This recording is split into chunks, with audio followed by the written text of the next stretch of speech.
Welcome to Dubai. We've reached the end of the season, and what a great season it's been. Matt Fitzpatrick, victory at Valderrama. Tyrrell Hatton, Rolex Series number 4. Morikawa is the Open champion. Richard Bland is finally a winner. Dreams do come true. 40 events around the world, and now it all comes down to this. The City Bias Terrace number 1. Rory wins the race to Dubai. He wins the DP World Tour Championship. John Rahm from Spain has won the race to Dubai. It's Lee Westwood who takes the tape in Dubai. Race to Dubai champion for the 3rd time. 2 trophies, 1 new Race to Dubai champion. Welcome to the DP World Tour Championship.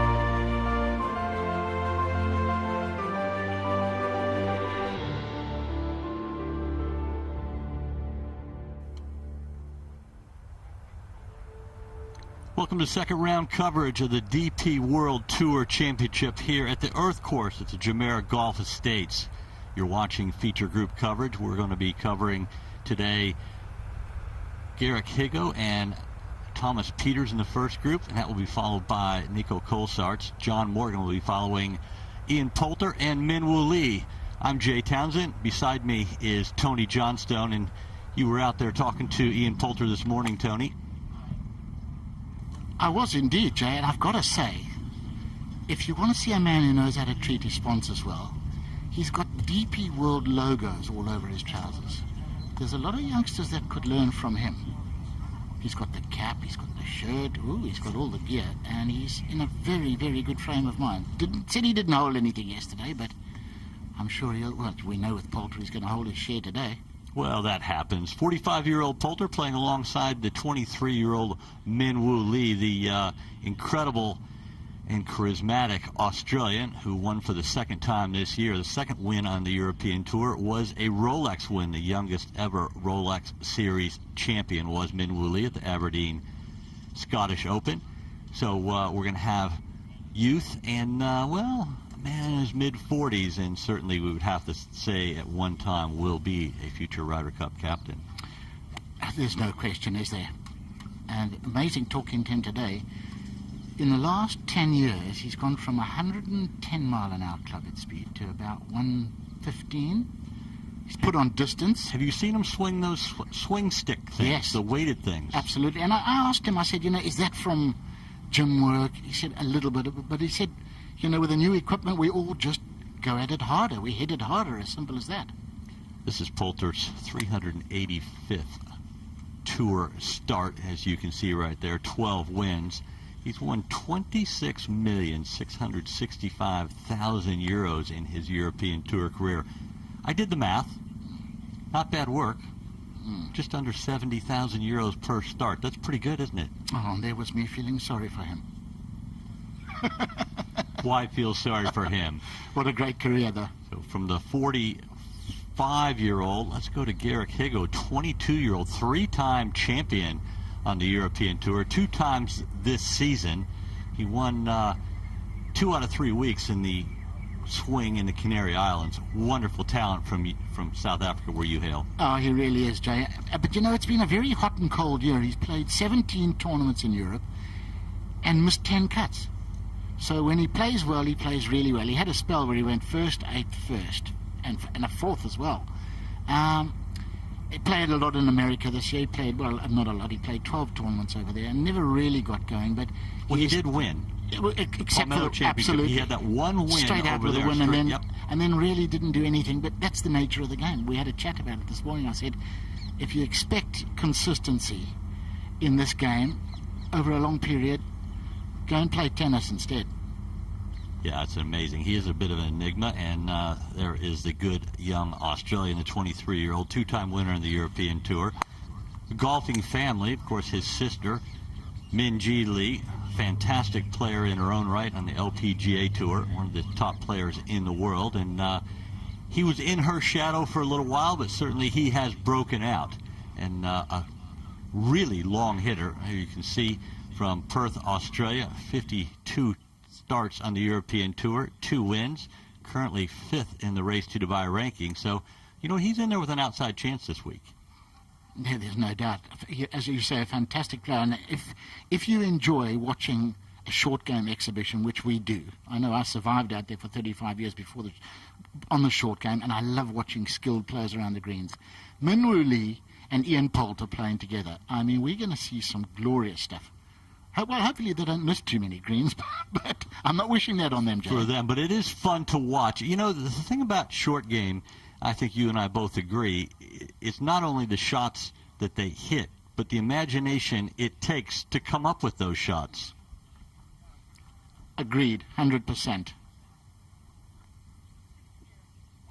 Very powerful swing of Min Woo Lee, and there is the layout of the earth course here at Jumeirah Golf Estates. The front nine pretty much together, kind of makes a little bit of a three-pronged star, and then the back nine is, for the most part, you know, back and forth, similar directions depending on the wind. It can be a lot of into the wind downhill or downwind holes, or there can be a lot of crosswinds, and some water on the back nine certainly can add some excitement. And look at that 17th hole, bottom right. A proper island green, except for the path that gets you there. And it's a pretty big green, pretty generous, so it's not that difficult if you're going for the middle of the green. But they tuck the flags away, and it becomes exceptionally hard. Yeah, there were a lot of tucked flags yesterday, but let's not forget, this golf course is in pristine condition. If you have your putting boots on, you can really start holing a lot of putts.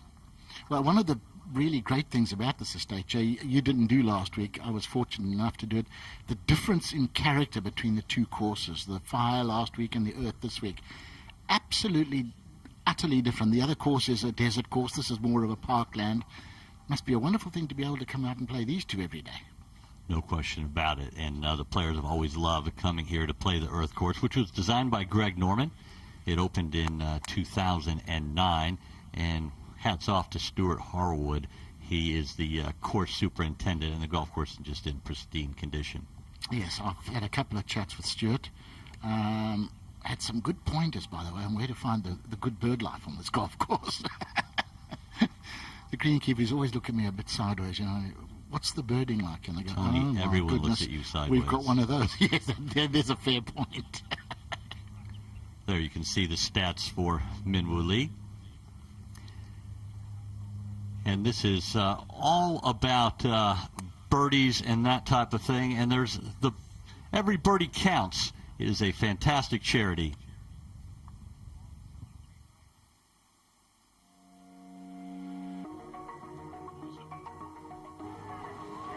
And every birdie counts. Normally, it goes on all year. It's €1 per birdie. This week, it's a special week. It's the 75th anniversary of UNICEF, so it's €75 per birdie, 100 for every eagle, and €1,000 for every albatross. It's a fantastic partnership the European Tour has had for quite some time now with UNICEF, which donates all this money for the good of children around the world. And anytime you get the opportunity, please make sure that you donate to UNICEF. And these players are doing their best to get as much money as they can in the hands of UNICEF. So just think about that every time they make a birdie. It's €75 to the good. Here's how things stand after the first round. Rory McIlroy got off to an absolute great start. Started birdie eagle, ended up with a 7-under par 65, holds a 2-shot lead, and he is a man who's in form. He said, I've got my golf game back. He had a cup of tea with great coach Pete Cowan. He's now gone back to Michael Bannon, his longtime, really lifetime coach, and I think maybe the time with Pete Cowan gave Rory McIlroy just a little bit of perspective, Tony. Yes, I think so. You know, I think McIlroy is more of a natural and field player. Pete Cowan tends to be quite technical, but I think having had that input from Pete Cowan, he's gone back to Michael Bannon. So he's had the input, he's got the technical side perhaps sharpened up, but, you know, McIlroy's always had field. He's been gifted with field, so I like to see him work more on that side of the game. And this is a golf course just built for a power hitter like McIlroy, who he really owns all the statistics, the career statistics around the earth course. As far as low scores, under par, and we'll see graphics to that extent throughout the day as we did yesterday. Some really amazing stuff as we look at Thomas Pieters. He is in Group 6, the first of our two groups here in the feature group coverage, playing alongside Garrick Higgo, the left-handed South African. And Pieters won just a couple short weeks ago at the Portugal Masters, where he picked up his 5th win in his career. This is the 172nd start for the tall Belgian, who went to university at the University of Illinois in the United States. And it is morning here in Dubai. We're glad to, wherever you are in the world, to have you joining us. And this is, once again, how things stand at the moment. 3 players, 2 shots behind the lead of former world number 1 Rory McIlroy, Bezuidenhout, Hansen, the winner last week at the Aviv Dubai Championship, and Tapio Pulkkinen, who was the first to post 67. It's going to be a fantastic day here at the DP World Tour Championship.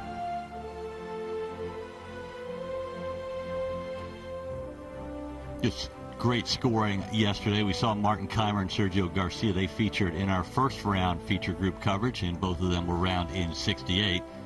Sergio got off to a flyer of a start, had a little bit of a hiccup towards the end of his back nine, and then really came home strongly. Mcintyre, it was all over the place. Keimer had 8 birdies en route to his 4 under par 68. Collin Morikawa, the leader of the Race to Dubai rankings, coming in this week. He had a good round and currently is in control of the Race to Dubai rankings as it stands right now. There you can see the gold stars. You get a gold star for each and every Rolex Series win. This is the 4th of 4 this year, and this is the last event of 40 on the European Tour schedule. Tyrrell Hatton, he's got 4 gold stars. A bit of a Rolex Series specialist. Minwoo Lee, the youngest ever winner of a Rolex Series event, where he won the Aberdeen Scottish Open. Billy Horschel, of course, he jumped up to number 2 in the Race to Dubai rankings with that great win at the BMW PGA Championship at Wentworth, the flagship event of the European Tour. There you can see Garrick Higgo, Thomas Pieters. This is the groups that we're following. 3 of the 4 with Poulter at 1 over par, and Minwoo Lee, the lone player in our 4 players that we're following on even par. Burt Wiesberger struggling a little bit, but he's a 2-time Rolex Series champion. This is his playing companion today, Danny Willett. Yeah, what a start from McIlroy yesterday. Out the blocks, 3 under out after 2. That's the way to start a tournament. And there is nothing more glorious than watching McIlroy when he's in full flow.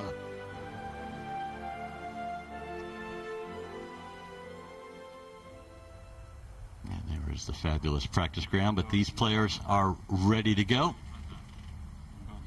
It will be Higgo and Pieters to lead off our coverage on this downhill first hole at the Earth Course. Garrick Higgo, 3-time winner. Penny for his thoughts.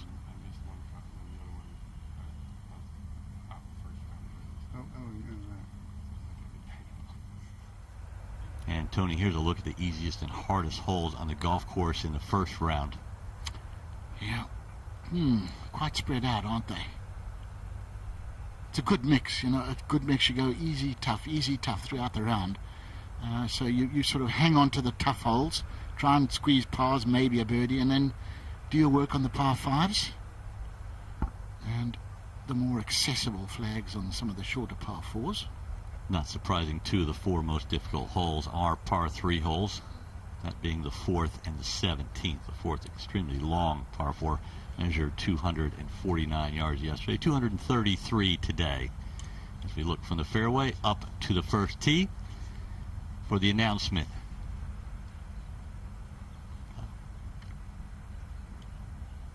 All right, gentlemen, thank you. This is game number 6. On the tee from South Africa, Garrick Higgo.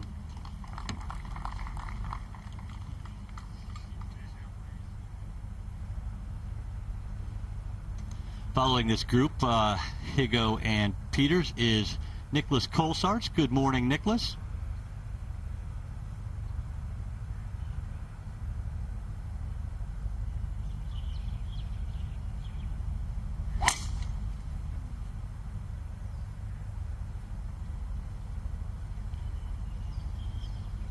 And Higgo, the long-hitting left-hander. On the tee from Belgium, Thomas Pieters.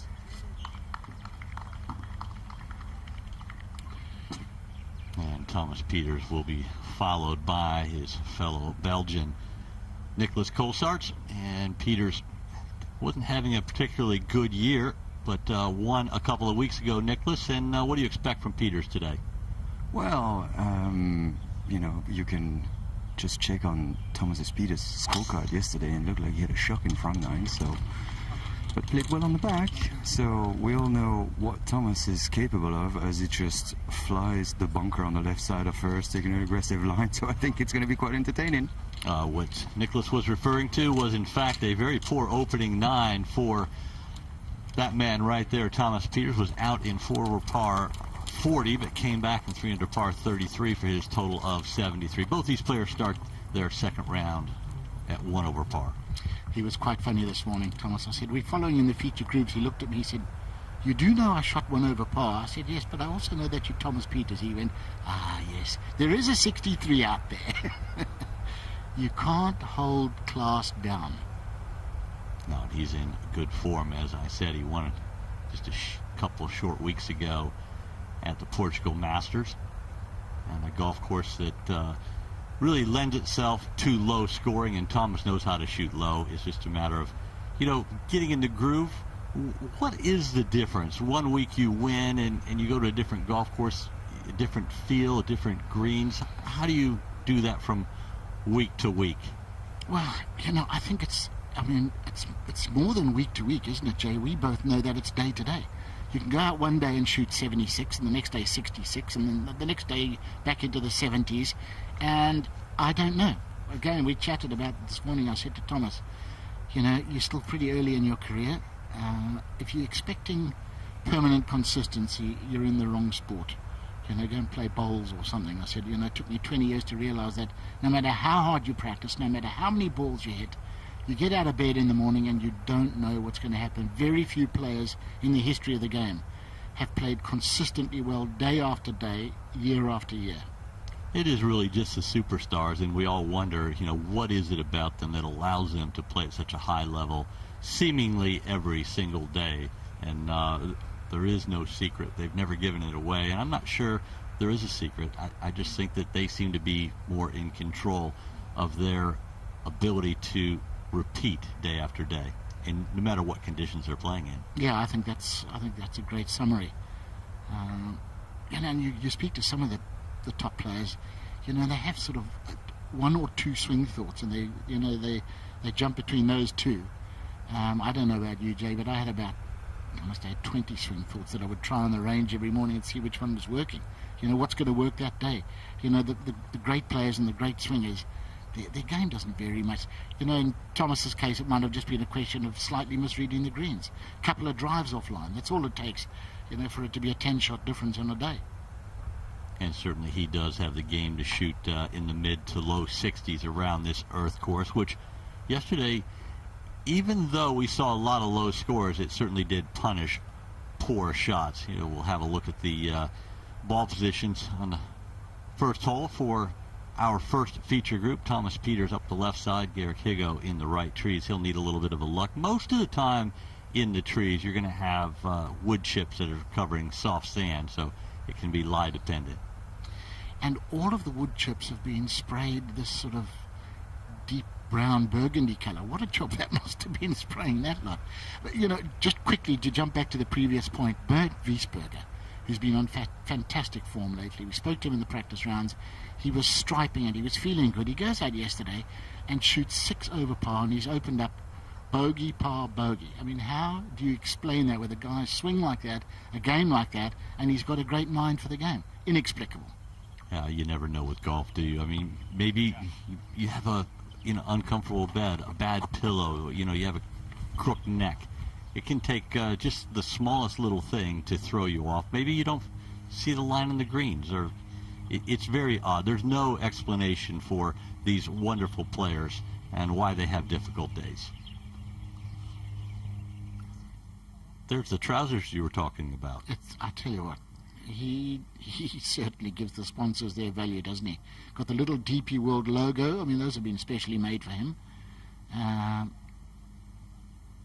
He's the pro's pro. He really is, and you know, hats off to Ian Poulter for supporting the sponsors the way he does, because he realizes, you know, where his bread and all of these guys' bread is buttered, and you can never give enough back to the sponsors, and I think that's something that all youngsters out there and young professionals already here could learn a lot from. We look at Garrick Higgo, certainly in a bit of bother here at the first. Tell you what, that is a mile off line, Jack. He's missed the rough and headed down the other fairway. 35 hole. 105 front, 135 hole.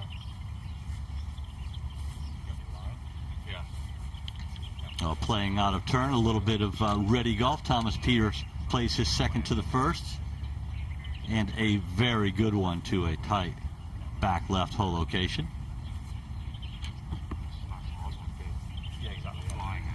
Nicholas, does Higgo have any shot from over here? There's not a lot of options here. If he takes it straight at the flag, he can get this ball high enough over the tree.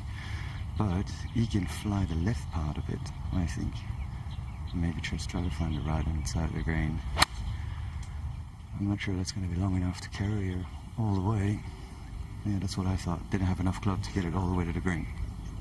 Well, it was always going to be job number one, get it over the tree, wasn't it?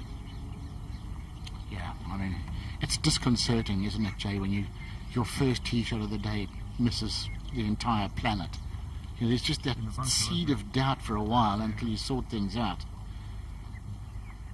He was on the right rough of the 9th hole at the Earth course as Ian Poulter makes his way from the practice putting green to the first tee, greeted by Alistair Scott, a long-time starter and stalwart on the European Tour. Yeah, it's always fun to catch up with Pulse. He's always a breath of fresh air. He's always so positive. You know, from a guy who's an assistant pro to have achieved what he's achieved, you don't do that with a negative mind. Well, one of the greatest compliments I think you can ever pay anyone, whatever their field may be, is to be an overachiever. And I think that Ian Poulter epitomizes that. He's gotten a tremendous amount out of his ability. As you say, he was, you know, a assistant professional at a club. You know, rumors are he was a 5 handicap when he turned pro and came out on tour and that type of thing. And well, we talked about the amount of money he's won, coming up on 27 million euro, and that's just in just in the European Tour. He's won at least that much on the U.S. Tour as well, and then add up all the worldwide stuff. Super successful. And you know what? It's his positive attitude a lot of times that you think has a lot to do with his success. No question, and I agree with you. The greatest compliment in the world is that he overachieved. Nothing worse than getting to the end of your career and people saying, oh, he underachieved. I mean, that must be utterly depressing. Long bunker shot right here.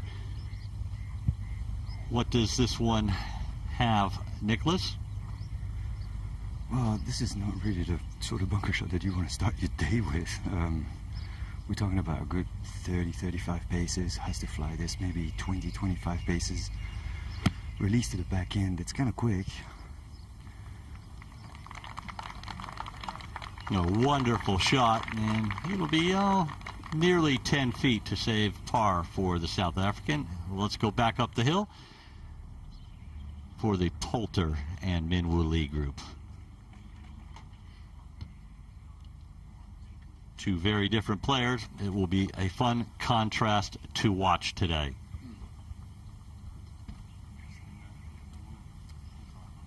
All right, and gentlemen, thank you. This is game number 7. On the tee from England, Ian Poulter.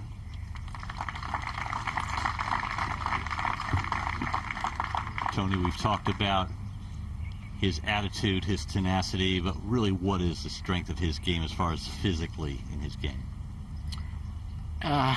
You know, he's a pretty straight hitter.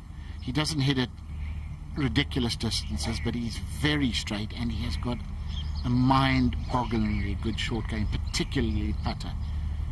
He knew his stats too. He knew he was 5th in the putting stats on the PGA Tour this year, which says a heck of a lot. And following this group is John Morgan. John, Poulter's going with the fairway medal. Good morning. Yeah, good morning, Jay. Here we go. Fairway medal 8, as you said, for Ian Poulter down this first hole. Downhill tee shot. Good play, this. Keep it away from these bunkers. Please hit the fairway.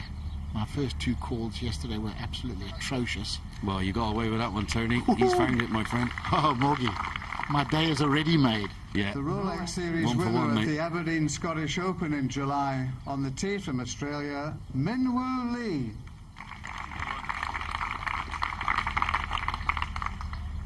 And pound for pound, Minwoo Lee, one of the longer hitters in the world. Quite tall, but fairly slight. He can really give it a rip. He's an exciting player to watch. Sure. Yeah. Took the words right out of my mouth there, chaps. Pound for pound, probably the longest player.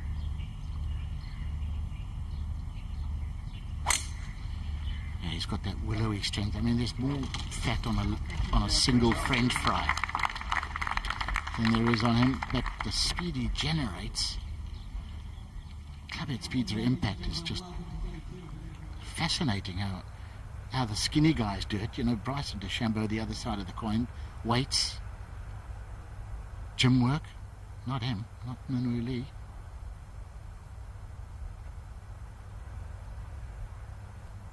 And Tony, as these guys make their way down off the first tee, downhill towards the first fairway, what are you really trying to do to get your round started? I mean, it's steps, isn't it? The first step is hit the fairway, find the green, and start off with a par. Just settle in. Birdie's a bonus. We might have one right here from Thomas Peters. He's got 63 in his mind. I said to you earlier, he said, no, there's a 63 out there. He's been thinking about it overnight. He wants to find a way to get back into contention.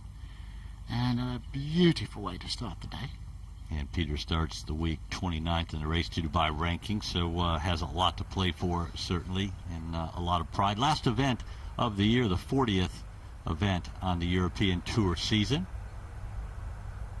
Par putt for Higgo from the back left portion of the green.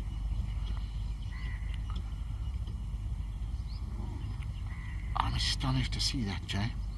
He's putting with a claw grip for a guy who, you know, when he won 3 tournaments in Europe, we just anticipated magnificent putting over a long time. Obviously, something has been bothering him.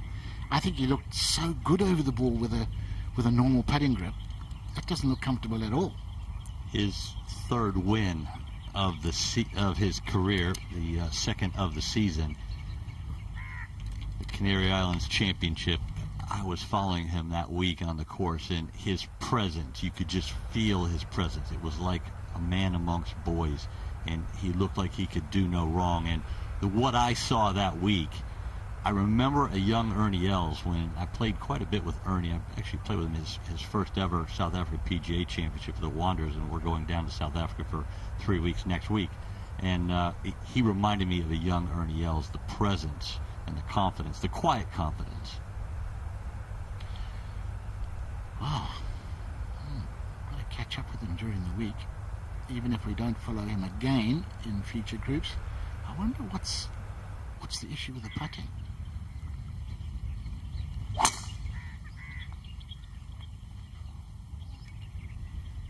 Higgo going with the driver, the uphill tee shot at number 2, and missed the first fairway to the right, missed that one to the left. So needs to get the driver down. Certainly with these tough hole locations, you really need to be in the fairway, Tony, to attack them. Yes, you've got to have absolute control. You know, they're all tucked within 3 or 4 of the edges, and you just don't have the control. If you're in the rough, you're trying to get it somewhere pin high within 30 or 40 feet. On the short grass, you're looking for birdies all the way around. A couple of shots in good position off the first tee, John. And a very friendly 2 tee shots here for these two, and it's going to be Poulter first from 176. Minwoo Lee just 1 yard, pipping in by 1 yard. 175 he's going to have. So pitching what? 65? 65, 66, yeah. 5 shorts, what's that? 66. 5 shorts, 66. Aggressive to your target. Perfect club. Well, what a great flag to attack from this right side of this fairway. Back left pin, it's on 34 today. Just a couple off that left-hand side. You can slightly pull it a little bit. We'll feed back towards this back portion of the green. It's all down and away. Downhill shot here for Ian Poulter to open up his account.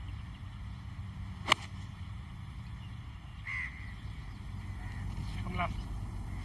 Come left.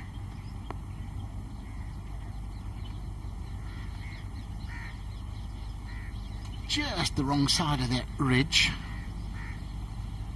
Didn't have to be much further left to feed down to the hole, though. Yeah, didn't need much more turning a little bit further left. That would have swept round nicely and fed towards the flag. And Woolley able to go to school on Ian Poulter there. He had a good little look and seen what club he hit, but this man hits it a long way.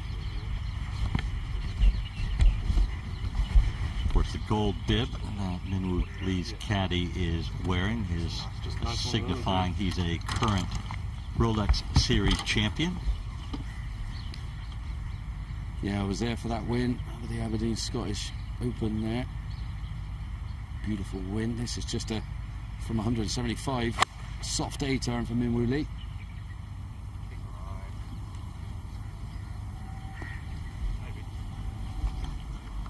Well, he spoke to it, and it listened. Yeah, John mentioned if you tugged it a little left, it would feed down, and Min Woo Lee took advantage of that. There you can see 23-year-old from Perth, Australia, currently 5th in the Race to Dubai rankings, and he must have been thinking starting yesterday, I need to get off to a great start. Put a little pressure on the leader, Collin Morikawa. But it was an even par opening round for Min Woo Lee, but still a long way to go. A lot of birdies to be made, and the birdie opportunity coming here for the young Australian.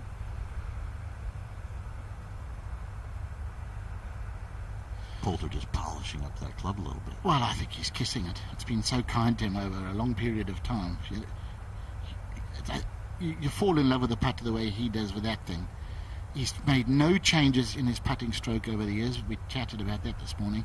But when a putter behaves that well, you don't want to leave it in the bag store at the golf club. You don't even want to leave it in your bag on a plane. If you could, you'd take it on board with you. Were you a putter switcher and changer? Terrible. Oh yeah, I switched between the old bullseyes and mallet putters, and I was a very streaky putter, so I did change a lot, and to be perfectly honest, I mistreated most of them quite badly. Ooh, I don't like to hear that. Second shot for Peters at the second. Yeah, Peters from the perfect position in the middle of the fairway, wood in his hand, trying to find this back flag, which is actually the easiest flag to make 3 on. I tell you that, if this is 2 paces to the left, this is perfect. And Higgo, I've just found out actually, so, I mean, I've been a right-hander all my life. I've been looking at the lies of the 2 first shots from Higgo from the wrong side of the ball. So he's got the ball a little bit above his feet for him. So he can turn this in a little bit right to left to go and find this green. Does he got enough legs? And it does. Nice, beautiful. And he's a natural right-hander, actually, Higgo, and he played a lot of rugby as a kid and broke his elbow when he was 13, and that's what got him to switch to golf. I think it was quite a good choice. Yeah, very good choice, and an excellent shot. 2 eagle putts to come for our first of the 2 feature groups. Let's go back to Ian Poulter for birdie at the first. Oh, this is a speedy putt straight down the hill, down the green for Ian Poulter to try and open up a birdie start. A little bit of movement off the right-hand side early doors. It will level itself out as it weaves its way down this slicky green here to this back right flag, back left flag, I should say.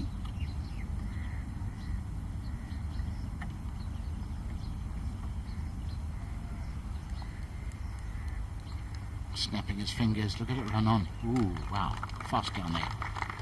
But like most of the truly excellent putters, no changes over the years to his method. Jack Nicklaus, Ben Crenshaw, you know, They just don't change. Why should they? They do everything well. Brad Faxon, another one. Lauren Roberts. Is putting a technical thing or is it a feel thing? Both, isn't it, really? You know, if your technique's good, you can concentrate on feel. If your technique's no good, guys spend so much time fiddling and chopping and changing, and then they forget about pace and, you know, what they're actually out there to achieve. We'll just run off the back of the green, Memorably, with a golden opportunity to get birdie here, straight up the hill. Might have a hint of left to right in this. It's what it's going to do in that first 6-7 inches as it makes its way onto the green. Is it going to jump? The grass is slightly against him in this fringe. Grain is off his left as well, so I'll add a little bit more spice to this putt.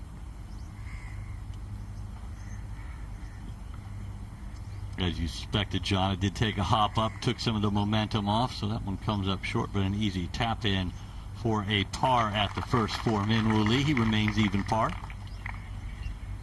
Yeah, I thought he might chip that, you know, because the grain was straight into him and because he's such a fantastic chipper. You and I would have both chipped that. It takes the uncertainty of that 6 or 8 inches of rough out of play. Yep, 100%. When you have greens this pure, these 3.5, 4 footers become much easier. It's all on you, John, because surfaces are so perfect. Yeah, they are, Jay. I mean, this was just an inside right putt. Keep it nice and firm for Ian Poulter. This should be his bread and butter here to save his par.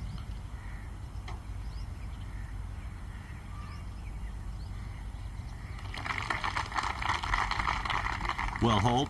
Poulter remains 1 over par for 19 holes in the DP World Tour Championship. And just to remind you, you're watching feature group coverage as we go up to the second green, and Nicholas Colsaerts is going to describe a couple of eagle putts to come for both Garrick Higgo and Thomas Pieters. It's actually 2 very fine shots because that pocket at the back is actually really, really small. Pieters has a little bit of work here because he has probably 2 steps of fringe to putt through, and it has a little bit of slope. Now, it all depends on the grain on the fringe as well. You know, how the ball is it gonna smooth roll through it? Is it gonna bump a little? And once it gets on the green, it's actually quite fast. So this will get his attention. Nicholas, how much do you pay attention when you're putting through fringe, whether it's into the green or down green, as far as your shot selection? Well, there's only one club here. It's the putter. There's not enough grass under this ball to chip it and get rid of that slope in front of him. He likes to chip from really close range to the green, but here there's only one club, and that's the putter. Looks to be a little bit of uncertainty on the line, a lot of teamwork going on. Adam just showed him the last bit is a little bit left to right, but there's so much right to left early that you have to send this right up the hole.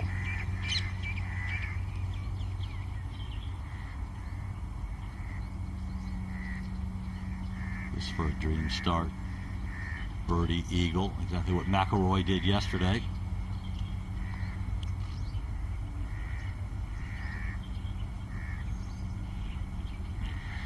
I think the line was pretty good, just a little bit too much pace on it. Softer, it might have caught that left edge.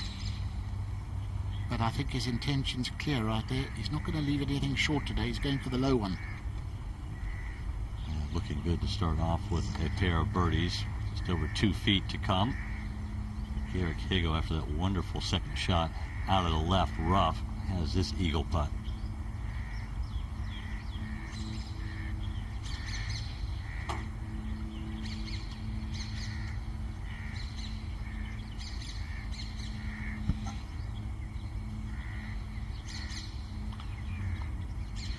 Downhill, down grain, it's swift, and it is good, but not quite good enough.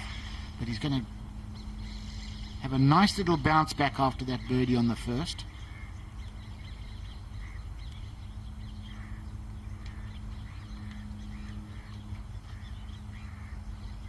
And just a little bit of a tap in right here for Higgo. This for his birdie. This to right the ship after a bogey at his opening hole to get back to 1 over par through 20 holes of the final event of the European Tour season, and the final event of the European Tour next year will be called the DP World Tour. Fantastic partnership was announced last week between the European Tour and DP World.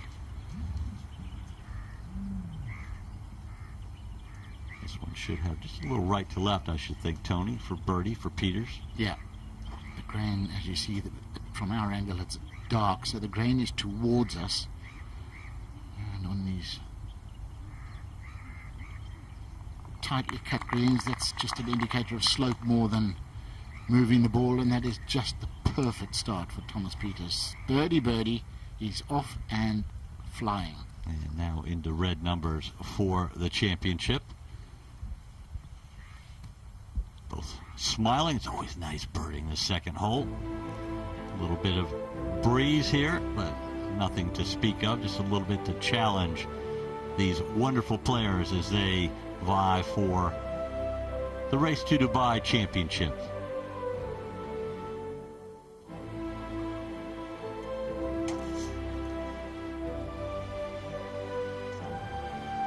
Tony, we were talking about grain on greens in the drive out here this morning, and John Morgan was riding along with us, and but we both came to the conclusion that the greens at the tournament we used to play at Palabora were probably the grainiest we ever putted on. Yeah, they were amazing, weren't they? I mean, and the grain would actually go uphill, so the putts would break uphill, which totally confused, utterly befuddled the Europeans. And here's a look at the third uphill tee shot, bunkers right and left.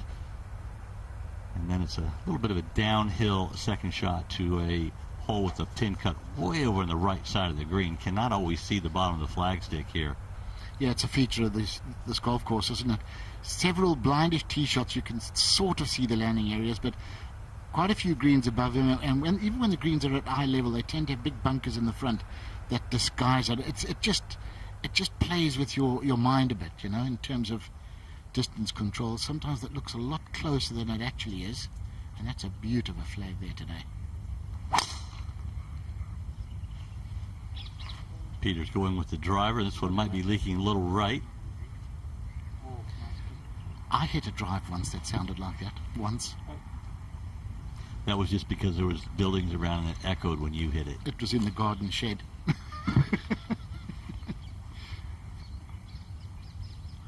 No mixing up the players in this group. One righty and one lefty, and the lefty's ready to go. Higgo, after that birdie at the second, got back to even par for the day. You've got to straighten that driver out if you're going to shoot a low score. Oh. On the narrow side, and that's fine. Good lie. First cut. Good lie and a good angle to that right hole location. As we go back to number 2, Poulter has missed the fairway right at the par 5. There you can see the downhill second shot looking back from behind the green up to the top of the hill. We'll see Poulter on the left side of our screen. That doesn't leave it back, yeah, it opens up the chip, yeah. John, what type of lie does Poulter have in the right rough? He's got a crack in there, actually, Jay. He's got 311 yards to go, and it looks like he's got the 3 with that. He must be sitting pretty. I must admit, he's got a bunker to carry, though, if he wants to reach the green. Pins right at the back of this green. A breath of wind out here today. I thought he might just go for a layup and play for the old little wedge in there close. You know, he's feeling confident and pretty pumped up. I've got to say, on Tuesday, he was doing a lot of practice on the range, and he was absolutely striping it. Really impressive stuff. Using the speed sticks, getting his power up. Now, this is both feet off the deck at impact if he wants to get home. And you could hear Poulter and Terry Bundy planning ahead for the next shot, saying where the best chip would be. I think he knew he couldn't quite get it home, but he was playing for the best leave, and that is just superb. Great course management. Just missed the bunker there. Yes, he does. He would be a wonderful chess player, you would think. Yeah, he's 6 inches between his ears. Absolutely brilliant for Ian Poulter. But I think this is the right shot. This man, unbelievable. Pound for pound the longest. to 80 yards he's got on the left side of his fairway. Yeah. I mean, we're just trying to hit that cut up, and it's been like 235, 240, right? I'm starting this like you see that little tree on the left, like where the blue person's walking to? Yep. It's like it's got to start there. Start there, yeah.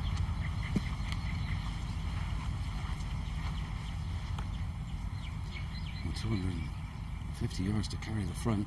He's going to take a bit off this nice high drifty left to right one. Try and get the ball landed softly on the screen.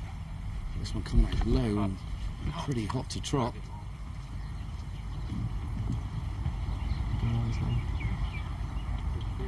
Let it go.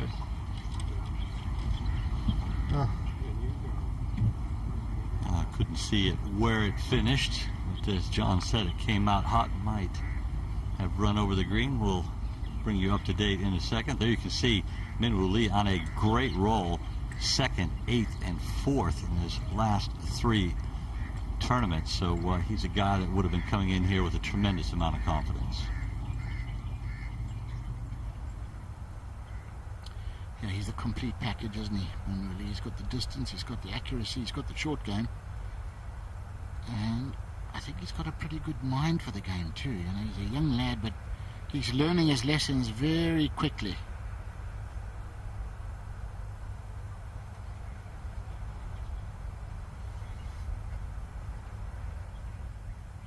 And Thomas Pieters will be first to play, Nicholas. Pieters has got 152 for this hole on the right. He could have maybe pulled a little bit alive for this shot.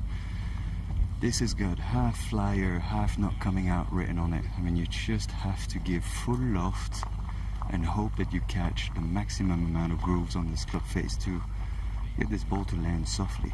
I mean, he has a little bit of room behind and there's a backstop and everything, but that's not like Pieters. Well, that's not the way that Pieters thinks. You know, he's got a short thing in his hand. He wants to hit this close.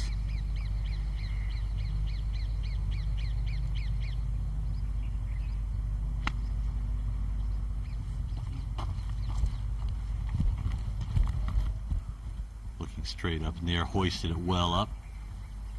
Just played a little bit away from the hole. He was clearly very concerned about distance control there, and that was a shallow portion of the green where the hole is cut. Now you can just see gravity taking effect on this slopey green.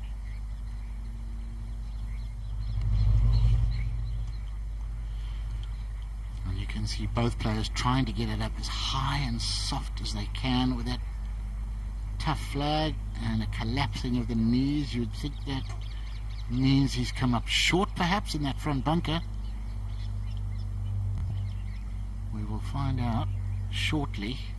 If he is in that sand, it's not an easy shot. Well, Poulter surveying things on the 2nd green. And John, this is going to be a pleasure to watch today. He's a real genius around the greens. Oh, is he? Definitely. Over the years I've been watching, Poulter is absolute wonder when it comes to the short game. A lot to be learned here from people looking in, watching our feature groups today. Take note, this man is perfect, just shy of the bunker, and I'll tell you what, you couldn't leave it in a better spot, to be honest. Loads of greens to work with. He can do whatever he wants with this. He can fly it all the way, zip it in there. He could use all the green. People out early doors here following this group, and they're in for a treat, I gotta say. 2 different styles of game all together.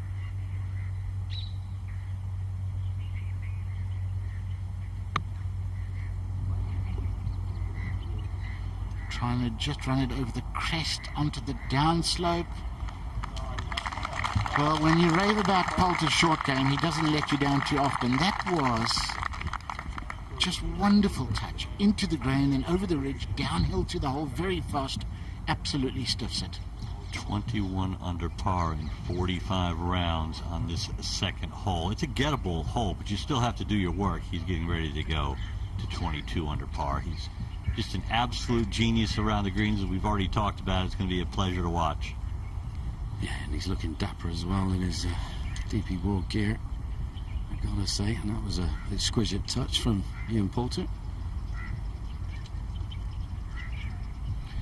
Morgie, this young lad's pretty special around the greens too, isn't he? Oh yes, I had the pleasure of seeing him in Portugal a couple of weeks back actually. Tony was with you, and yeah, on the range it was like an exhibition every time he stood on there, and he can go through the gears. He's got gears, and this sums up when you get a really good game, all-round game, is that you've got the short game as well to go with everything else.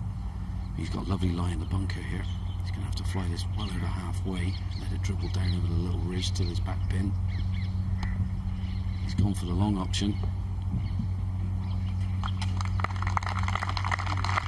That's pretty good from there. It's never that easy when you're in a deep bunker. You can't see the flag. You know, you're just working on mental imagery about where to land it, how much spin to put on it. It's all about the picture in your head.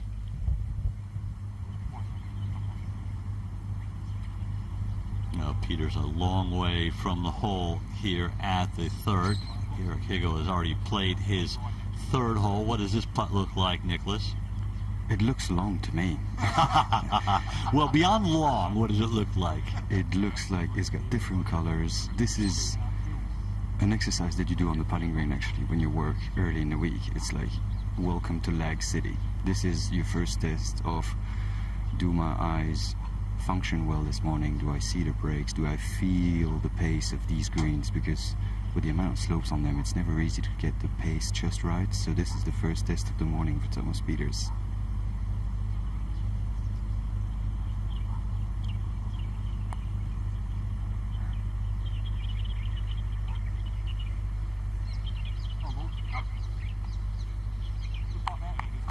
That is just awesome.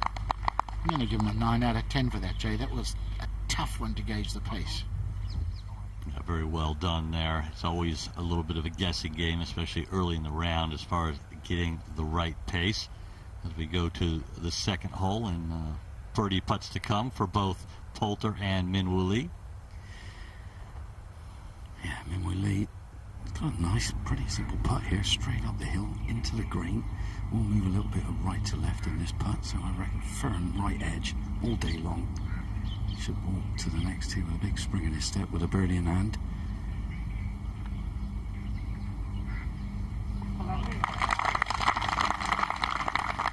Beautifully done.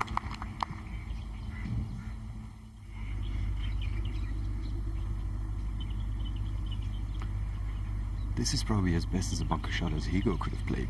Didn't have the lie, short-sided himself. This would be a good save. And that's a perfect save. Yeah, fantastic stuff there for Higgo. It was kind of an unforced error. Had a reasonable lie in the first cut of rough for his second shot. It just didn't come out the way he wanted, but unlike the first hole, it was a nice save. He remains even par for the day as Pieters gets ready to just clean this one up, a mere formality. Terrific two-putt. It'll be a slight relief.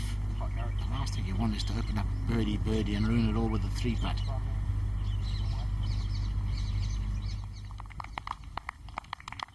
We saw that wonderful pitch for Poulter. This is the payoff shot to get back to even par for the tournament, and he does.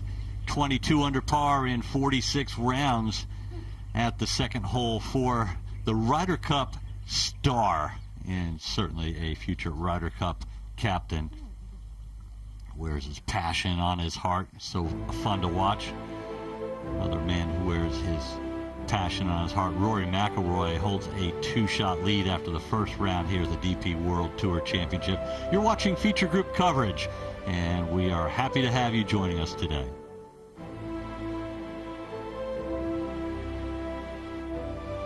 Zayden Hout Hansen, who won last week the Aviv Dubai Championship on the neighboring course here at the Jumeirah Golf Estates, the Fire course, so he's playing with a lot of confidence. Johannes Veerman, 4 under par with Robert McIntyre. Nikolai Højgaard picked up his first win earlier this year at the DS Automobiles Italian Open to join his brother Rasmus as winners. The twins, both winners on the European Tour. Collin Morikawa, the leader of the Race to Dubai rankings. He shot 64 yesterday.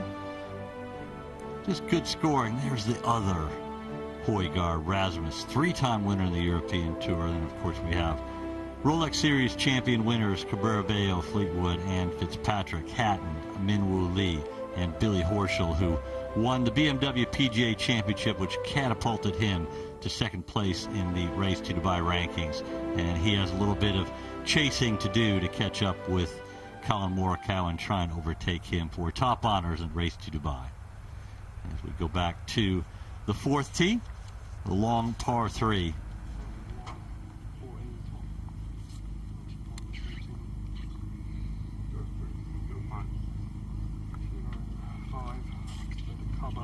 Cover is 195.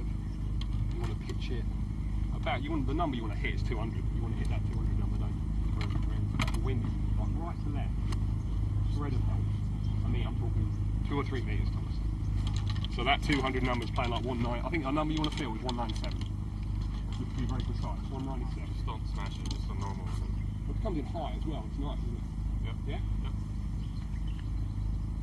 Keep in mind these are meters, people, because he's got 233 for the hole, trying to get this to pitch just over this bunker. We're not big fans of this long par 3, but this requires a little bit of skill. We're talking about a 5-iron. You need full face, high ball flight, full control of the golf ball. I mean, if there's one man that can do this, it's this guy. He's eyeing it up and down. That's typically a good sign. And a very good shot. Nicholas, unfortunately, you broke Tony Johnstone's heart when you said it's a 5-iron. Well, I've said this a few times when I've done this job or I've been in the box with you guys. I mean, this is 2021, you know. We're athletes. We don't hang around socially at the clubhouse and drink G&Ts all night. You know, this is the real deal, isn't it? Now. It's a different sport, Tony. I'm sorry to break it to you. Well, you picked on the wrong man because I've been a teetotaler all my life, but it is a different game. You're absolutely right. I mean, 5-iron, 233. Nico, that is just... It's still quite hard for a man of my era to get that into the head. It is just... What did you work on, Jay, in the old days with Bellatra and Persimmon with a 5-iron? 170, 75? Yeah, precisely. When I came on tour in 1985, it was a full 5-iron that went 170. And we were talking earlier, we were joking about 4-irons when you and I both came on tour in the early and mid 80s. An 8-iron went 180 yards, or a 4-iron went 180 yards. And towards the end of my career, the equipment had changed. My 4-iron was going 210, but distance these guys hit it's just amazing. And a wonderful walk down from the fourth tee. Beautiful golf course here. We are just outside downtown Dubai in the United Arab Emirates. The Palm Jumeirah can actually be seen from outer space. It is a man-made phenomenon. There it is right there. The Dubai Fountain near the Burj Khalifa is the world's largest choreographed fountain.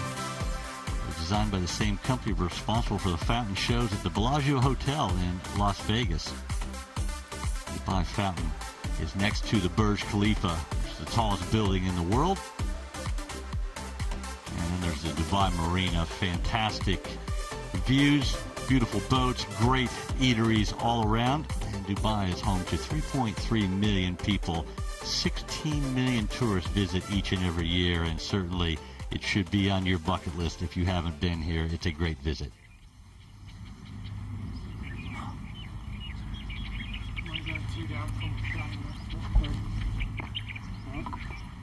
Bolton is doing a little bit of math work here, and there you can see both he and Minwoo Lee are in the right bunker here. Not a great angle, and it will be somewhat lie dependent on whether or not they'll be able to be aggressive with this second shot that's cut way over on the right side of the edge of the green. John, what do these lies look like? Oh, they're all fine and dandy here, Jay. They really are. I mean, they've got to be aiming left of this pin. It's in a horrible position over on the right-hand side. But it's sitting pretty. They can hit whatever they want out of it. Minwoo Lee a little bit closer to the far lip than Ian Poulter, who's well back in the bunker. He's got 182 yards to go. So this could be a little kind of 6-iron, open the blade up a little bit, like Nicholas Colsack was saying, get some height on it, try and drift it in there from left to right, that's all you can really do with a flag position like today. You'll be aiming straight at the camera turret, which is just left of the pin. Try and hold it off and drift it in there from left to right. Needs the height though to stop it quick. You do anything different, John, when you need to get it up and over that lip? Always just feel like I'm staying really tall. Someone's got a bit of wire to my head and pulling my head up, and I stay nice and tall and just nip it off the top. They have a hard time pulling your hair. Don't be like that. I can't help it. My dad's a good-looking man. Don't worry about it. You're a good-looking man. You just, don't have a lot of hair, that's all. And a pretty darn good shot right there, just on the back right fringe for Poulter. Aggressive play out of the fairway bunker. Here you go. Below the level of the green, going the aerial route. That looks rather impressive. Oh, yes. Oh, yes, please. How much does the sound of that impact tell you about that shot? A lot. You know, every golfer knows it. You know, it's not clunky. It just sounded so pure, didn't it? By the way, Morgie, see what they have to say. Morgie, don't you hate these guys with a full head of hair that are approaching 60? I mean, you know, it is Snow White. I mean, we sit in the commentary box. It looks like Snow White and the single dwarf here, but they just rub it in, don't they? Mate, I save a fortune on hair products. Put it that way. So I'm quids in. I mean, Poulter there, that was a half a yard from being absolutely majestic. We see Minwoo Lee launch this one sky high, 168 yards to go. Right over the top of the flagstick, and that should have a little bit of an uphill lie. He'll be looking to chip that one in right there. Both of these guys, great short games that we've already talked about. Yeah, he sounded disappointed. I thought it was a very good shot from where he was. Peters with another birdie chance. Oh, man. Dream start for Thomas Peters. Birdies 1, 2, and 3. Gets it to 2 under par. And he was telling you 63. He's well on his way with that start. Oh. Fast out the blocks.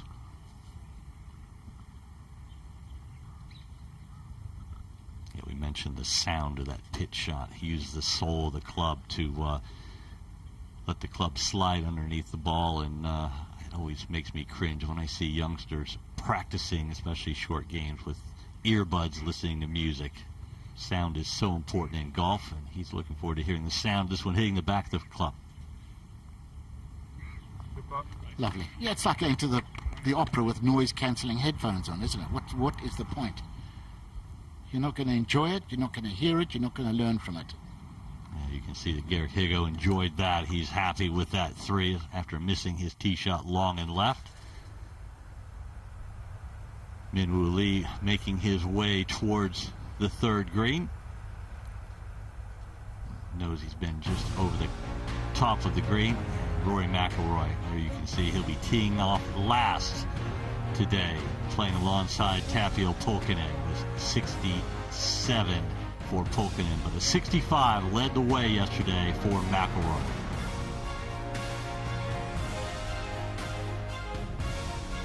Sam Horsfield had another good round. The very talented Englishman, 2-time winner in the European Tour. Martin Keimer, 2-time major champion. Both he and Garcia featured in our feature group coverage yesterday. There you can see the race to Dubai leader, Collin Morikawa. 4 under par 68 in his opening round. He's in that big log jam at 4 under par, tied for 5th. Sean Crocker and John Catlin, a pair of Americans, at 3 under par with 69s in the opening round. Shane Lowry, former Open champion and winner of a Rolex Series event. That is what those gold stars mean on the right. You get a gold star for each and every Rolex Series event you win. This is the 4th and final Rolex Series event of the 2021 season, and it is a fantastic week here at the Earth Course Jumeirah Estates. And let's go down to 3 green and Minwoo Lee.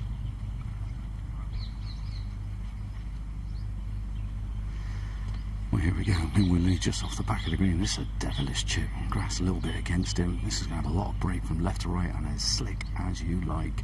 How's your touch, Minwoo?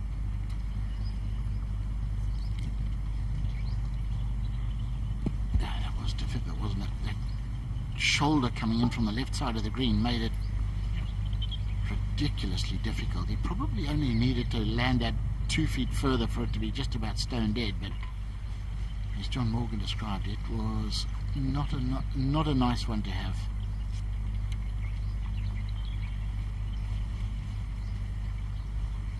Yeah, sometimes you're faced with a little bit difficult shot. It might look easy from our vantage point, but maybe the lie or a little bit of slope makes it much more difficult than what we thought. Poulter going with the putter from the fringe here. This is straight downhill. This is a quick one. Cool, like lightning. Look at his body angle. He's at right angles to the slope, and he looks like he's going at the big lean. Going to just breathe on this.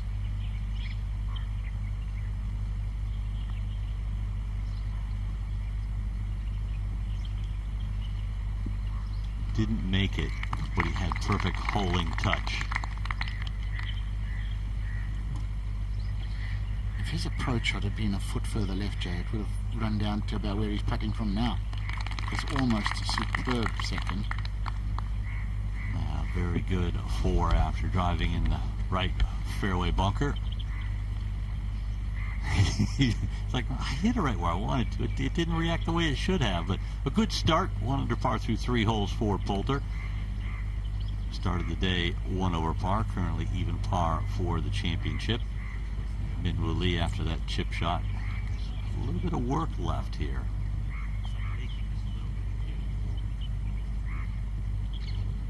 It's every bit of 4 feet, maybe closer to 5. Certainly a good pace and a half.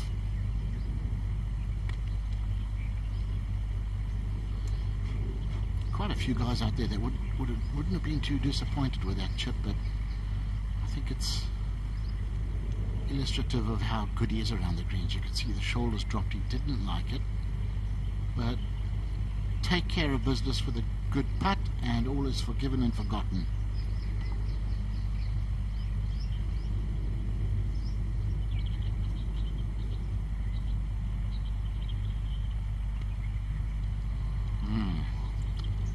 Expecting that to go left to right, as you would. The grain is all going from the back to the front, and it doesn't take 3 to get down too often from that close to a flag. 3 wood at the 5th tee for Thomas Pieters.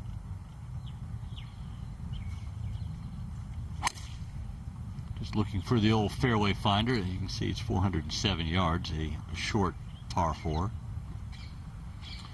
Yeah, there's a couple of bunkers, and the one down the fairway is 300 to reach, so that is in his range with a driver, hence the 3 wood. And same for Higgo. He can get it out there with a driver. Not necessary here. It's going to be a 3 wood and just one of the wedges.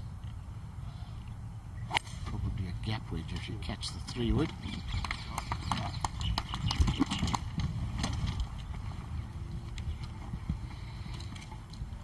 Nice. He's going to be out there in a few weeks playing in the South African Open at Sun City. It's the only one he's going to play out there because, you know, I said to him, you know, don't worry if people give you a stick out there. You've got to do what you've got to do, and he needs a break at some point.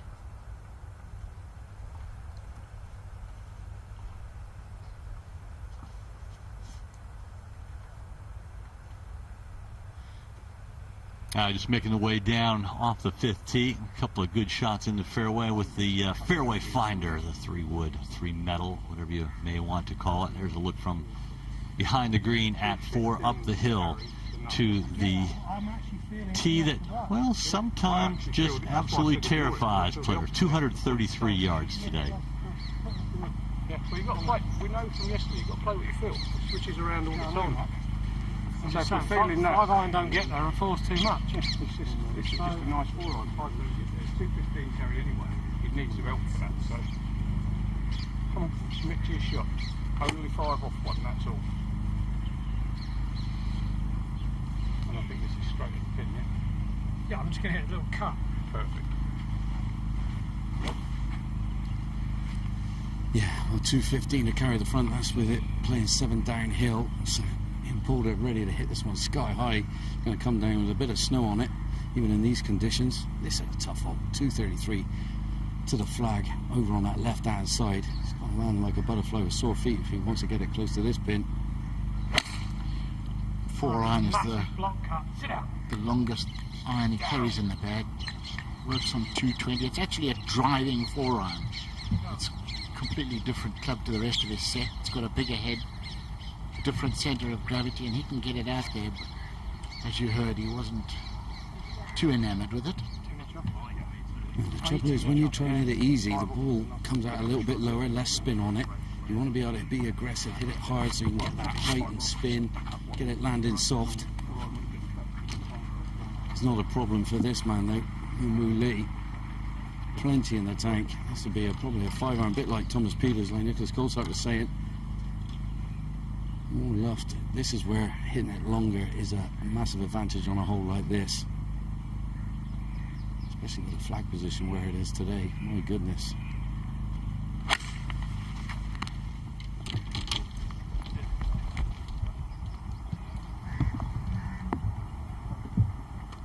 Wonderful shot. Will it feed back down the hill? It's trying, getting better and better now. Fantastic shot from Min Woo Lee.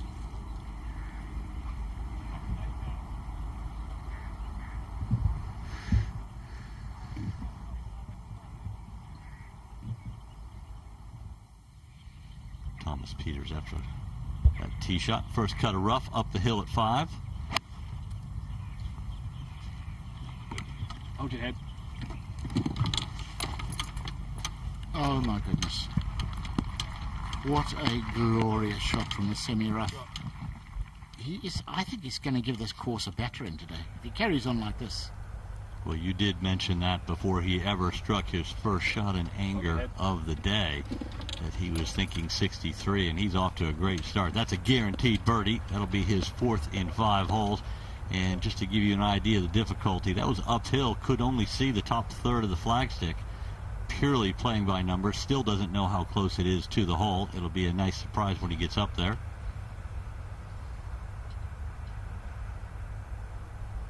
Ian Poulter with that familiar look. You got to love, one of the greatest nicknames of all of golf, the Postman, because he delivers.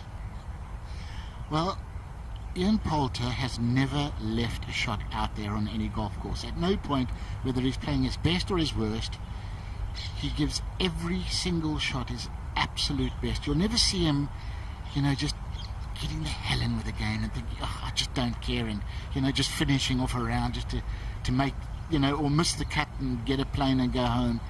He will try his best on every single shot, and that's why he's had such longevity. Absolutely. There you saw on the graphic a moment ago, sunny conditions here. A little bit warmer than yesterday, 28 to 30 degrees centigrade. So about 2 to 3 degrees warmer than yesterday. Let's go to the 5th green, and Garrick Higgo with a birdie putt. This has got a bit of swing on it. I'd say at least 2, if not 3 cups off the right. And as a player like that, like you start, you're not really playing amazing, and you've got your playing partner that's 3-4 under after 5. I mean, you just want to follow him up, but this is just not close enough from such short range from the fairway, but there's a chance still. Had that one right in the middle of the hole. Garrick Higgo picks up his 2nd birdie of the day after a bogey at the first. Birdies at 2 and now 5. He's back to even par for the championship.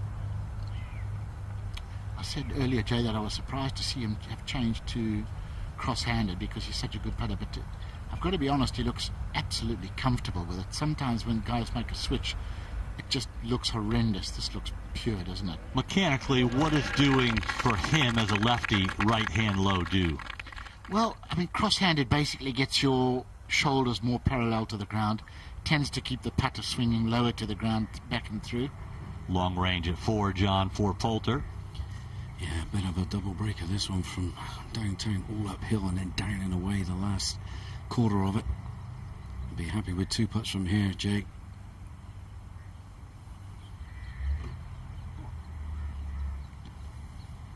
Yeah, just outside of 3 feet. Not ideal, but not a terrible putt. Had good line, just lacked a little bit of pace.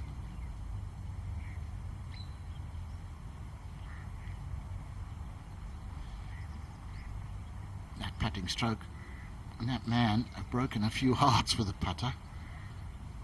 He really is amongst the very best.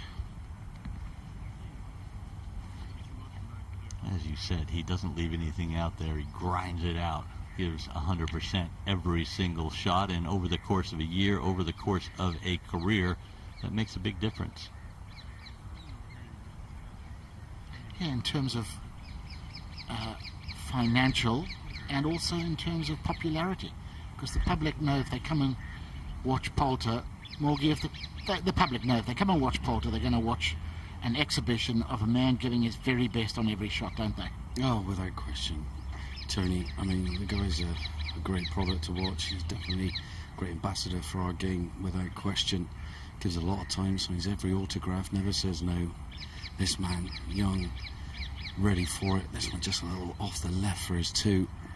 He's again a bit of ground on the field as this goes in. Tony, I don't know about you, but it was a downhill putt, but it looked like he decelerated on that just a little bit. Yeah, it did. It looked like he was a little bit nervous of the pace down there, which is, it's uncommon for him. You know, he's 23, he's still got that aggression. He has no scar tissue yet. What age does the scar tissue show up? 23 and a half. Poulter's well beyond that, and I don't see any scar tissue. Watch this stroke. Such a free-flowing stroke.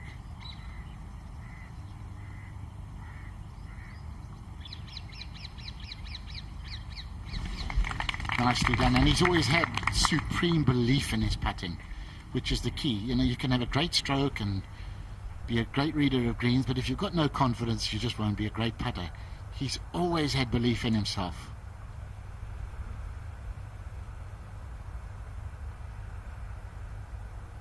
And Tuesday night we had an event called the Hero Challenge. It took place at the new Top Golf facility at the Emirates Golf Club, and some exciting stuff.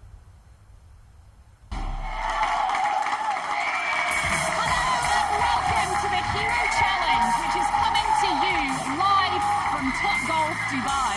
Together, please welcome Marcus Armitage, Thomas Bjorn, Min Woo Lee, and of course Danny Williams.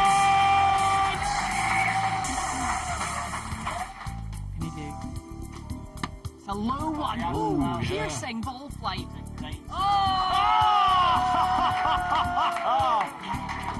Well done, pal. This is by far the best golf we've seen from anyone. It's a great format, though. You know, it makes it so enjoyable. 18 points, 18 Danny. points. It's the final round. It's really close. It's all to play for. 18. He's used to this feeling. Oh, it's going right again. 12 or more for victory. Oh. And it's in. 16 points. Ladies and gentlemen, our winner, Mr. Thomas Bjorn.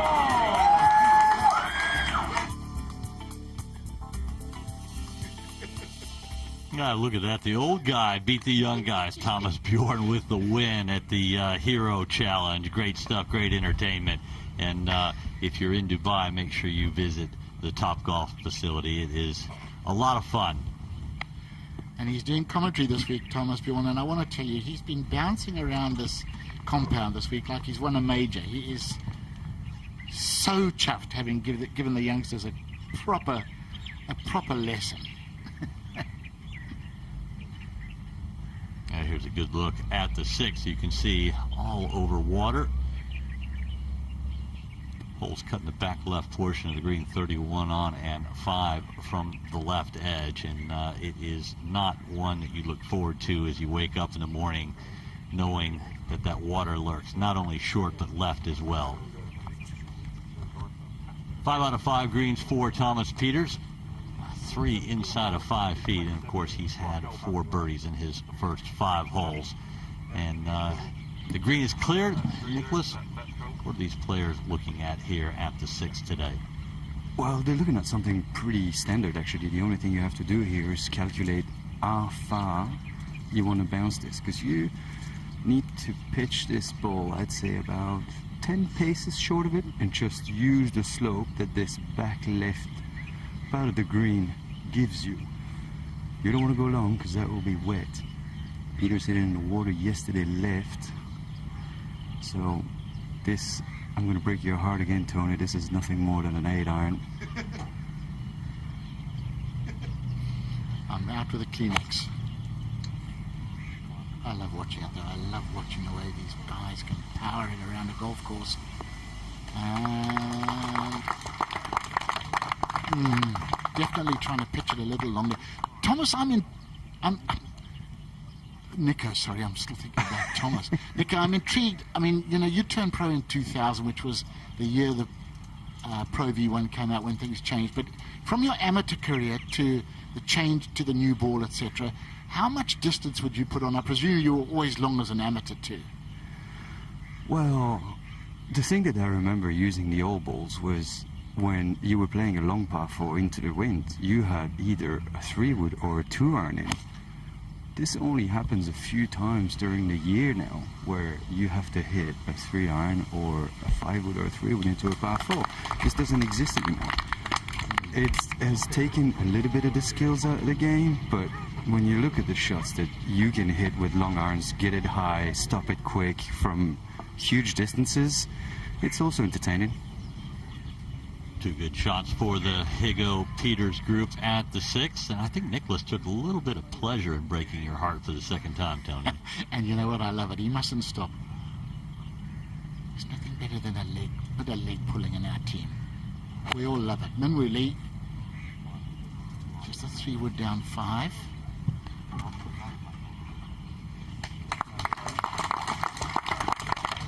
Yep, perfectly positioned. Splits the fairway.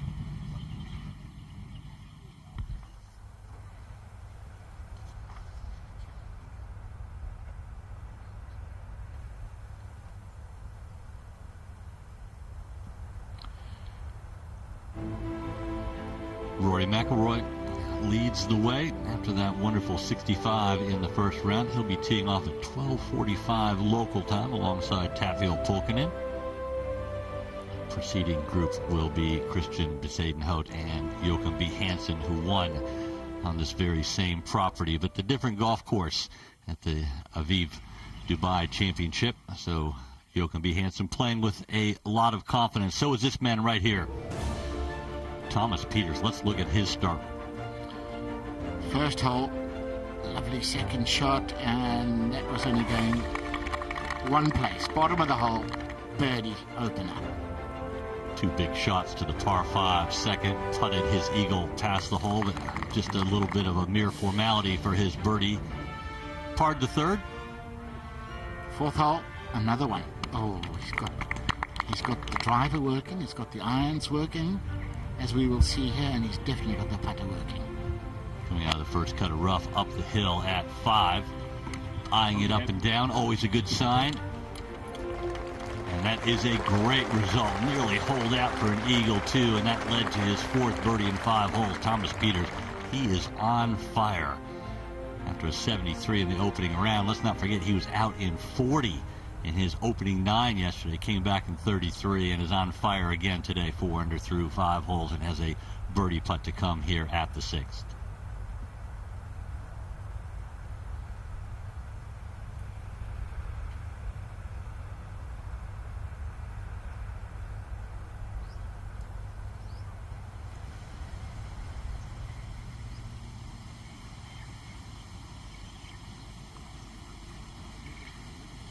A little bit of teamwork going on here, Nicholas, between Thomas and Adam, trying to pick out the line. They spend a lot of time on putting greens, and Adam has been actually really, really useful, I think, for Thomas's understanding of combination of pace and and green reading. They've been working a lot with Jerome Tunis as well back home. This, I think, has a little bit of left to right at the end that is not easily noticeable. And it's quick. Everything's going to go with the grain to this back left of part of the green. Higgo is just a couple of bases off Peters because they're pretty much coming from a similar angle. So he'll be going to school, looking at what Thomas Peters' ball is going to do on this green.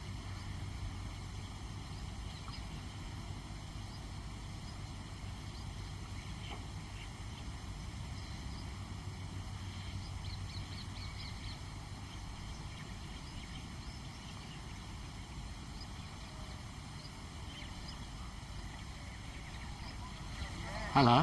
Hello? Oh my goodness. For a long time that looked like it would not go 6 inches underground, and he is 5 under after 6, folks. It was that little left to right at the very end as it lost pace and dropped right in there, and that is an amazing start for Peters. Beautiful read there by Nico Colsaerts to a tee. Second shot up the hill for Memorably after a good tee shot at the 5th. Players can only see the top half of the flagstick here at best. And that's a good one, just outside of 10 feet for the Australian.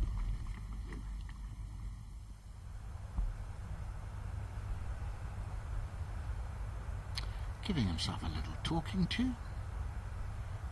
Just feels like he wants to get going now. 1 birdie, 1 bogey. Poulter coming out of the rough with just a short iron. A little bit of a guessing game and distance control.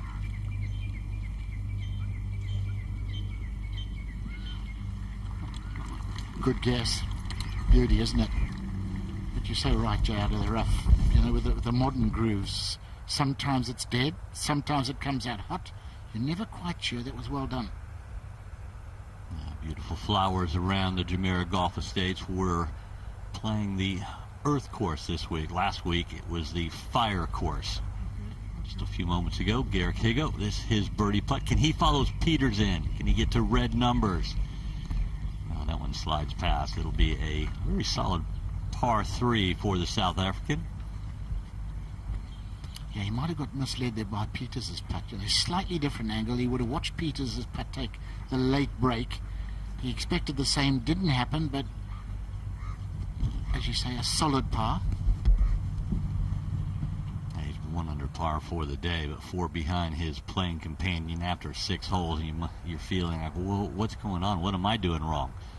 I think it's a matter of Peters doing everything right to start his second round here at the DP World Tour Championship and go back to 5 green.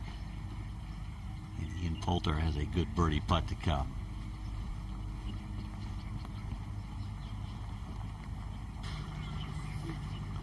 Well, Memorably had a little right-hand turn, Clyde, with his putt. Went straight across the face of the hole. Missed that low side. Speeded up a little bit. It's always nice when he putts first because he doubles a little bit. He always takes his time. As we see Poulter here just hanging on to the back edge of this green. This one's across the green, right to left, down the hill.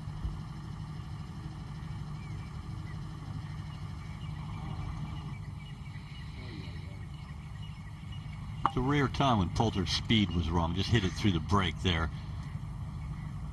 Most of the time, as you were saying earlier, Tony, wonderful speed controls. We go to 7T. Thomas Peters with the driver. This is going to get a proper hiding on this par 5, and he doesn't like it. Oh, you can see why. It's amazing, isn't it? Whether you're a 24 handicap or a tour pro, you try and hit it that bit harder, you lose direction, and that's just a brushing for Poulter. Poulter slammed that one in. That one with a lot of speed. Yeah, a bit of aggression on after his first putt. You're so right there, he doesn't often get the pace wrong. Were you one to slam those short putts in? I was. Because I wasn't a good reader of greens, I like to take the break out of it and ram them home. Thomas Pieters has crept up on the first page of the leaderboard, 5 under par through 6. He's now 3 shots behind of Rory McIlroy in the second round of the DP Tour Championship.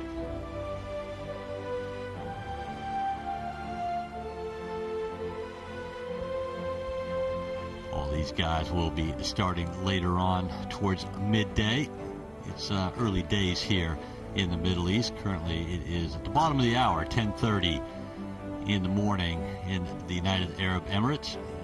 Our feature group coverage is bringing you action from the group of Thomas Pieters and Garrick Higgo and Ian Poulter and Min Woo Lee.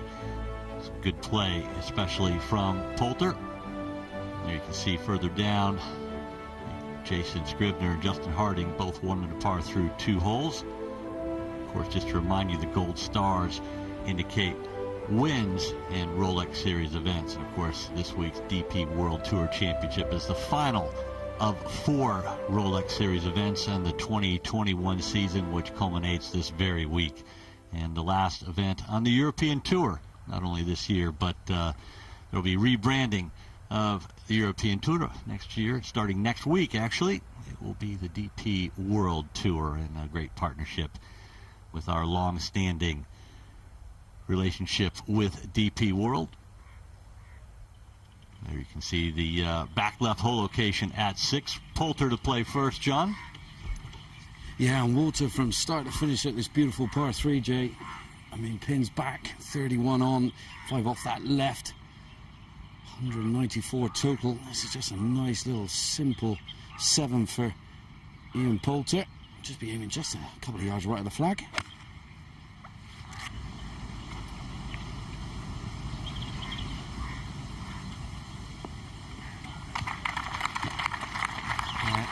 And the players trying to land it 8 to 10 yards short and let it feed down that slope, and they're all coming up a little bit shy.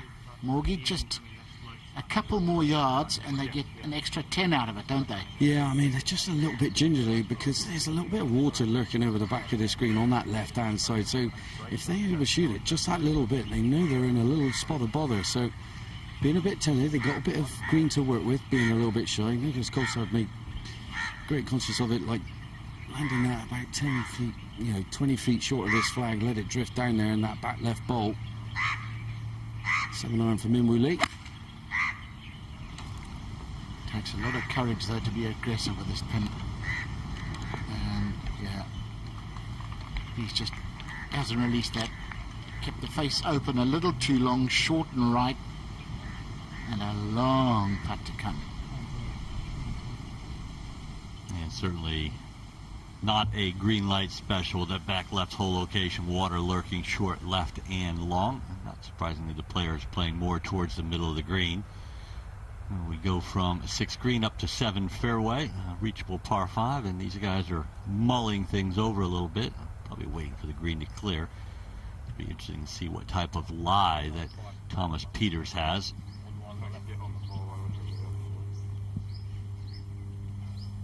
I mean, if the pin was tight, like yesterday, you'd be laying up, but I mean, we've only got 195 to go with the scoreboard.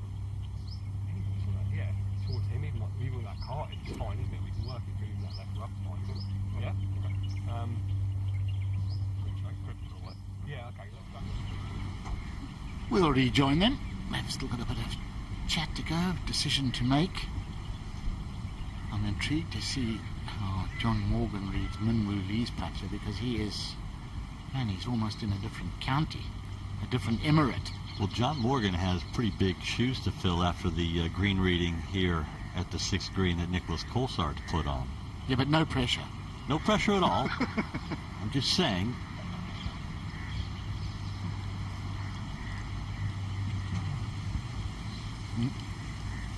Morgie, we're gonna have you on your toes here, because, well, I would not like to be reading Min Woo Lee's putt from that range, but I'm sure you will have it under control.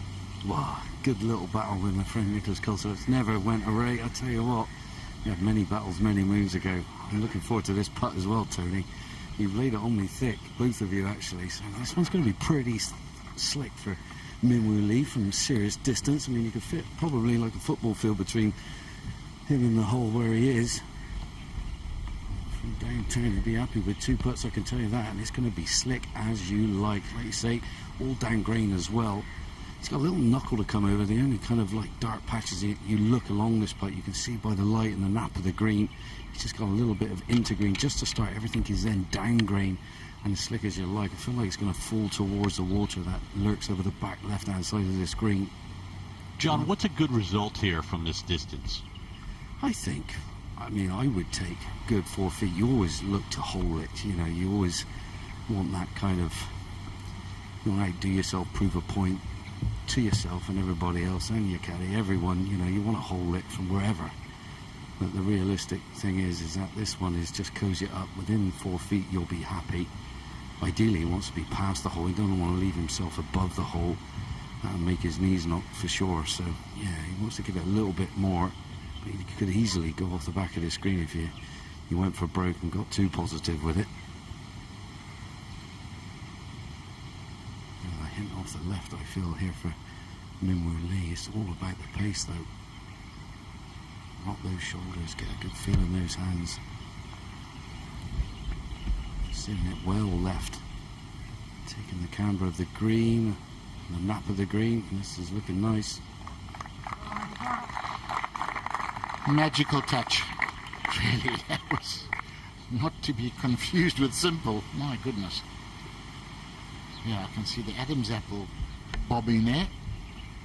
Quite pleased with that, I would say. Tony, when you have a putt like that, you're not thinking about, oh, I need to take the putter back this far. How do you really gauge the distance? Touch and rhythm. You know, I don't think I concentrated enough on rhythm on long putts.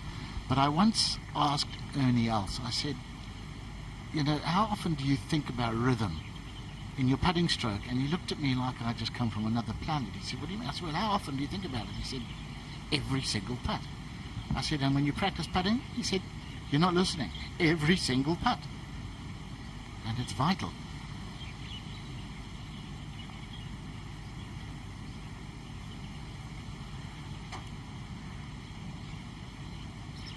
Good pace for Poulter once again. There's an odd putt at the previous hole where he hit it through the break. So both Poulter and Minwoo Lee, beautiful long approach putts at the 6th.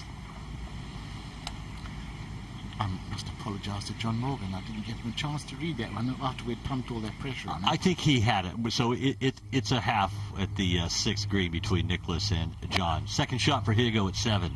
Excuse me, third shot after laying up. Oh, that's the danger. You lay up and you feel you have to be aggressive on these par 5s because they are birdie opportunities. But if you miss it on the wrong side, oh, he's got some work now. You can see Peters laid up short left of the green and actually has a pretty good angle here, it looks like, Nicholas. Yes, it's a good angle.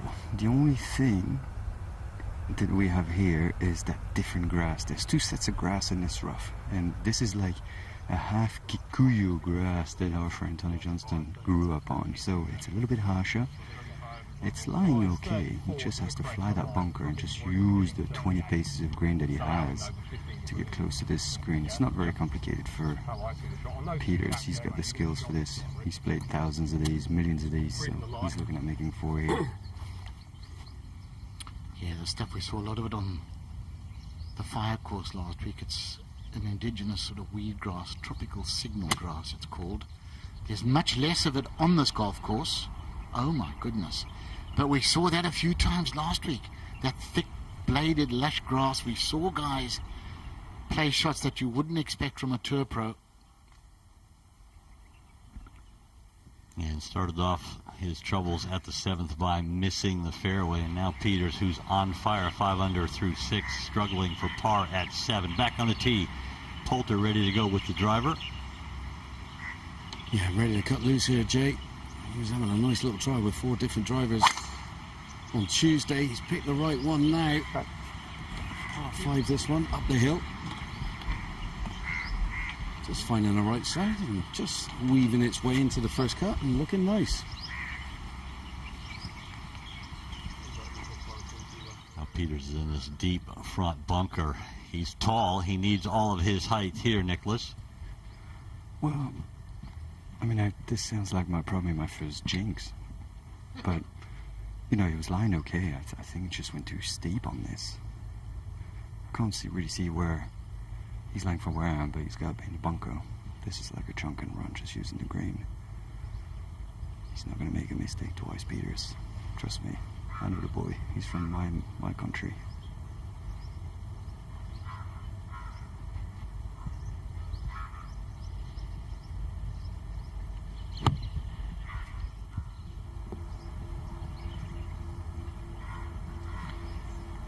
I think he was a little unlucky there. I thought it would run out a little more from those deep bunkers, as I said before. You can't see the flag, you can't see your landing area, and it's all about the mental image. Huge putt coming up for his momentum to make a bogey. It's like a bogey and a half on a reachable par 5 for Peters, but Higgo has a difficult little pitch shot from down below the level of the green, Nicholas.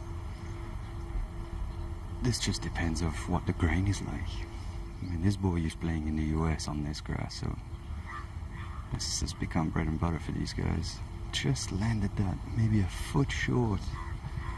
You see, I think that's the thing on this course. When you start to get aggressive and you try to get for these spins that are tight from the edges, and you get done by these slow paths, and you just hit a few average little chip shots, it can be pretty bloody on your scorecard. And we've also seen that when you play well, you can get really low, just like Peters at the start of the first 6 holes. Yeah, it's a demanding golf course that definitely rewards good play and punishes errant shots. Number one thing is getting it in the fairway off the tee, and that's what Peters did wrong.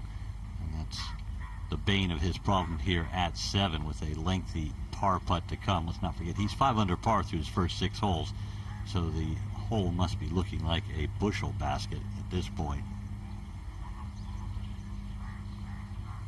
The strange thing with that tropical signal grass, Jay, that's the indigenous sort of weed grass, there is so much of it on the fire course where they played last week, and strangely enough, it's because the water supply is pure on the other side. There's less saline content, and it prefers good water.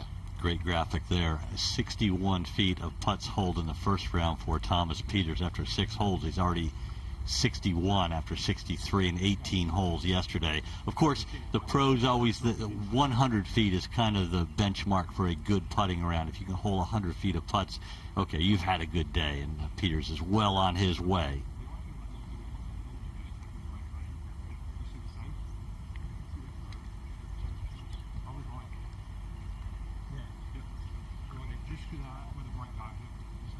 Nicholas, how important is this putt for Peters? Of course, every stroke counts the same, but what about the momentum here if he holds it?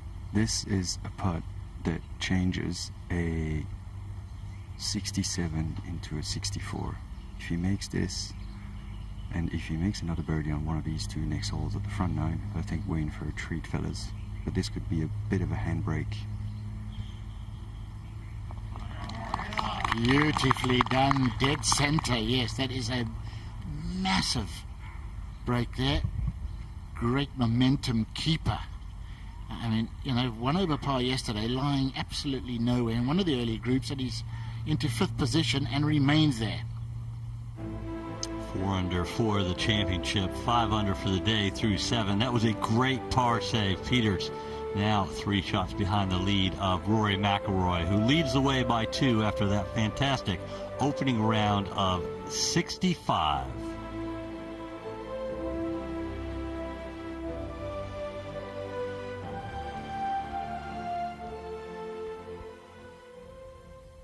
Now Higgo has this putt for par. Can he follow his playing companion in? He most certainly can, Jay, and that, I mean, that also, to a lesser degree, he's not 5 under par after 6 holes, but that's also a help to the momentum, isn't it? Just keeps him ticking over. He's still under par for the day, moving in the right direction. You hate to bogey a par 5 as a professional, especially one you can reach into, and just miss the green with a wedge, but no harm. If you can call no harm a par on a reachable par 5, really giving away probably a quarter to half a shot. Yeah, you know, you can live with a bogey on a par 3, you can live with a bogey on a par 4, but it always feels like a double drop, doesn't it? 6 and a 5 for a tour.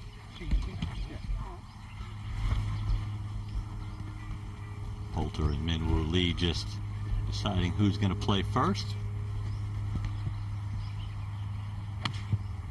Yeah, just laying up Jake from this left bunker. Big lip on this bunker, and he was right up against it. And that's...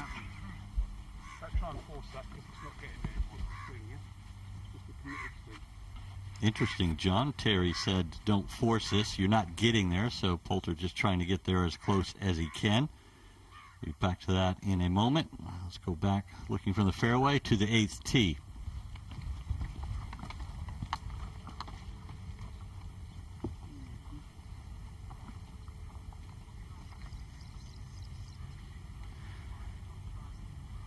Peters for the driver. We've seen that line before. He's looking over the right half of that left bunker. Zit into the right bunker yesterday off the tee. This will be fine. This is perfect. Aiming at that far end bunker. Trying to give yourself the shortest thing possible into this narrow green, number 8. This is one of these holes where you miss the tee shot, it becomes a really difficult one. You nail the tee shot, it becomes a birdie hole. Nicholas, it's my turn to break Tony's heart. That only flew 316. Must have mishit it, got it out the neck. Higgo with driving, trying to follow up. This needs to fly a little. Is it good enough to carry the bunker? I'm not sure. It didn't look like it. Looked like it carried into the bunker, so he'll hope he's not too close to the high lip, which is always a feature here at the Earth Course. Earlier, there was a rebrand of the European Tour, and here is the announcement, the DP World Tour, as it will be known.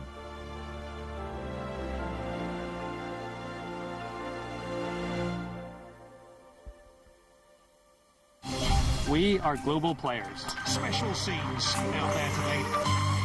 We are game changers. Good. What a performance this is. Listen to the reception. We know what drives success. Amazing stuff. We embrace innovation. We stay one step ahead of the competition.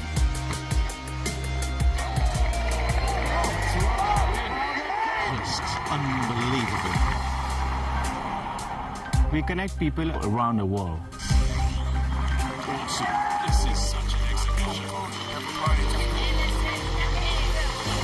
We are committed to making golf a game for everyone. I'm just blown away with the talent. Welcome to what is a unique and exciting format. Our partnerships make us stronger. Oh, it's unbelievable. Oh, partner. Together, we will elevate the tour in every way. I have a difficult challenge for you. This is just epic.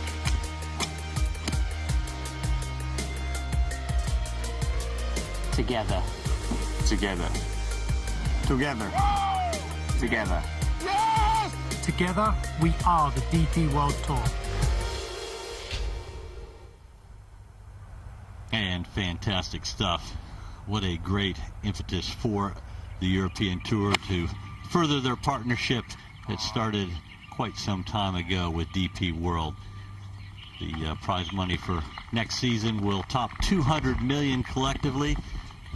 All events on the DP World Tour next year that are standalone events will have a minimum prize fund of $2 million. Just so much going on, and DP World is a great partner, and we look forward to a long relationship. They could have extended the name, you know. It could have been the DP World Fun Tour. Because, you know, you look at that little snippet we've had there, it's always been fun on this tour, hasn't it, Jay? I'm proud to have been a member of this tour for 41 years, and man, has it been fun. Yeah, we all had fun except when we were paired with you. Oh, no, I say that. Opened the door. I say that. Tony, he and I played so much together, and what a great time it has been. As we look down at Poulter, John playing his third to the seventh. Yeah, you're two beauties, aren't you? Hey, wind-up merchants, both of you. Now, you and Poulter coming out of that little first cut a little bit. He's got not a bad lie, plenty of green to work with. I fancy him flying this pretty much all the way with loads of spin, lots of height on this.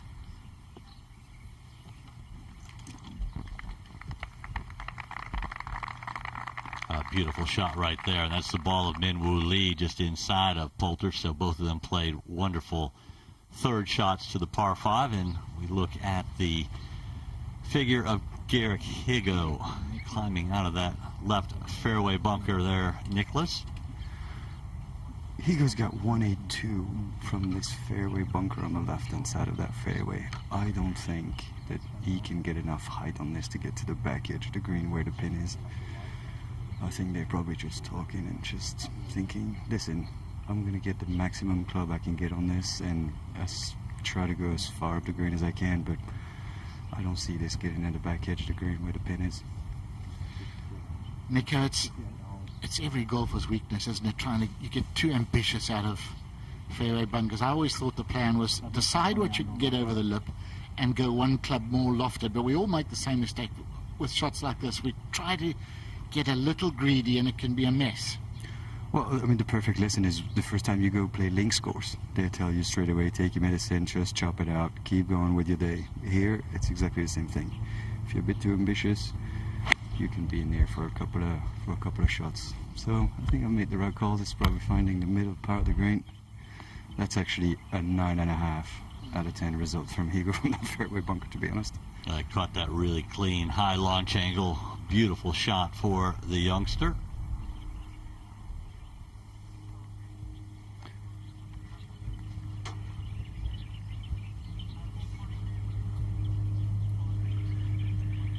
.150 for Peters.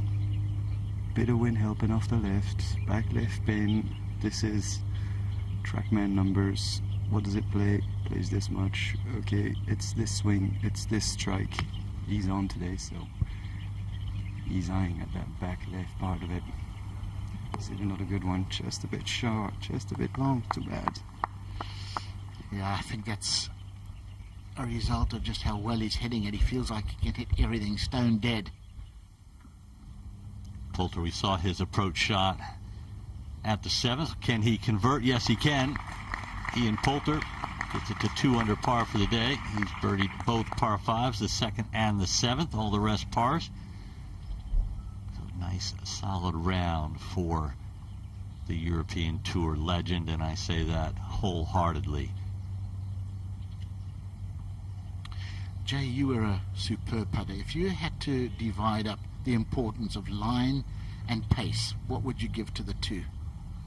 I would say it's probably 70% pace, 30% line, because you have to have the right pace to even be able to read the correct line. If you can't control your pace, you can't pick a line. There's a lot of different lines that you can make a breaking putt, but there's only one correct pace. And that was a nice positive pace from Min Woo. Yeah, I like that thinking, Jay. It makes absolute sense. That is good work from Poulter and Lee. 2 birdies. All 4 players in our feature group coverage today are under par. Higgo 1, Peters 5 under par with another, well, let's say birdie chip to come. Poulter and Min Woo Lee are both 1 under par after having both birdied the 7th. So good play in the feature group here. I'm Jay Townsend, joined in the box by Tony Johnstone. Following the Peters and Higgo group is Nicholas Colsaerts, and following the Peters Higgo group is Nicholas Colsaerts, and following the Min Woo Lee and Ian Poulter group is John Morgan. We're really glad that you're joining us and hopefully enjoying the coverage.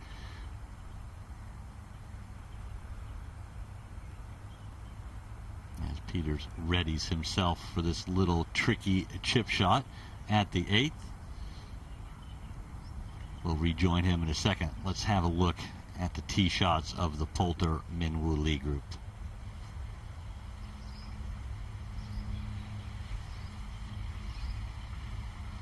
Poulter out with driver. This is a good play. He's aiming at the smallest bunker in the far distance. That'll open up the green nicely at this little soft dog leg right to left par 4.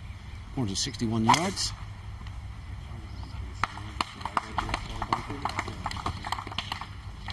He's only hit 1 out of 5 fairways, but the ones he's missed, he's only missed by a fraction. He's been in the first cut most of the time, and he's put that to rights by splitting that fairway.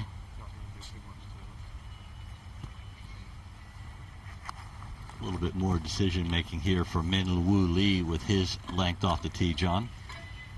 Yeah, I mean, he's going with the 3-wood. I think this is a good option because if you slightly cut the corner on the left-hand side too much, you can run into the old wood chip-ins and a few little bushes down there. You've got to be down that right-hand side, and that gives you a great butchers of the green going straight up there. It's a long, narrow green at that as well, so must find fairway here.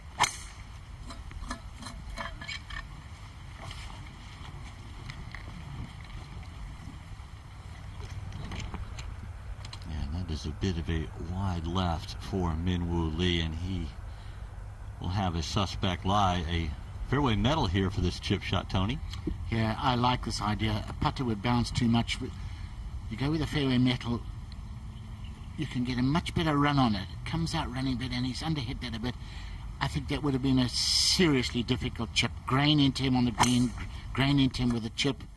I think that was a great choice.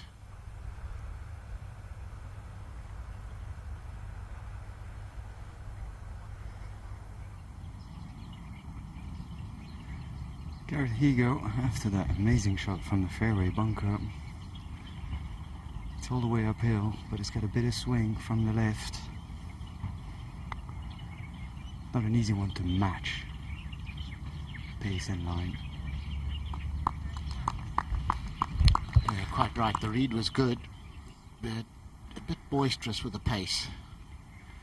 But to go back to Peters's shot, I agree with you, Tony. I mean, I looked at the lie and I was like, I know his skills, but he would have been thinking, if that just comes out a little hot, it's 20 feet by. So I think he did the right choice. And quite easy to duff it into that grain as well, isn't it, Nico? I've never duffed one in my life, have you? Now we know you're not telling the truth. Anyone that's played very long has duffed one. Yeah, you've got a very selective memory, Mr. Coulthard. Trust me, I don't. Important par putt here for Higgo. Holds it right in the middle. He remains 1 under for the day, even par for the championship.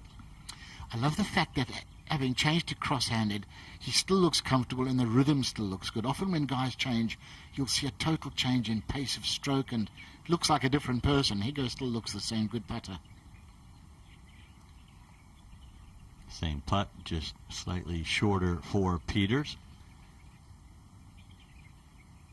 And this should be a mere formality for the man that has gotten off to the hottest start of the day. Ended up in the middle, used a little bit more hole than he had anticipated, but he remains 4 under par and 5 under on the day. Peters going to 9T with driver in hand, one of the harder holes on the golf course. And there is confirmation. Thomas Peters 5 under for the day. Paul Casey off to a good start, 2 under through 2. They are both 3 shots behind the lead of Rory McIlroy in the second round of the DP World Tour Championship.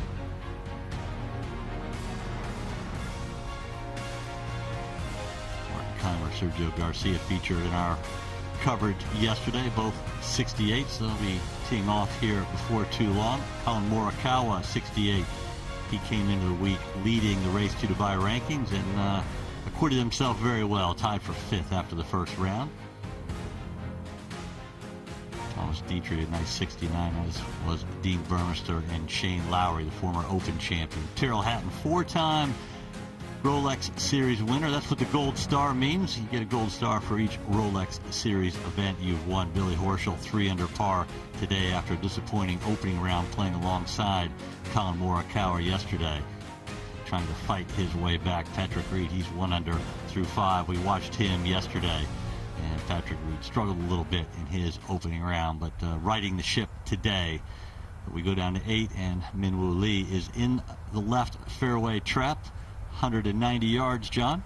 Yeah, cheers, Jay, and what a shot he's got in front of him. I mean, he's found the left portion of this trap with the biggest lip you could think of right in front of him. He's got to get this up so rapid Saving grace, there's a tiny bit of breeze helping him to get over, but down that left-hand side means that this green is like at a 45-degree angle, and it's pins back left as well.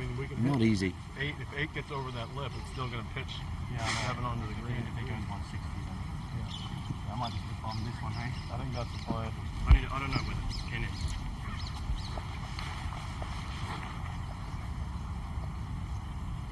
In regards to the crane, left of the crane, can you see the camera tower? Yeah, it's on the camera tower. Left of the camera tower. He's saving grace from where he is. There's a humongous crane at the back of this green. That gives us all the great signal. That brings us all the it's pretty much on the that's the camera reason you can hear me. On our angle, it's just left of the crane. It's like kind of up that track that the ball rolled. Folks, we're going to need you to back up to the left, please. Thanks. He's got to stay nice and tall, keep those feet nice and grounded. He gets a little bit crazy legs like I do. He could hit way behind it and let's go half the distance, and all that bracken that's between him and the green is in play if he doesn't quite catch hold of this. It could be back down by his feet as well. If he doesn't get it out, it hits the front of the lip.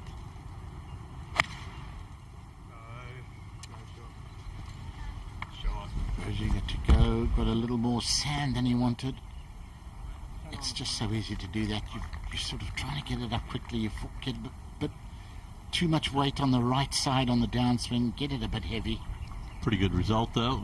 Nearly on the middle level of this tri-level green is Poulter, middle of the fairway, ready to go. Yeah, I'll give him about 7 out of 10 for that effort there from difficult place now. 167 yards for Ian Poulter, sitting perfect in the middle of the fairway, back left flag. Can he get it all the way back there? It's a 3-tier green, this one. Long, thin one at that.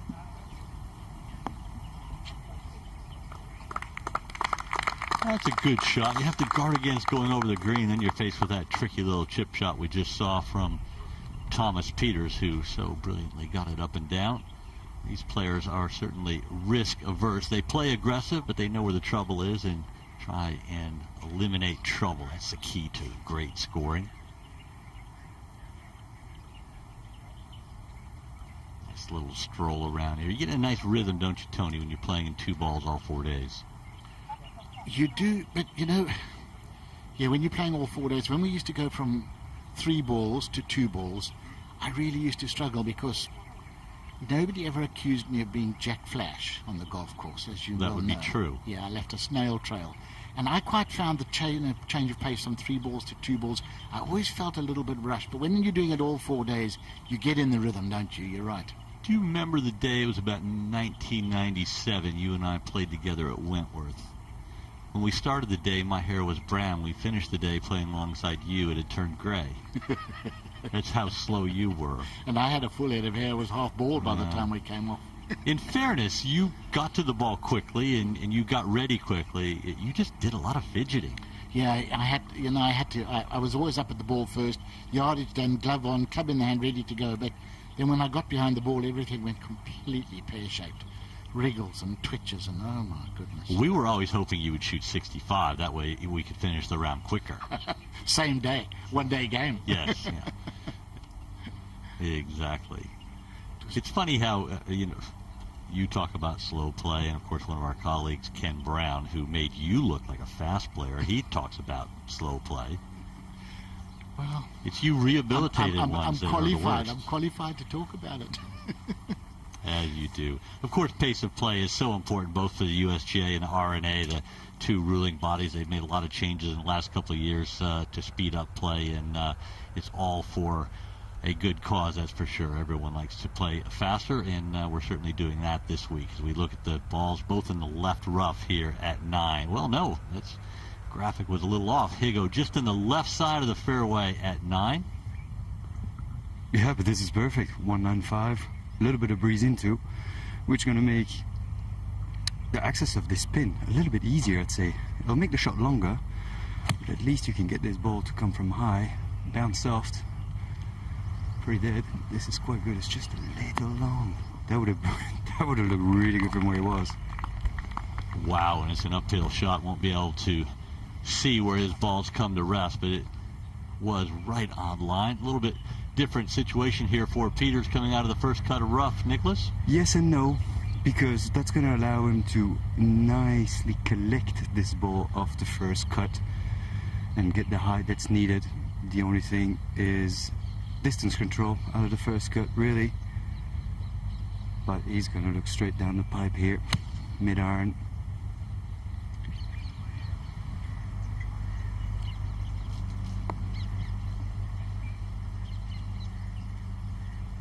That's fine. He'll be able to get the putter on that.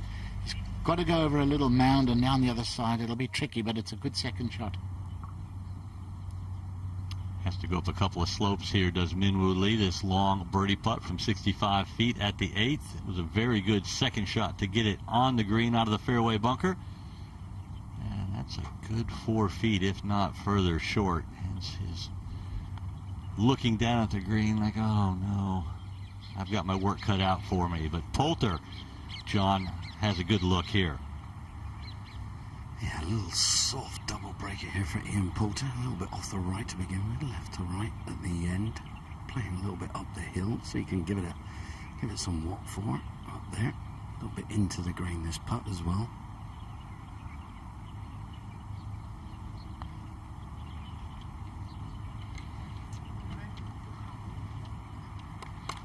Yeah, on this occasion, the pace was good. Line a little off. Morgie J said that Minwoo Lee looked down at his putt and went, oh no. I don't think I was ever that polite to myself when I left myself that far short. You can't say on air what I would have been thinking, but oh no seems very mild, doesn't it? Yeah, very mild. I mean, the thing is, Tony, I mean, the first putt he had was all uphill, into the green, breaking off the left. I mean, you can be a little bit bold and brave here. It gets a little, the green actually falls back towards the back left-hand portion of this green. So if you're a bit heavy-handed, he could easily have seen himself off the back edge of this green, no question about it. So he's a bit gingerly on that first putt. Morgie, before you went to play in America, did you have any idea on grain? I presume you learnt a lot about it when you played the PGA Tour. Yeah, not a Scooby-Doo, Tony, not a clue. I really had to figure it all out as soon as I got here. I think my first event was in Hawaii, and I'm, oh my goodness, did I get caught out.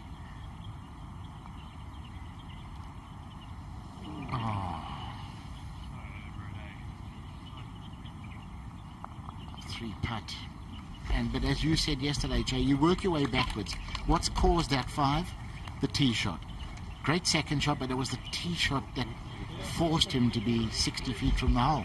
Yeah, he was 65 feet, had to go up 2 levels. It wasn't a terrible first putt. So he just put himself in a bad position off the tee, as you said, Tony. And I think that's important for all of you at home to figure out. Don't talk bad about your putting. That wasn't the putter that really caused the bogey for Minwoo Lee at 8. Let's go ahead to number 9, and Nicholas Colsaerts is watching Garrick Higgo. I said how beautiful that shot must have looked off the fairway, and then it just trickles basically half an inch into the fringe, and it's just sitting to this fluffy, not really well mowed grass.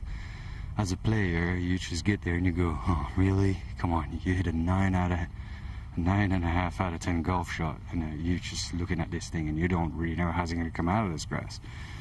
So just pace, a little bit off his left. If it was normal grass, you wouldn't even have to second guess himself, but settle down. You see, that's what I mean. It's just a lie. You don't really know how it's going to come out, and it just unconsciously bothers you. Yeah, absolutely right. Just don't have quite the same trust and confidence.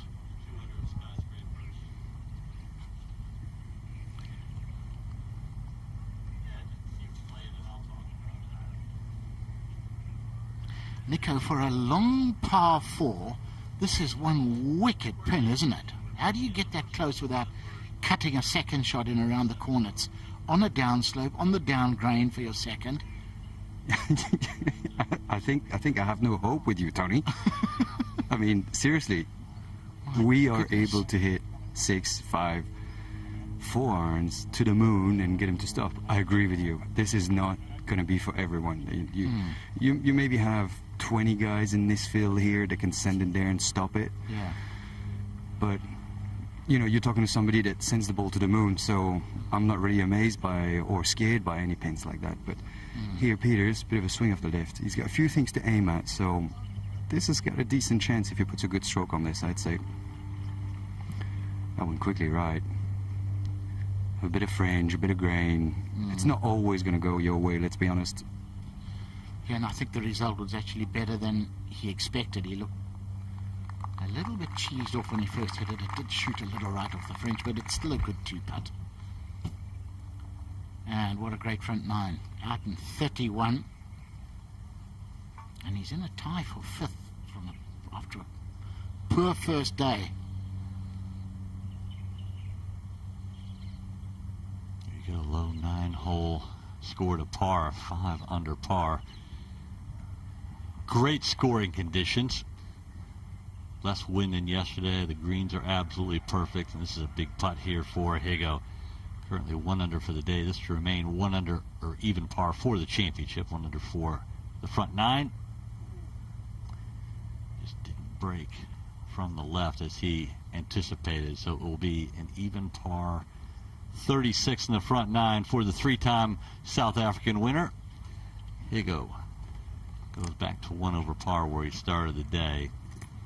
Young player of such promise. After that win in the United States, the Palmetto Championship, has just kind of hit a little bit of a wall, Tony, but his life has really changed this year so much with the 3 wins in the European Tour, 1 on the PGA Tour, and you know what? You never know how it's going to react. Paul Casey, he's playing well. 3 under par through 4 holes. He's climbed into a tie for 2nd, 2 shots behind the lead of McIlroy. Alexander Bjork just kind of going along quietly. Not a flash guy, but certainly a flash score yesterday with that 68. Sam Horsfield, a talented Englishman, 2-time winner in the European Tour, actually made history last year during the COVID times, during the UK swing. Won a tournament, missed the cut, and won the next one in 3 consecutive weeks. Never been done before. Joachim B. Hansen, who had that 67 yesterday, he won on the fire course here at the Jumeirah Golf Estates at the Aviv Dubai Championship, so he's in great form. Robert Mcintyre, another lefty, the talented Scot, he was rounded in 68. You can see some good scores there. Abraham Ancer 3 under par today. Nice to see the Mexican national over here playing. Played at the Porsche European Open earlier this year and said he really enjoyed coming over in the atmosphere on the European Tour. Now let's have a look at the 9th. Tee shots for the Poulter and Minwoo Lee group. Poulter in the right rough, Minwoo Lee right in the middle of the fairway.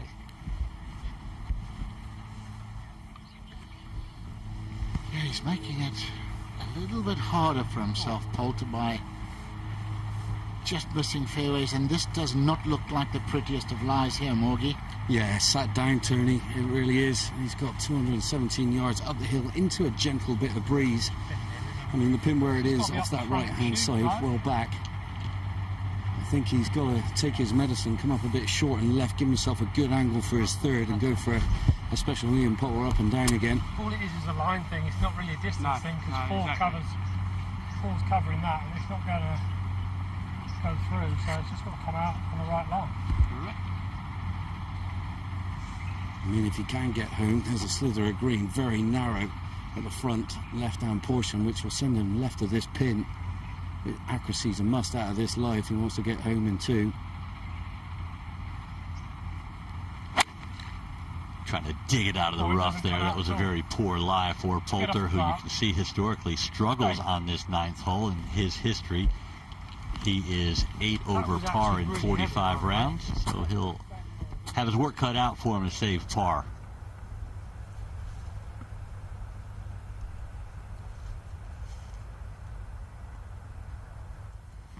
A bit easier here, John, from the middle of the fairway, Minwoo Lee's position.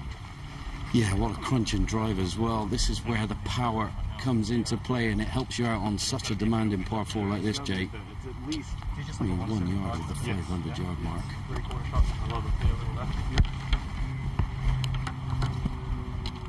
mean, this man, a little uphill slope, that's going to help him get all the elevation to a raised green. He's coming down with a bit of snow on it. He'll be able to get this one to stick to this right pin. Nicholas Colsaerts and Tony were just talking about this whole location. It's just over a downslope. You really do have to bring it in high. Oh, he landed it right into the upslope, trickled it over the top. That is a fantastic shot from Min Woo Lee. Oh, man. I mean, it was the hardest hole yesterday. It averaged 4.37. It's the hardest hole again today. Let's go to 10-10 and watch Peters just swish one away. You know it's good when they don't look. Always. Yeah, they turn away. I know where that is. That's where the mower goes.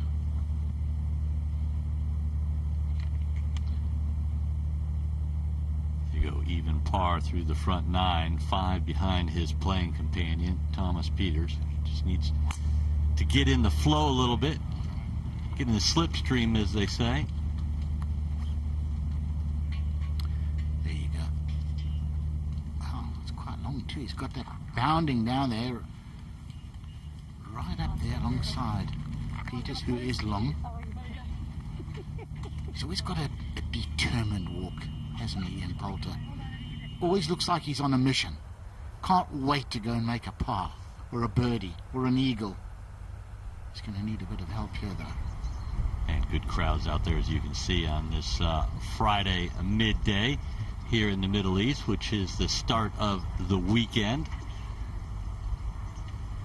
Always great crowds, all the expats here in the United Arab Emirates. Love their golf. Tournament's always been very well supported. Yeah, the crowds are out in force now. Actually building and building as the day goes on now, Jay. And yeah, the authority and Ian Poulter's walk, like you were making reference to, Tony. Man on a mission. He's got plenty of green to work with here. That was a horrible life in the right rough, I got to add. That's why the club turned over. Hit the long iron out of it, trying to squeeze it into that front portion of the green. Some shot from Min Woo Lee, by the way.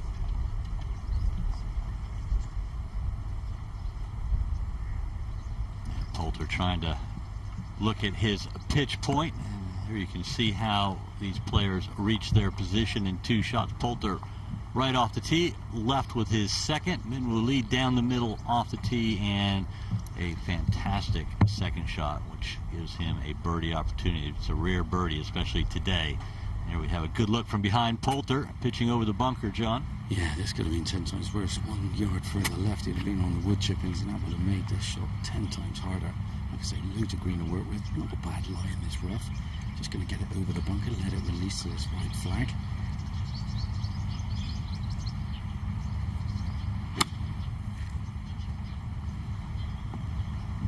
Came out too high there, landing's too soft for him. You cannot be serious. Ball sitting up almost unfortunate. Almost too frightfully unfortunate.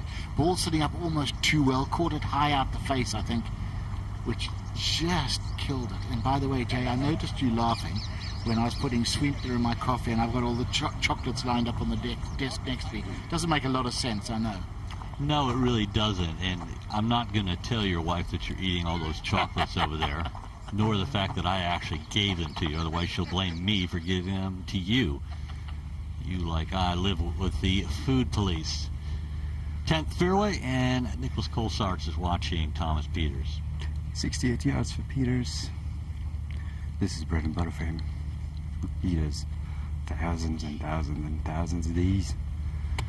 So you can still play 2 shots though. Something a little lower that just pitches just short into that bank, and second hop spin it, or just a little bit of height at the hole and check.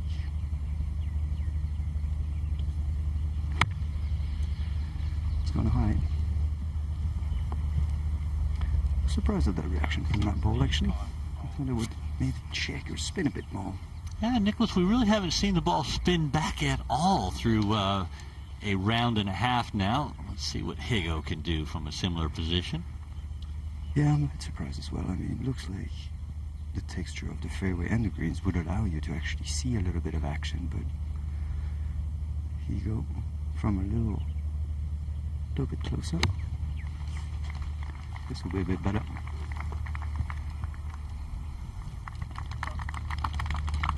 Good position, maybe a little bit better angle for Higgo to actually make that one. Of course, Peters got off to that roaring start, 5 under par through 6 holes. McIlroy leads the way in the second round of the DP World Tour Championship.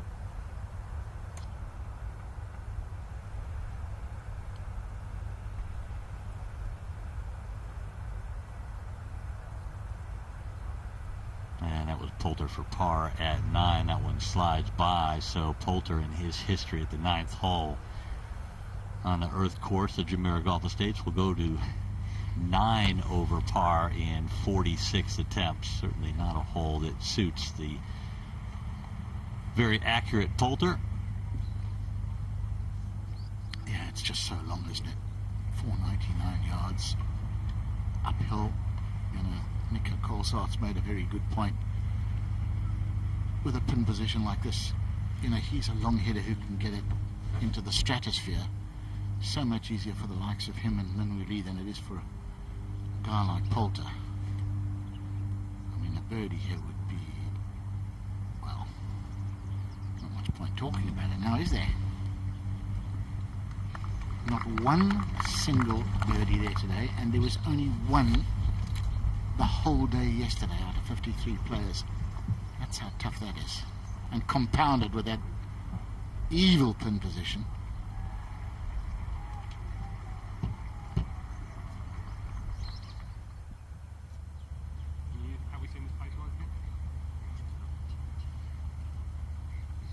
Peters first to putt here for birdie at 10 green. This one could be a little bit of a tricky one here, Nicholas. Not that tricky. Just a little bit down, a little bit off the left. This is just trusting your read. There's nothing really funky about this. You would have been just a little disappointed about that wedge shot. Would have liked something a bit closer.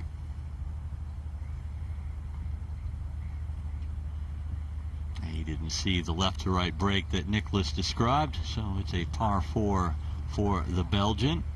Looks a little bit disappointed, only had a wedge in hand for his second shot, but still remains 5 under for the day.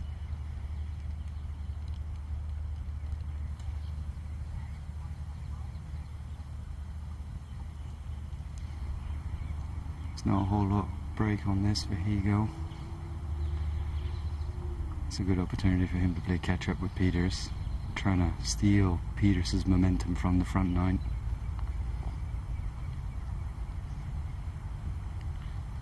Tad too much pace.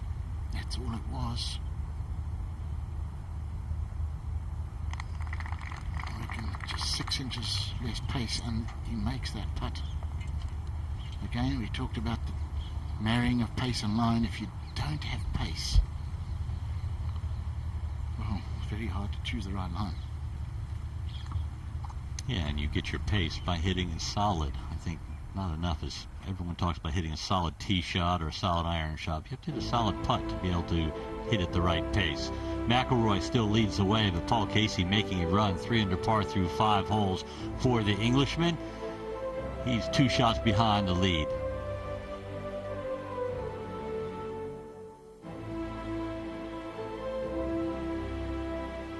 Peters has made the biggest headway, 5 under through 10 to get within 3 of McIlroy's lead, and McIlroy is such a force to be reckoned with, especially on this golf course. He owns all the scoring records, all the low round records at the Earth course at the Jumeirah Golf Estate. It's going to be a tough one to catch, that's for sure. John Catlin, Sean Crocker, a couple of Americans, Tony, both 3 under par after 69s yesterday. You know I had to throw that at you with Crocker. He always does that, folks. Sean Crocker, born in Zimbabwe. He knows I claim him. I played golf with his dad as a junior golfer, but obviously lived in America most of his life. Only today will I concede that, Joe. Only today. Tomorrow the war is back on. Okay, well, I won the battle anyway. Maybe not the war. Here's the tee shots at 11. Most players lay up, Tony, then it's a downhill little wedge shot to a back left hole location. Yeah, there's no real point in bombing it down there, I don't think. You see how the fairway narrows up dramatically when you get down to the 300-yard mark, and it's a short iron in. So play for position. Get a short iron in close, make your birdie, and here it is. Just an iron for Thomas Pieters. I don't think there's a man on the planet that looks more comfortable over the ball with his posture than Thomas Pieters when he sets up to a golf shot. And to be fair, they're not many better swings either. Yeah, such a simple swing, a powerful swing. He doesn't necessarily look like he pounds on it, but he gets so much distance, as does this man, Garrick Higgo, also with an iron.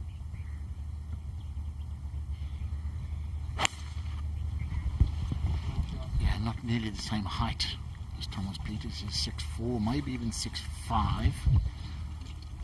But he generates huge clubhead speed, powerful legs, which are always a help.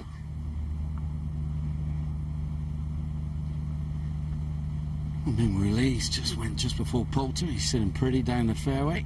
I mean, Poulter, a little bit of lead tape at the top of the shaft. That means when it gets to the apex of the ball flight, it flattens itself out nicely and gets a bit of roll on it. This is a go-get-em par 4. Birdie opportunity here coming in at 10 and 11.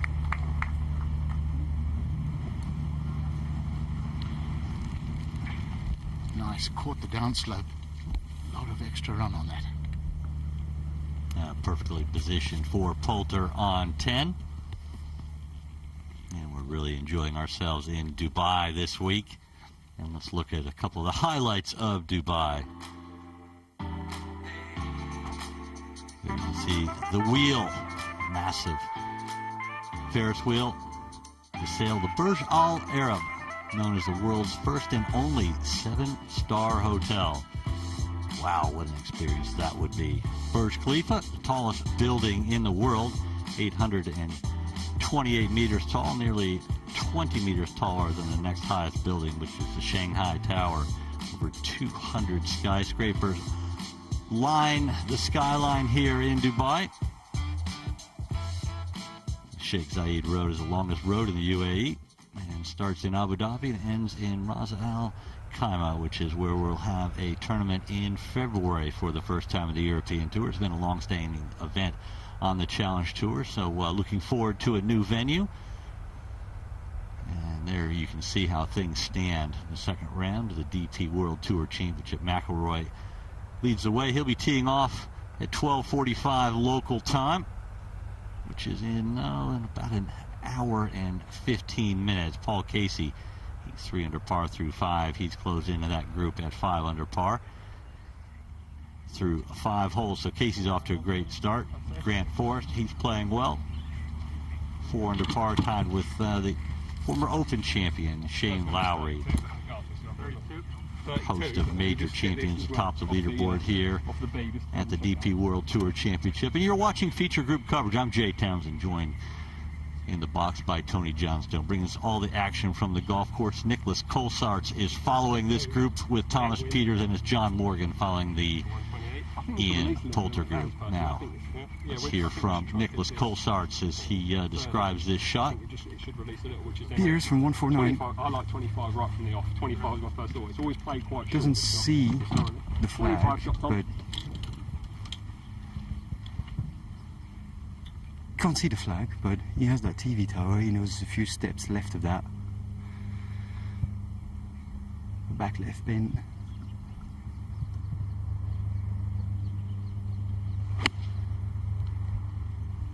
Just a hold up finish for Pieters. Plays a lot of these 3/4 shots. And that's okay. Not amazing, but that's okay. He's given himself another good birdie opportunity. Good, I got that one. Higgo, on the contrary, just sees this flag. This is perfect for him.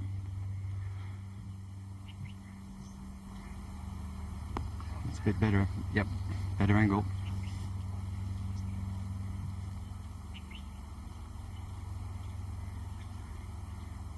Good shot there for Higgo, as Nicholas said, had a much better view from the right side of the fairway as we watch Poulter hydrate, walking down the 10th fairway. Set up just a little wedge shot in here for his second at the 10th, and he'll be thinking birdie. Poulter gets a scoring club in his hand. Scoring club, what do you think, Tony? A 9-iron through the lob wedge? Are those scoring clubs in today's math? Yeah, absolutely. You know, I would say, I'd even say an 8-iron. You know, 8 iron or shorter, you're expecting, aren't you, to get it inside birdie range. Saying that, they've got some brutal pins out here that are quite hard to get to even with a wedge. How about those two drives? 348 and 355. Ian Poulter. Absolutely biffed it. Do you like the distance they left themselves there, John? Just not a full shot in there? No, not a full shot. This pretty much the yardage book goes out the window here. A nice little feely one here from Ian Poulter. It's a tricky side of the fairway to come in from this front right pin there. There's a little knuckle that comes out about 10-15 feet just shy of this pin that's lurking on that front right hand side. So he's going to have to cut this one up there with plenty of spin. A lot more height required. Yeah.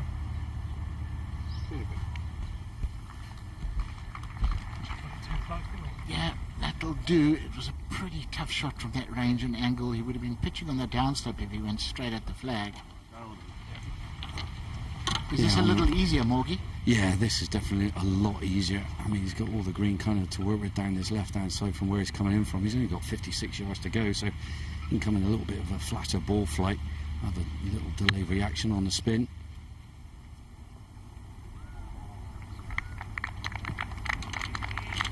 Yeah, again, just pitching on that slight downslope. The dark green, as you see it from our angle, grain in towards us means he was landing on the downslope. But it's still a pretty good shot, giving himself a good birdie opportunity. A little bit of grain looking here for Peters. What is this putt going to do, Nicholas? Well, I was kind of hoping you were not going to ask this question because historically this is the part of the green that I've always struggled to read. I've played here thousands of times and I always get this one wrong. So I'm probably going to say there's a bit of right to left at the end because I see the other way. You should have stuck with what you saw. But it wasn't read much better by Peters. Missing pretty wide right from that range. You can have one bad read, though, Nicholas. That's okay. Well, it must be a Belgian thing, then. Yeah, maybe. Maybe. That's the thing. I mean, for our listeners out there, viewers out there, you can't read every putt correctly. It's just not going to happen. Well, let alone when there is this amount of grain on these greens as well. I mean, we spoke about this yesterday. When you don't grow up on this grass, it's just something you have to learn on the go. This shouldn't move much. Yeah, and like so many things in the game, you know, what you learn as a kid sticks with you for life. You grow up on grain, you learn to not just read it, but you learn to be able to feel it. You can almost feel by the direction of grass what it's going to do. And if you don't get that as a kid, it's hard, you know. You're going through a learning process that good grain readers don't have to.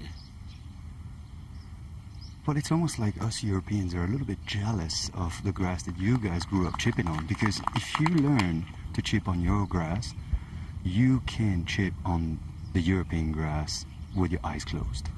But you go the other way, Nico, from European soft grasses to kikuyu, it's a lot tougher, isn't it? No, but that's what I mean. The grass that you grew up chipping on, then you can just chip on every other grass in the world, wherever you play. Agreed. That's a very good point. Another par for Nicholas's fellow Belgian, Thomas Peters. He remains 5 under for the day. Got off to that hot start where he birdied 5 out of the first 6 holes.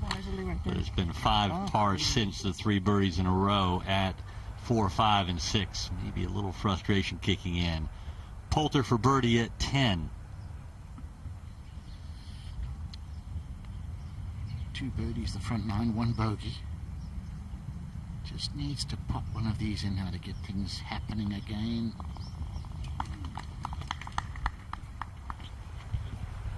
How much does being on the correct position on the green for a birdie putt outweigh being maybe a little bit closer to the hole in an inferior spot? I think that's a very good point again, but I think it's even more important on grainy greens. I know when I played on grainy greens in the practice rounds, I would chart the different changes of grain and try to leave yourself down grain putts. You know, the grain gets less chance to react on the ball. Minwoo Lee opened with a 72, 36 to the turn. This for birdie to get into red numbers.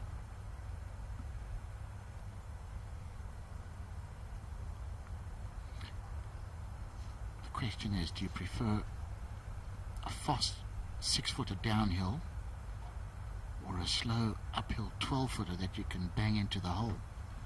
And you try and work that out when you're down the fairway as well. Oh, couldn't see it go in, and there was not much reaction. No, it Give wasn't. us a fist pump at least. Exactly. A nice birdie for the South African, excuse me, the South Australian. Minwoo Lee now gets it into red numbers. You're watching feature group coverage, second round of the DP World Tour Championship. McIlroy leads the way. He's teeing off in about 70 minutes.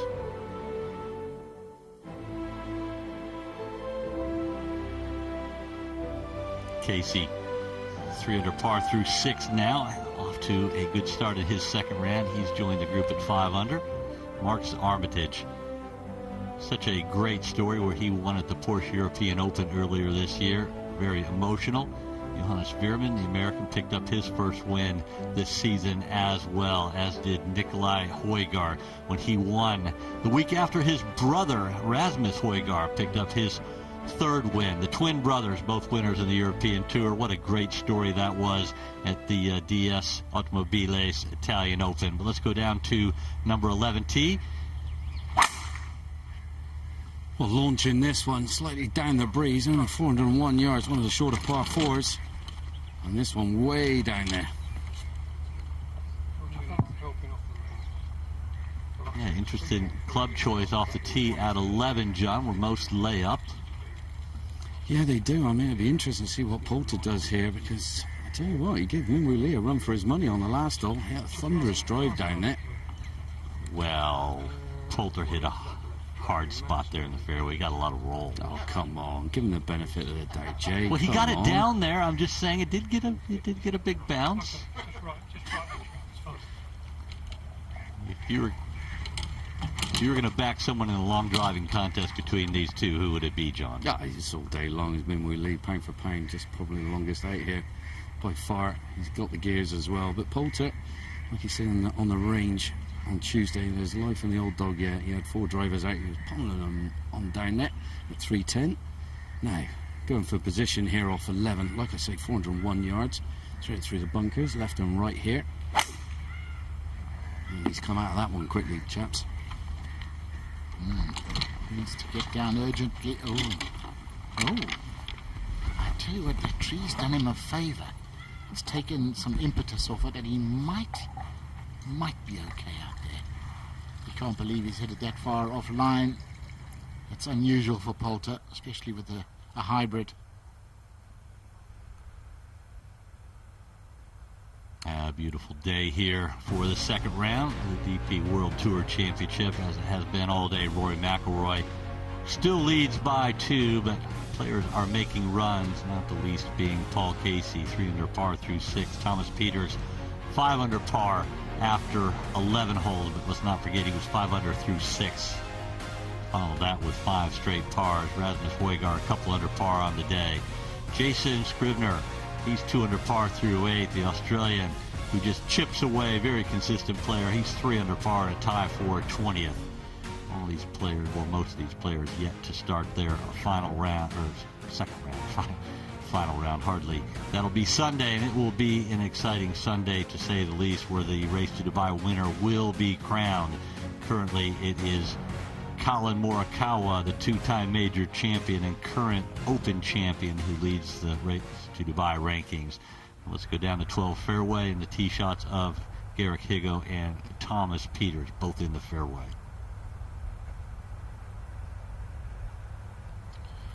Yeah, perfectly positioned. 187, 192 to go for Higgo. This is from just over 190 yards for Higgo, and the 2 players here have... You couldn't find 2 shots that are more into the repetition category. This is just get your number, aim at the flag. There's plenty of things to aim at behind it, or actually in front of it. You've got lips of the bunker. Just pick a line. Hit the shot that you've hit thousands of times. Game over. 78.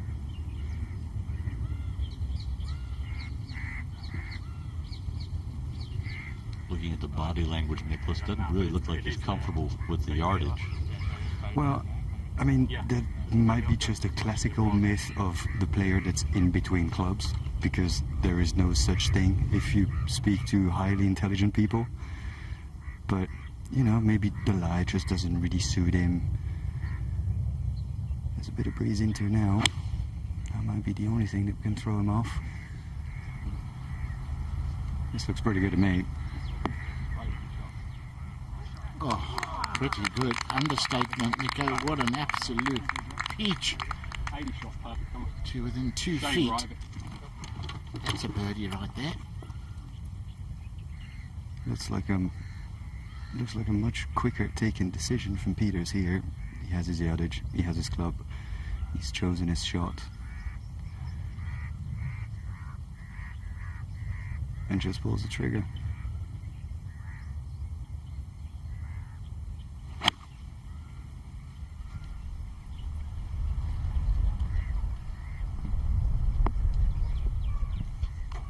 That's a very good shot there, made to look ordinary by Garrick Higgo's just towering iron shot within 2 feet of the hole. 29-year-old Peters, 5-time winner in the European Tour, picked up his 5th win just a couple of weeks ago at the Portugal Masters.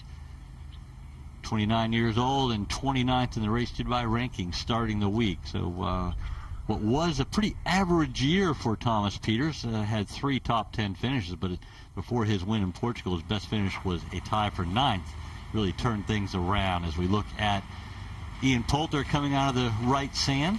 Yeah, he's a little pathy bit down this right-hand side, 179 yards. A little bit of a shot shaper here from right to left required with a back left pin. Just over the right edge of this little bush in front of him, he's got to go. It's a lovely light, just got to nip it off the top.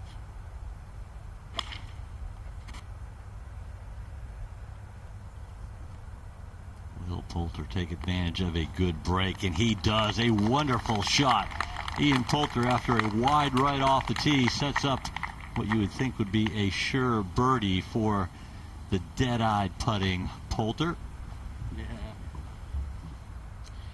It's quite hard to work out what is under your ball here. Sand looks compacted. It's just a beauty, and I made that mistake last week. I went out to look at pins in the buggy, and I thought, oh, just shortcut across here. It looks nice and firm, and I buried the back wheels of the buggy up to the hubcaps. I had to get 2 spectators to help me out. Nearly missed the opening of the commentary. Well, I bet the commentary was better for it. Shame they were there to help you. I keep teeing myself up for this punishment, don't I? I wish I could have had a picture of you with the buggy stuck. Well, we ended up digging it out with our hands and feet. It was quite tragic, really. Well, no messing around. We leave from 71 yards, trying to fly it all the way, and that was a difficult task. I would have clubbed up a little bit, maybe gone for the wedge, take a bit more sand, let it release down the green. Tony, that's such a difficult shot, that under 100-yard fairway bunker shot. Oh, it's just horrible. There's not a single guy on tour that enjoys that. That's an absolute certain. He go after that spectacular second shot, we'd have to describe it as. Brushing it in for birdie, well done. And gets back to even par for the championship, 1 under for the day. And now, once again, all 4 players in our feature group coverage are under par. 3 1 under par, and then there's this man right here, Thomas Peters, who's a 5 under par. Lighting things up, Nicholas. Well, I mean, this is just classic Peters. He starts his tournament on Thursday, he's 4 over after 9, and probably has a million things in his head. Manages to get back to 1 over with a birdie on 18 yesterday. Shows up today, different player, just plays like on a Tuesday. So this is the Peters that we all want to see play golf, because that's just the way that he's capable of playing golf. So yeah, it's been, actually, on behalf of all Belgian golf, I thank you very much for letting me follow this today. He's a good watch, isn't he? He's so talented. And, I think it's more of a surprise when he doesn't play well than when he does.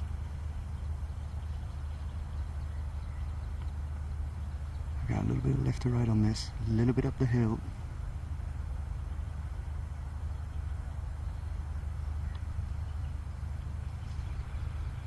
Oh, it looks good.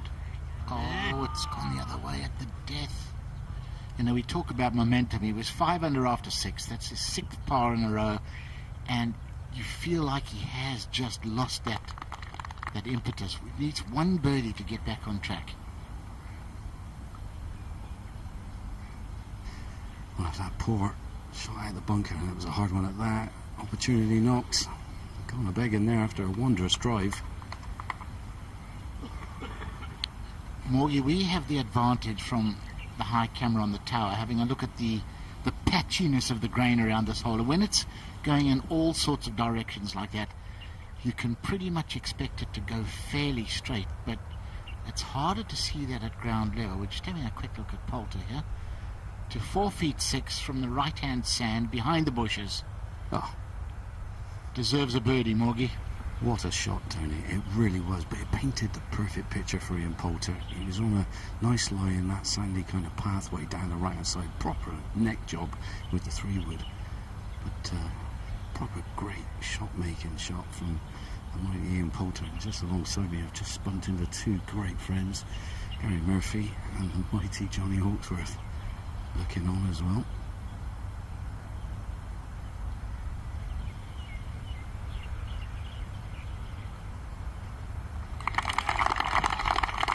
Great shot, and he takes advantage of it. Poulter picks up a birdie at 11 after an errant tee shot. He is 1 under par.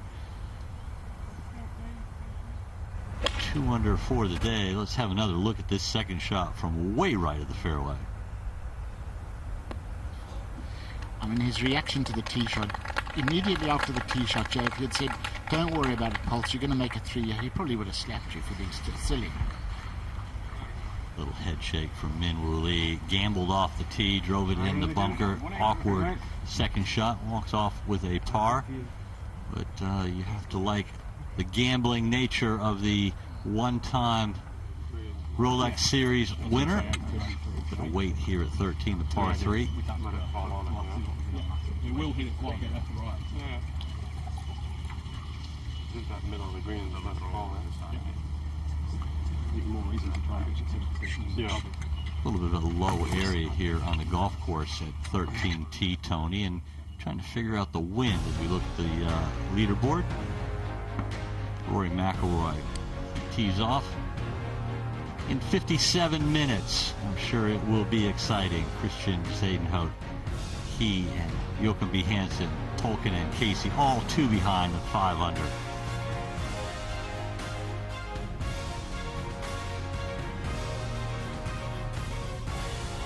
Jeff Winter, Rasmus Højgaard, both a couple under par in the second round as we go to 12T, and Ian Poulter. Tough cookie, this one, straight into the draft of the breeze. It's a bit leaky to the right. Nice fine fairway, this one. You want to get home in 2.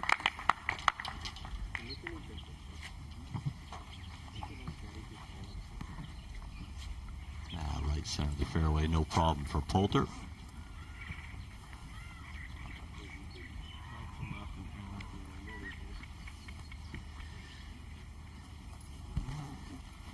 Well, Min-Woo Lee, I mean, my goodness, how far did he hit it down that previous hole? But obviously stepped away with a par.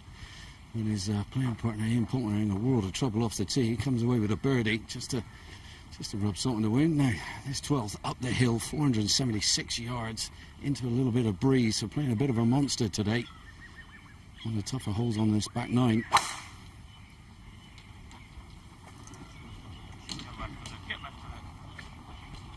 Saying get left of it, talking about that fairway bunker up the left side. And that one just missing it, Jay, by half a yard to the left-hand side. Oh, there we have a look there. That was a lucky break to hang up on the edge. And back to 13T and Garrick Higgo. If there's one wind where you can get this ball close, it's this one. Into off the left to find this short right pin position.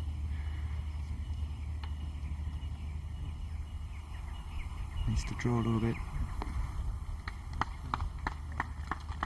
Actually, you know, like, this is not that far off, because if that pitch is 5 yards further right, that catches that slope that's just behind that bunker towards the hole. Nico, has that wind just kicked up in the last half an hour, or has there been a bit of wind most of the morning? We haven't really noticed that. No, it has a little bit. When we started walking up the fairway on 9, I thought it picked up a little, which is pretty much standard here. You don't really have a lot of wind until 10 o'clock, 9:30, 10, so that's pretty much where we were at. Peters is going to use the wind here, 100%. He likes a bit of squeeze left to right from time to time to go and find the right pin. He needs to come down, I'd say.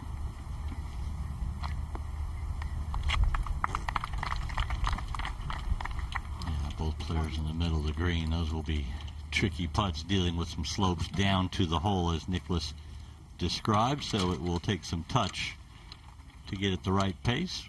But both Higgo and Peters are under par. Higgo 1 under for the day. Thomas Peters 5 under par for the day. Hottest round on the golf course. He's got off to that dream start. Birdie, birdie, par, birdie, birdie, birdie through the first 6 holes. All par since for the Belgian. And let's have a look at the Race to Dubai rankings. Collin Morikawa leads the way, and these are their projected rankings as they stand right now. There will be no movement in the top 3. Of course, John Rahm is not here this week. McIlroy, should he win, would move up to number 4. Casey, he's tied for 2nd. He'd move up to number 5. Abraham Answer solidly in 9th place and holding his position. You see Will Zalatoris here really came on the world golf scene when he had that great finish at the Masters earlier this year. Burt Wiesberger has had a stellar year. Made his maiden visit to the Ryder Cup, where he played very well, unfortunately, in a losing effort for the Europeans. Justin Harding at 26, he'd be holding his place. Thomas Peters moving up the strength of his good play today. Justin Rose currently projected to go down to 31. There's Garrick Higgo dropping down to 34. Jamie Donaldson as well. Francesco Laporta, good to see the Italian here. John Catlin moving up. He's in good position after the first round. Both he and Sean Crocker shot 69s in the first round. A lot of movement will take place both this afternoon and on the weekend, but it'll be Poulter first to play with his 2nd shot at the 12th. Yeah, and he's still got a long way to go here, Jay. I mean, it's 212 yards into a little bit of breeze. Plays 9 up, so well over 220 yards. Needs height, needs a bit of turn from right to left as well to get great access to this left pin today. That's on 31. Plenty of acreage of space of green to the right of this pin. There's a very slopey green at that as well, so it's the perfect bailout, but we'll leave you a difficult putt from there.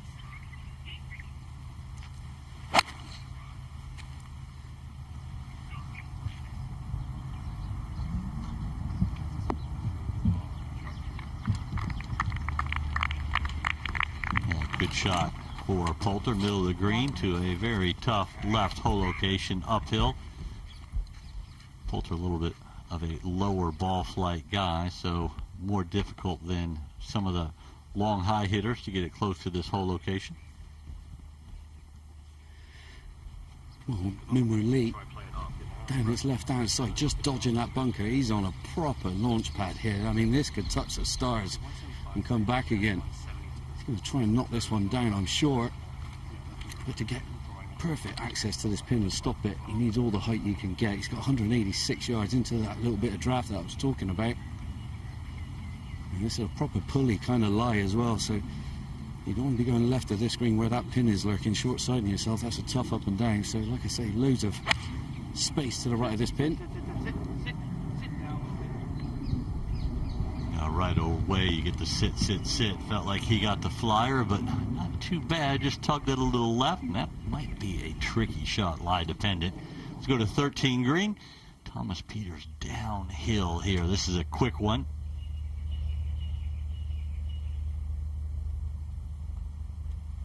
Sometimes you get putts that are defensive, Tony. I think this is certainly one of them. Yeah. Could hear Adam saying great putt there. Indicates how difficult it was, and just take two from there and get out of Dodge City.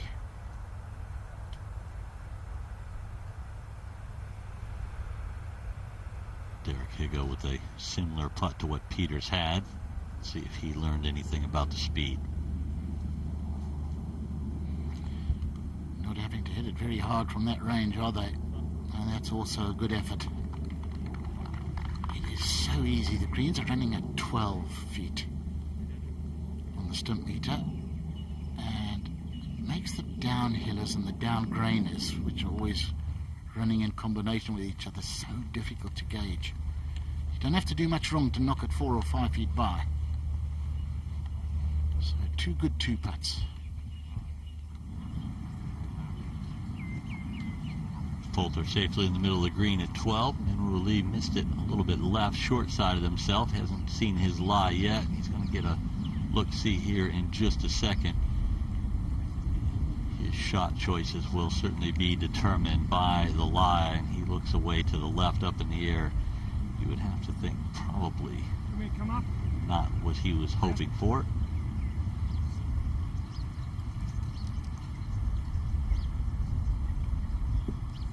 Last Australian to finish in the top 10 here in the race to Dubai was Jeff Ogilvy, where he finished 6th in 2009. Of course, Jeff Ogilvy, former U.S. Open champion, where he won at Wingfoot.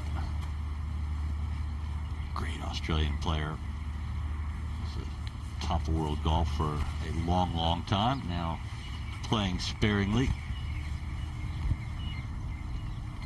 Another look there at the projected ranks in the race to Dubai. Richard Bland having a dream year.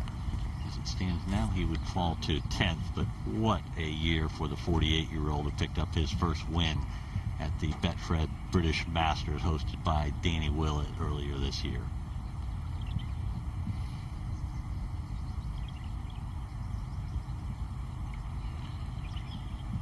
Well, it's for a birdie. Look at those trousers. DP World logo on them. Fantastic effort for the sponsors. His sponsor, by the way, and that is nicely done. Up over that little shoulder that just cuts into the green.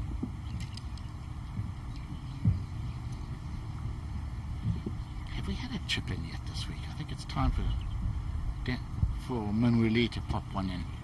Well, John, is this one you could chip in? Definitely, but unfortunately someone's not picked up their feet going around the corner of this green, and it's just fluffed up a bit, and the ball's just nestled against a couple of blades of grass behind it. Not easy, a little bit of movement behind him there.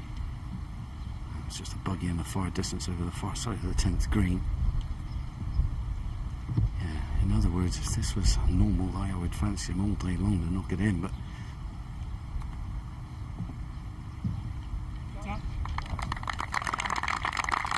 yeah, when Ian Poulter says good touch, you know it's a success story. Beautifully played.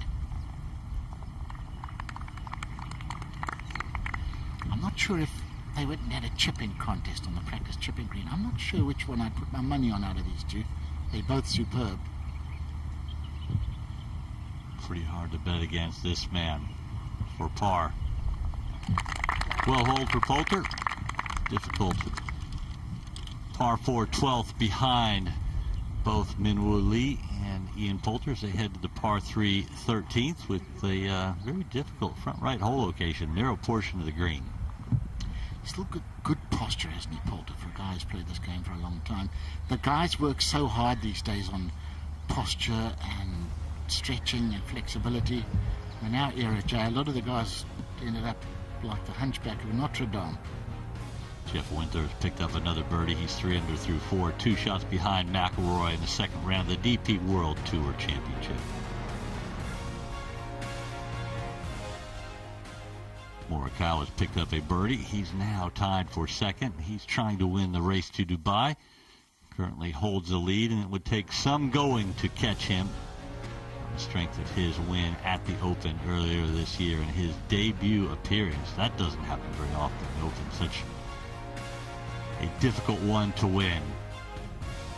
Good scoring for Lucas Herbert, who won on the PGA Tour for the first time earlier this year. He's 3 under for the day and the championship. Max Keeper, even through 4. Sean Crocker off to a poor start.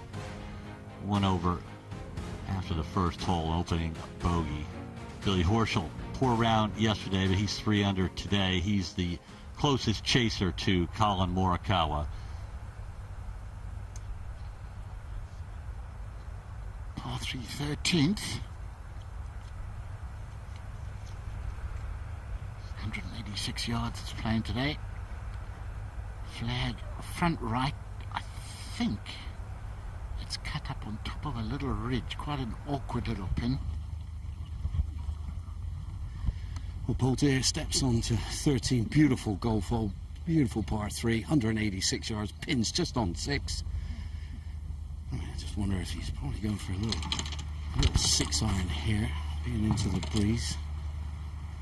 Needs to cover the front where bunker lurks, and a big old swell. The ball will feed off the green a good 10-15 feet if he comes up a little bit shy. Tricky green, this one, really topsy-turvy. Need to get it in the right position. You're brave enough, keep it short. Stay in the air. Stay in the air. Knew. Did he not quite catch it? Did he think he had to do something special with the club he chose? They know, don't they, to within a yard or two after impact, how far it's going to go. Yeah, it's amazing the feel that they have, John. There, Jay. How difficult is this front right hole location, John? Oh, my goodness, Jay. I mean, you've got to hit it up your left nostril, really, and honestly, you got the wind helping you into your face, which is handy. You know, if it was down breeze, I mean, it'd be pretty much impossible to get it close to this flag. You'd have to have a bit of good fortune pushing it in the fringe, a bit like what Poulter just done. And Poulter hanging on by a dear thread, like I said. Lee, I reckon, can muscle a 7-iron there with his speed. And that'll help him get that ball flight up high, a bit more spinny, let that ball stop on a dime. Effortless power there from Minwoo Lee. And what a wonderful shot from the great young Australian Minwoo Lee. Another birdie to come after that good up and down at the previous hole. So he's on a little bit of a run right now. And certainly playing aggressive. Long walk through the wood chips up to the 13th green. And Poulter has a chip shot to come. Let's have another look at this tee shot. Hard to beat this as the day goes on.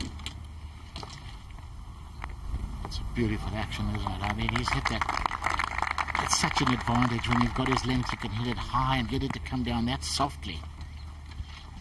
Stunning little shot. As they trudge up there.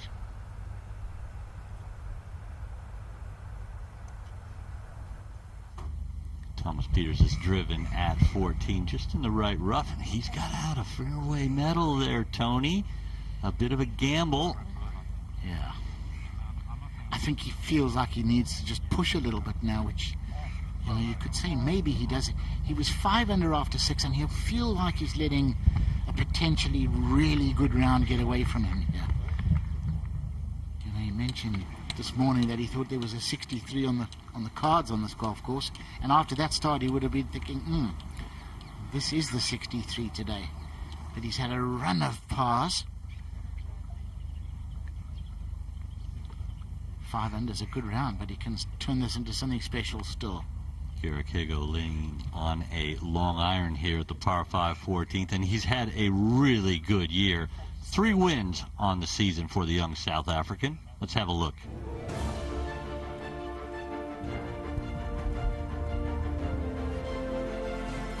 Garrick Higgo has won for the 2nd time on the European Tour, and he's won comfortably as well in the end by 3 shots.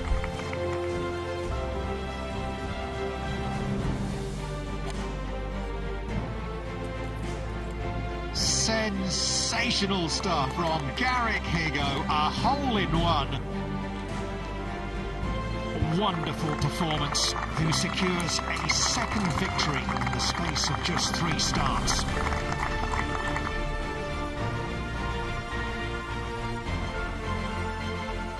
I'm sure Gary Player is watching. No question. Huge influence for this young man. Garrick Higgo. He is South Africa's newest sensation in professional golf. Let's go. And that was 4 wins worldwide in a very short period of time. And has been a little bit of a dry spell since then, but Peters, good lie in the right rough, being aggressive at the par 5.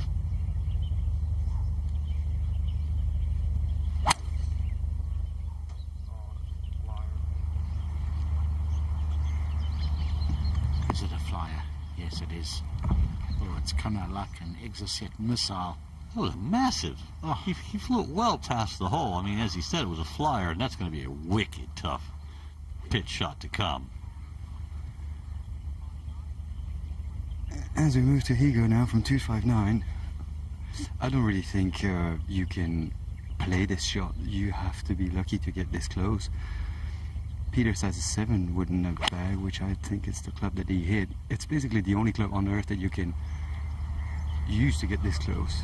This is just going to get stuck to the front of the green, which is a great leave, don't get me wrong, but to get close, I didn't think he had it. Yeah, good spot there for Higgo. A little uphill chip shot. There you can see longest drives today at the 14th. Higgo leads the way, 344. Peters not far behind at 331.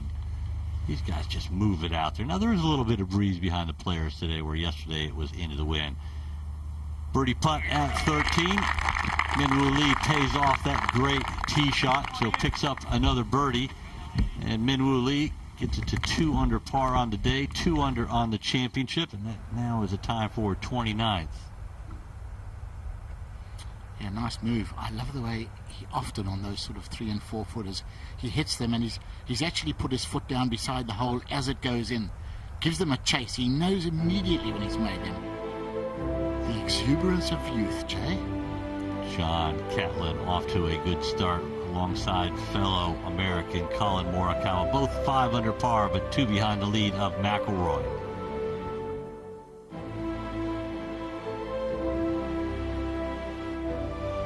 Thomas Peters was 5 under through 6. It's been all pars since then. Kind of hit the wall. I think the 7th, the par 5, where he struggled to make a par, kind of changed things for the Belgian. Shane Lowry 1 under through 4 today. Dean Burmester, he's had a very nice year, 1 under through 3, and he's in a time for 8th at 4 under par. Martin Keimer, Sergio Garcia, a couple of major champions. They'll be teeing off very shortly. They're both at 4 under par, as is Adrian Meronk. The Pole, he's had a great year, just knocking on the door. Just a matter of time before he wins. They had a little snip on the European Twitter site yesterday of Adrian Meronk in the gym lifting weights. Well, I'll tell you what, he had like a small car on each end of the bar, Jay. It was mind-boggling how strong that man is. You know, because he's so tall and quite lanky, you don't picture him as being that powerful. My goodness. Unbelievable weight he was lifting. You did most of your weightlifting with cream sodas, didn't you? Cream sodas and coffee. There you go. I built up that right arm. Patrick Reed, another major champion. Former Masters champion. 1 under par through 10 after a disappointing opening round yesterday. Rafa Cabrera-Bello. He's a former Rolex Series winner. He won just a few short weeks ago his home open, the Spanish Open. What a proud moment that was for Cabrera-Bello. He is 1 over for the day, 1 under for the championship. And let's go down to 14, and there we can see how Higgo and Peters got to these 2 positions in 2 on the par 5, 14th. It'll be Peters to play first, and this one will challenge him, that's for sure. I know which one I'd rather have. Oh my goodness. Nico, you fancy Thomas Peters' chip here? I don't. I don't think any of us would, Nico. Well, I mean, he's got the lie. The ball is sitting up enough to pull the shot off, but it's just slightly into the grain. I mean, you want to get this close, it needs to pitch on top of that ridge, just short of the green, use the fringe and down. There is a little bit of a backstop just along left of the hole if you want to be a little bit safer, but the ground route is out of the question. There's too much grain into, so he has to use the air. Nicholas, it looks like he and Adam are looking about 25 feet left of the hole, taking the hole totally out of play here, just trying to set up a putt for birdie. I mean, yeah, it is an option. I'm a bit surprised that he would consider it with his short game. I think he has to take this thing on. I hear you guys talking about hitting a wall. It's not quite like that, because he was hitting it a bit too far from the flags, but left is not... It's an option that you would consider, but he's going left. The ball's off the back foot.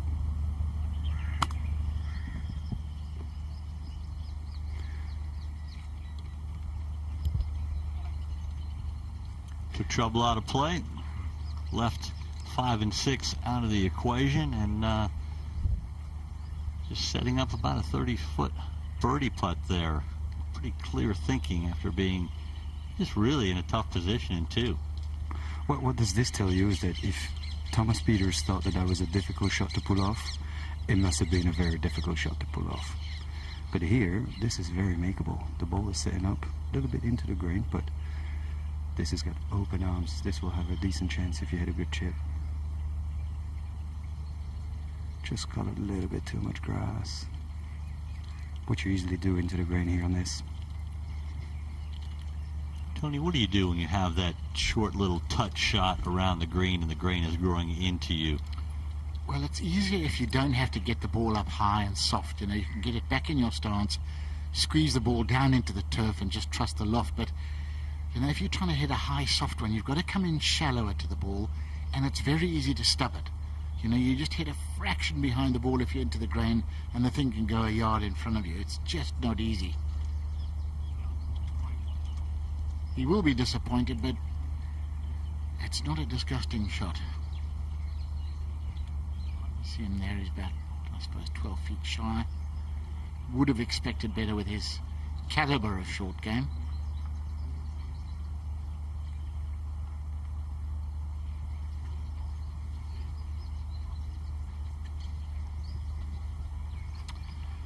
A lot of discussion on this line, Nicker.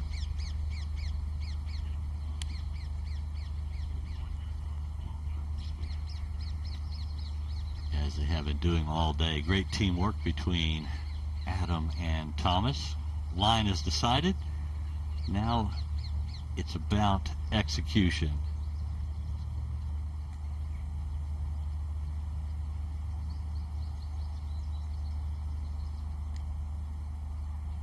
Bogey free through his first 13 holes. Can he pick up his 6th birdie?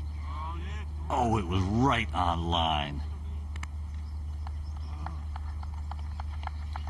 Yeah, the frustration, I think he knows after that opening 6 holes, the opportunity was there to go mega low today and boost himself into the top 2 or 3. It hasn't happened, but there are a few holes left to birdie, Mr. Pieters.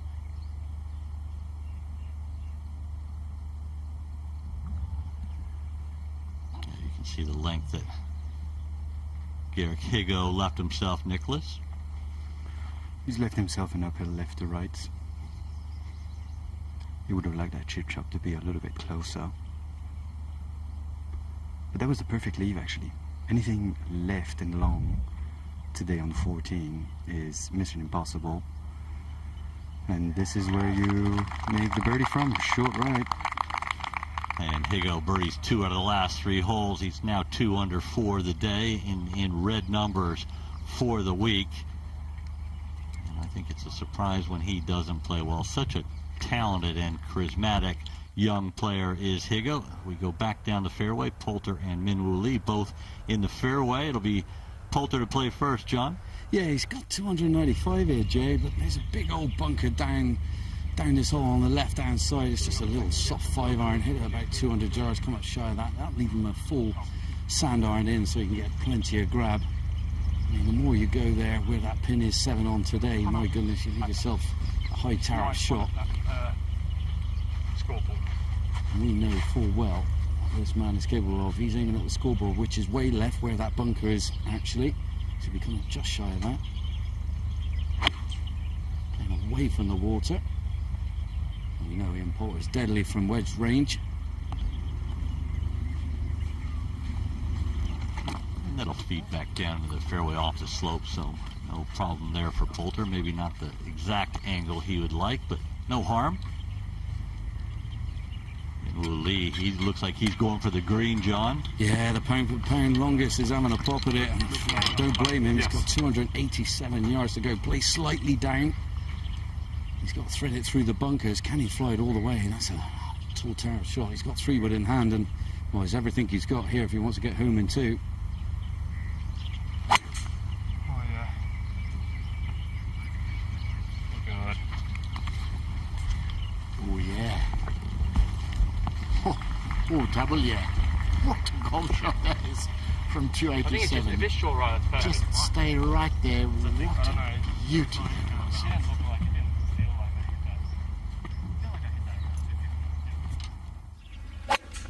Yeah, worth another look here. He took it in there high. Good. Right on line. Yeah, they don't get much better than that. To that pin from that range. If it's short right, that's perfect. Exquisite shot. And you can see the lake short and to the right, virtually dead flat, not much wind out here. Let's go up to 15. Garrick Higgo with a driver in hand.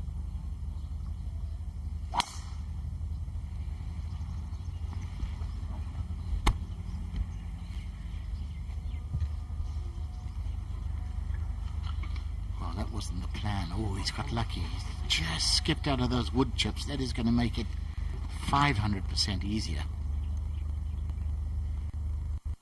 Wood chips is guesswork. They are loose impediments, but you get one sitting just behind your ball, it's no fun. Peter's going with the driver as well. Slightly uphill, 371 yards. Players can get pretty close to the green. And nicely done, right in the fairway. Nice level lie, little uphill pitch to a front left hole location here at 15. How things stand about midway through the day here in Dubai in the second round. Just a little bit past 12:15. Rory McIlroy leads the way at the DP World Tour Championship. Jamie Donaldson, he's playing well. 3 under for the day, 5 under. He joins that group, 2 behind McIlroy. But Wentworth and Morikawa have closed the gap on McIlroy, who is near to teeing off. And let's go back to 14 and Poulter with a wedge for his third. Yeah. Just over 90 yards for him. Poulter down the breeze. He's got the lob wedge out and he can go full tilt of this. Maximum spin required with his front pin.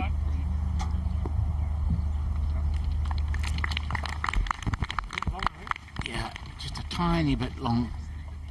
Mr. Poulter, down breeze, even hitting a full shot.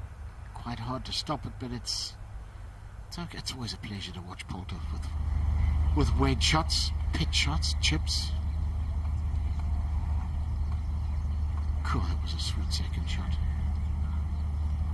Most Eagles in the European Tour this year. Grant Forrest with 19, Adrian Meronk, the weightlifter, as you were just talking about, Tony.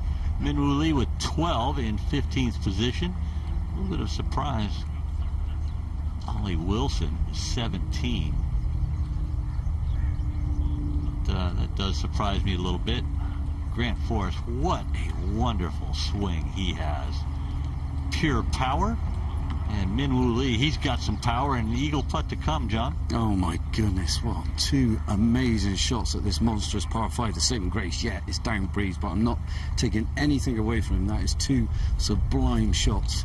I mean, the tight pin where it is, he's pitched it just shy of pin high there. It's just run past beautifully. He's going to have a little break off the right-hand side coming back for his eagle effort, but 2 tall tariff shots he's accomplished there to get home in 2. Well, Morgan, it wasn't that good. The hole's only 626. 626, I know, par 5. It's a monster. absolute monster. I mean, there's kind of no leeway where that pin is situated. You come off the beaten track here, it's not going to be an up and down, but he's just flagged it. Absolutely flagged it, Tony. Spectacular stuff, isn't it? Oh, and he knew as soon as he hit it, he went, yep. He knew. He couldn't hit it much better. It's good communication between him and his caddy. His caddy's been on tour over in the States for 20 years. He was out there as a caddy when I was playing, actually, so he knows a couple of my old friends. They got a really good rapport.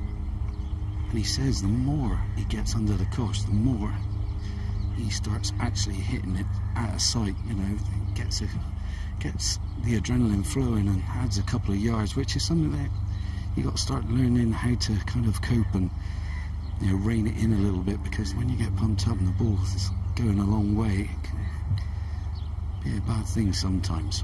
But not in this circumstance. 626 yards, home in two. Now, up the hill, into the green, breaking quite rapidly off the right-hand side as well. Give this a nice firm stroke in Woolley.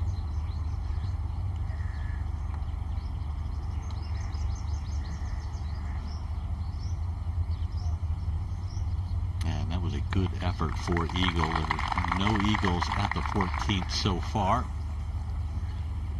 2 days, that'll be the 27th birdie. 4 already today, 22 yesterday. Such a good point Morgie makes there, Jay, about learning to control adrenaline, isn't it? You know, we often see with youngsters with this sort of power, come down the home stretch and they start airmailing greens and the distance goes awry. The learning experience. 14 green, let's go up to the second shot at 15 for Garrick Higgo.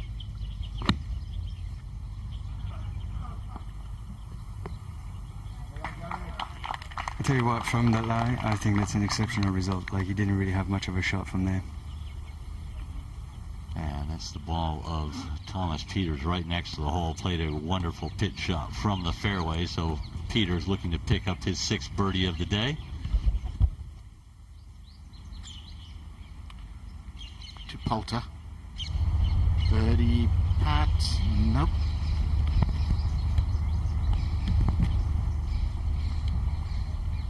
He feels he should hold all of those, and he holds up his fair share. I think, you know, just struggled with a read there. I think stroke was fine. It always is.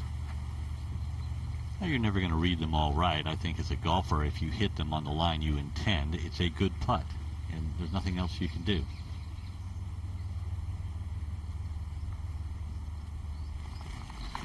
Oh, what a pure birdie for that was.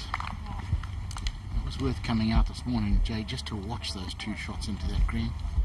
Fabulous. Back-to-back birdies for Min Woo Lee, and he is now on a pretty good run, 3 under for the day.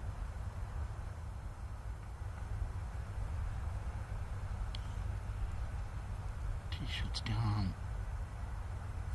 15 for Higgo and Pieters, and 2 nice little shots in. 22 feet 5 inches.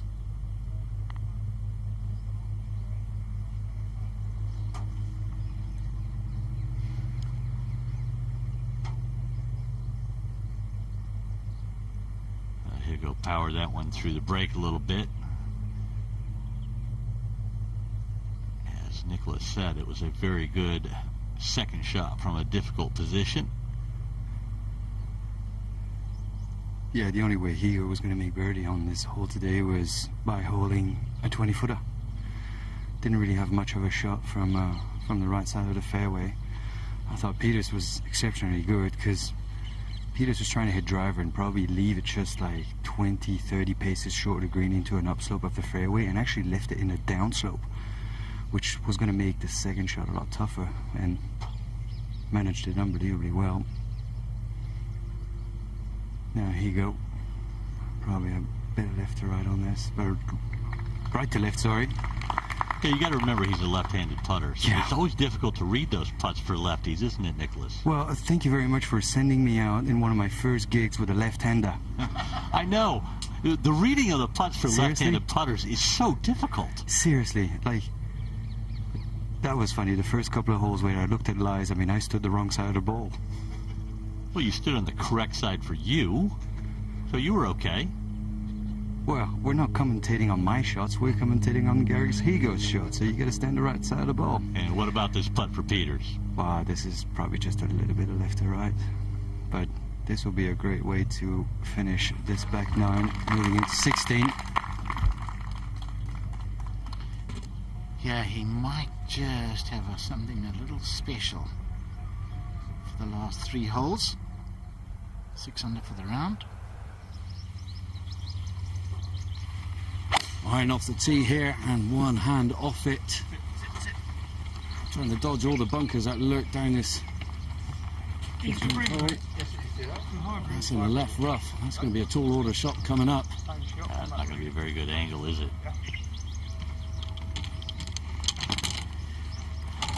I mean, it's a short par 4 this one, 371 yards into a little bit of breeze. And the bigger hitters can probably take the bunkers out of play, get to that upslope that Nicholas Colshart's just talking about, just 20 yards short of this green. It's all about getting down that left-hand side, finding a nice light. This is just a hybrid for Mr. Poulter. In at the left bunker, try and hold it up into this breeze.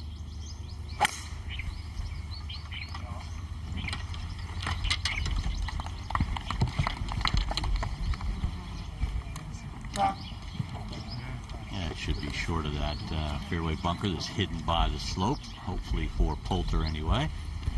As we go back to 16 tee, elevated tee, downhill, bunkers in the fairway, always a challenging tee shot.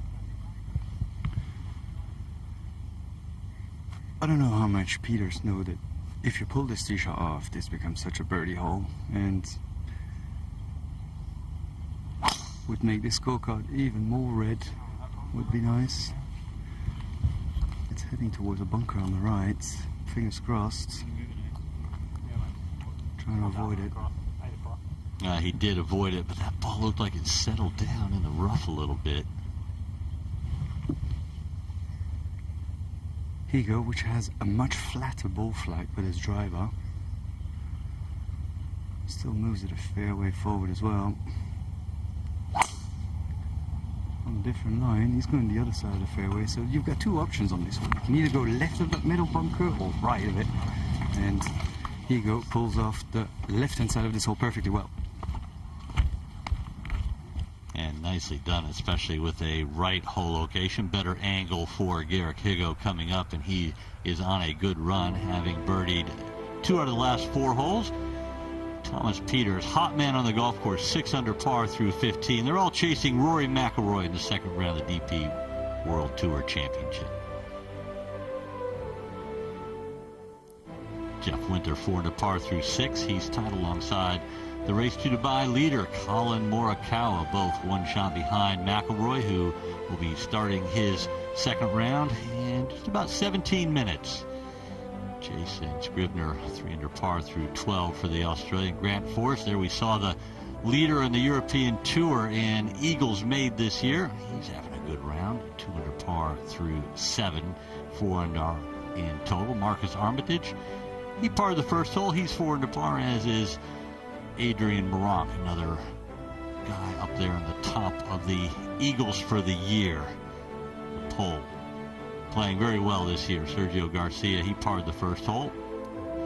You can see the gold stars for Minwoo Lee and Billy Horschel, both winners of 1 Rolex Series event. This is the final Rolex Series event of the year, the final of 4. The DP World Tour Championship culminates the season. We'll have a championship winner. We'll have a Race to Dubai winner. 2 trophies to be presented Sunday afternoon. Such a special week. 4 stars for Tyrrell Hatton. He's a Rolex Series specialist, that's for sure.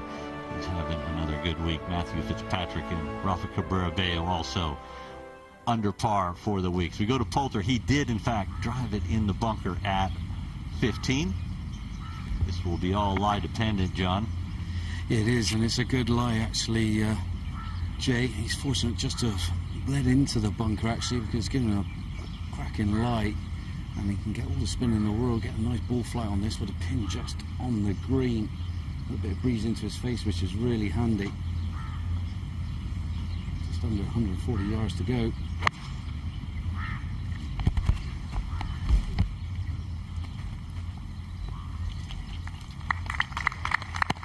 Good play there from Poulter, a little bit out to the right, taking some of the trouble out of play, increasing his margin for error. But this is going to be a tough angle, John, for Min Woo Lee coming in out of the left rough.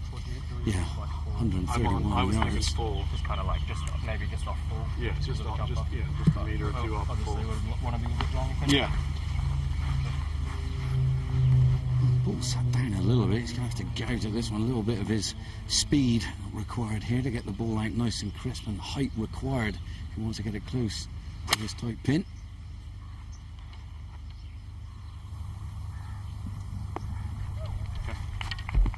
Pretty good shot right there. Distance control was always going to be difficult out of that line, so both players with lengthy birdie putts to come at 15, mainly due to errant tee shots.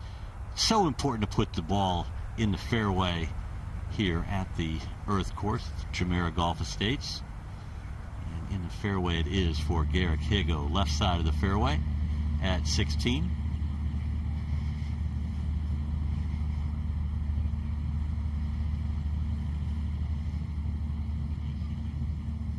John, it is a good angle here, but what kind of trouble lurks, excuse me, Nicholas, what type of trouble lurks here for Garrick Higgo in this second shot? Well, I know there's a lot of water in the way, but it really isn't. It's a really pretty shot to pull off. You know, you just get to some holes sometimes and it's just so appealing. This is one of them. I mean, you can use the wind, you can use the slope on offer to the left side of the hole. I mean, anybody that's going to go straight at this or play over the water is going to be a bit suicidal. So this is a pretty one to pull off. Good stat right there. Multiple winners on the tour this year. 3 of them, Garrick Higgo, Collin Morikawa, and Billy Horschel. Pretty good company for the young South African, 3-time winner.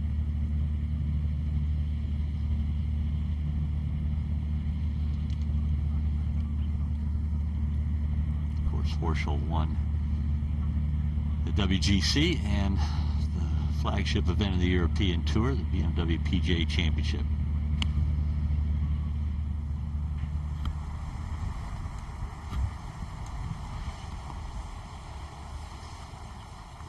And a good safe shot there for Higgo. Yeah, that's smart, isn't it? As Nico said, you attack that flag today, it can lead to terrible trouble. 149 for Peters. From the rough, there's a little bit of grass behind it. That's taken off really high. I'm surprised at that trajectory. It's safe. It's safe. I think most of us would have done that.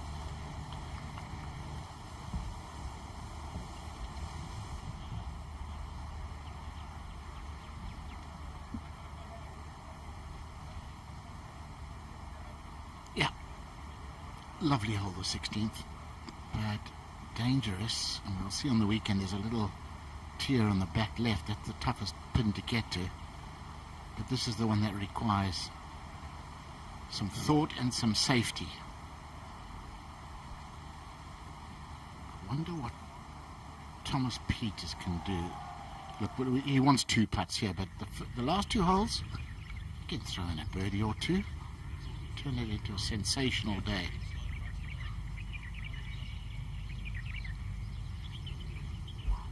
Min Woo here after that. Not great lie down the left hand side, got it here. A little breaker off the right hand side coming up for Min Woo Lee. Got it just past pin eye, which is always nice. Looking on, Poulter just missing his birdie effort. He had a tough one up the hill, breaking off the left into the green.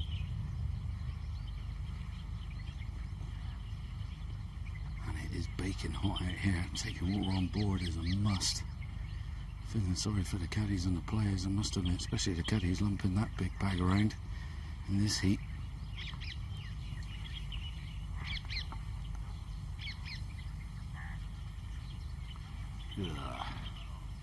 He knew it was just lacking in pace. Now both players in the Peters-Higgo group on the green, and Nicholas Colsaerts will be happy to tell us what type of challenges lay in front. a lot of left to right. I think there's at least a good step of left to right on this, and the shoulder that is only 2 steps ahead of him shines like crazy, so it's going to tell him how quick that is. It gets really dark the last 2 steps of it, so that's where it's really going to put the handbrake on and move severely to the right. As we all know, when you put it into the grain, it accentuates the brake. As I'm sitting next to this marquee on 16, where there's the smell of burger that turns my stomach around, because it's getting close to my lunchtime as well, 12:30. Oh, we're going to have a very good lunch when this is over, Nicholas. What are you bringing to drink? I'm a water drinker, but I'm certainly going to dive into some of the local delights at the food buffet.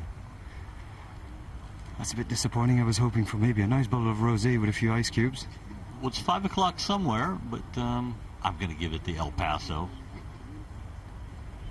So yeah, you can just see how far left Peters is aiming for this.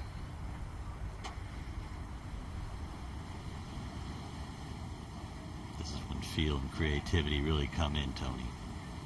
Yeah, you know in the back of your mind that if you get this wrong, it's very easy to 3-putt it, and you know what, I think he was aiming far enough left, but it just lacked pace. It needed to be going a little quicker over the top of the ridge to hold its line.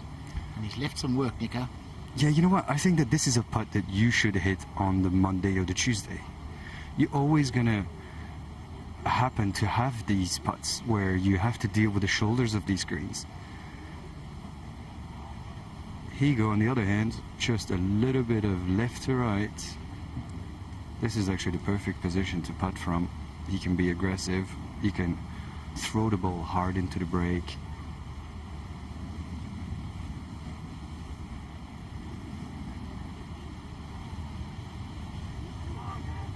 Just not hard enough. Good effort and a good par at a sneaky, difficult hole is the 16th. So the 22-year-old South African will remain 2 under for the day, 1 under for the championship.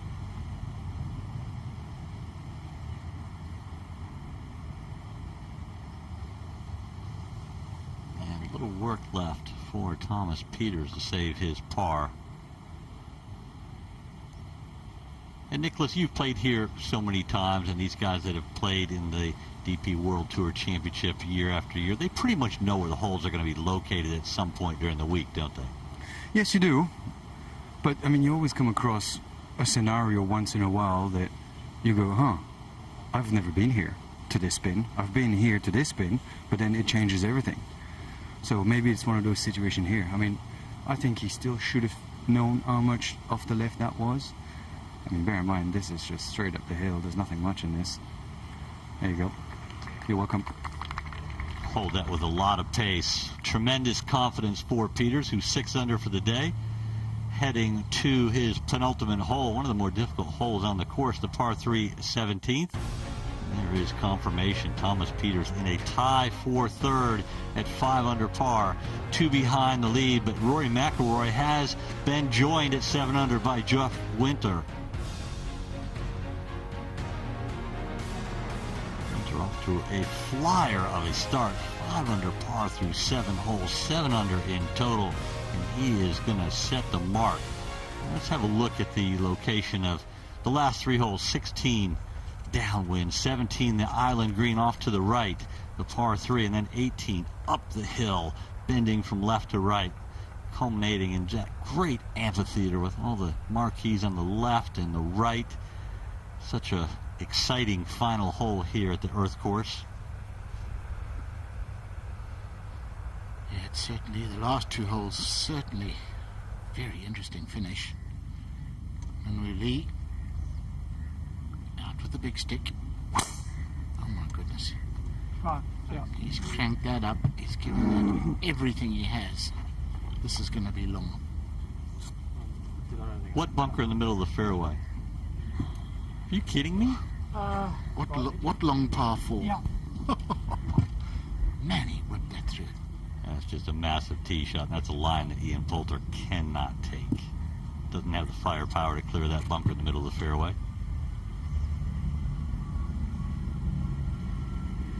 power is something that is always going to help you. If you don't need it, you can club back. But if you don't have it, you don't have that choice.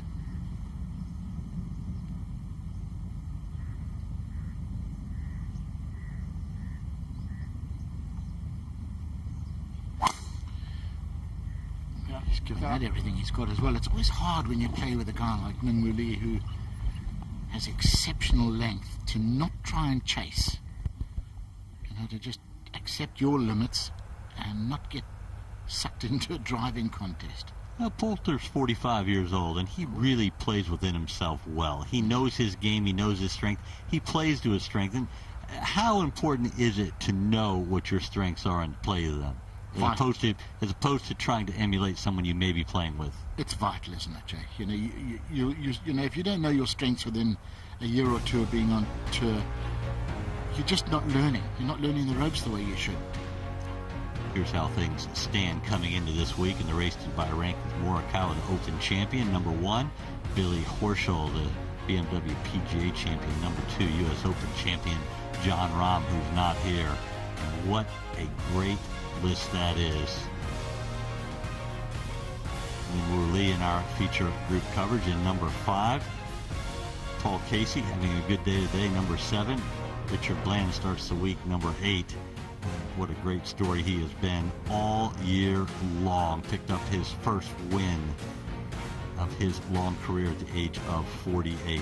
Victor Hovland, the super talented young player, won recently on the PGA Tour.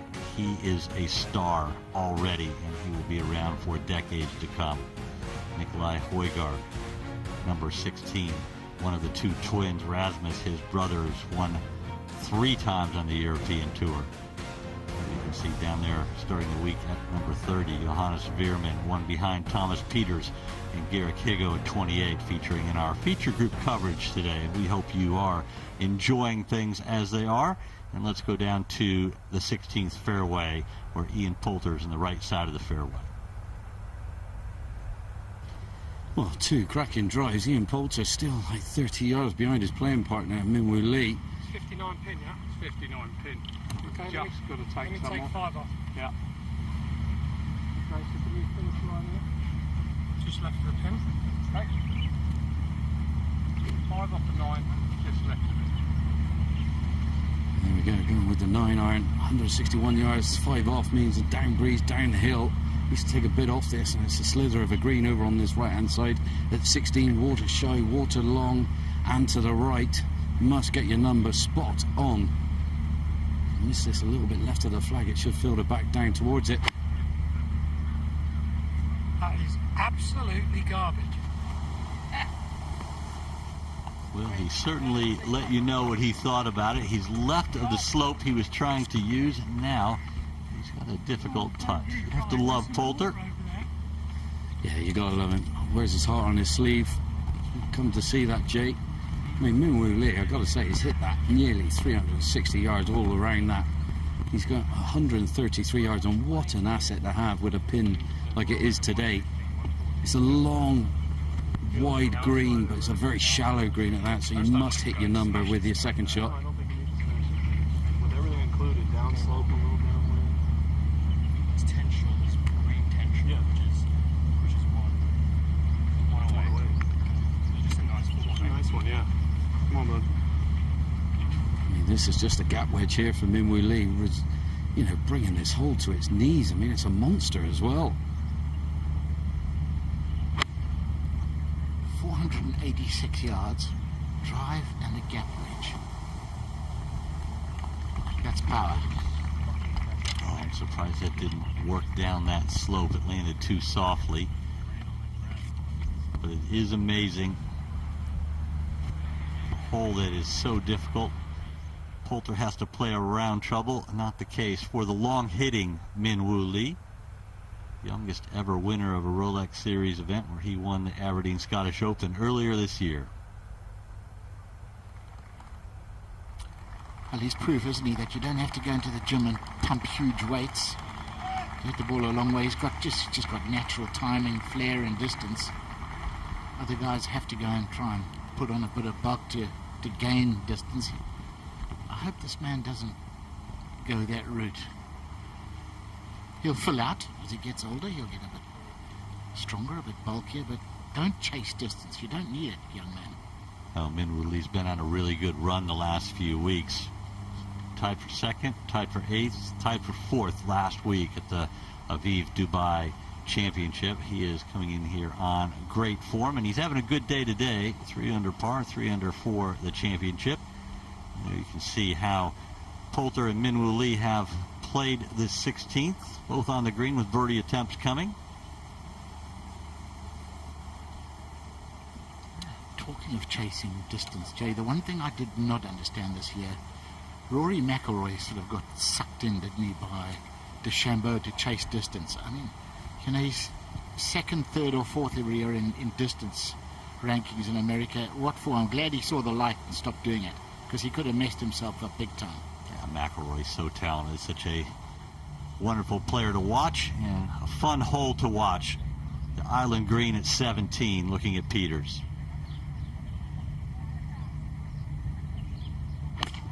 It's not the best wind for this flag. It's just over the bunker. It's rather safe from Peters. A little bit of wind in their face, and from the right here it looks like, Nicholas? 100%, Jay, correct. Which is not ideal. It's not an easy one to get. The thing is, like, when you stand on the tee box there, it feels like that flag is actually in the water hazard. It doesn't really look like it's on the green. Anything right will keep feeding right to the right edge of the green, and anything left stays left. You don't really have a lot of room to get this close. You only need 10 out of 10. Easily said and done. That's a pretty good look at BMW right behind there, the M8 for a hole-in-one at 17.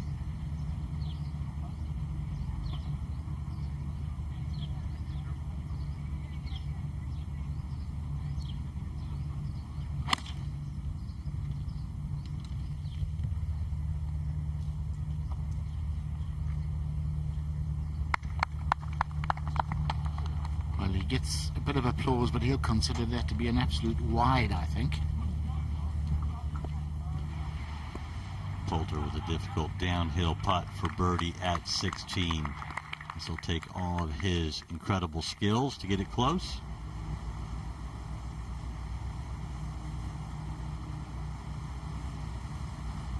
Terrific effort. Makes it look so easy with the putter, doesn't he, Poulter? I think a lot of guys would have had palpitations with that one change of grain up over the ridge, down the hill. It's a good two-putt. And a difficult hole for Poulter because he has to play around the bunker in the middle of the fairway, as we talked about. Certainly didn't have the distance that Min Woo Lee had to take that bunker out of play. And it's Min Woo Lee. John, what does this putt look like? Lightning fast. Lightning fast. Little breaker off the left-hand side as well. He was unfortunate, like you said there, Jay. The ball didn't feed down towards where the flag is. And double checking, triple checking. They got it from every angle. I'd like to see Min Woo Lee actually do his own work. You know, while Ian was putting, he just steps to the side, just waits a little bit, and then goes into his routine. Could have done a lot more homework and get ahead of the game, and that would have definitely quickened up his pace of play. And this is a slick one down the hill. I learned a little bit from Ian's putt.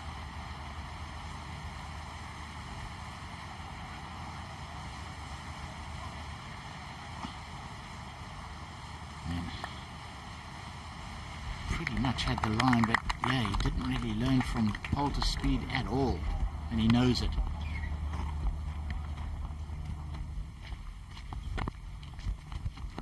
A little bit of frustration there, mainly I think because he didn't take advantage of that big drive with the wedge shot in there. Left himself a little bit more work that he wanted.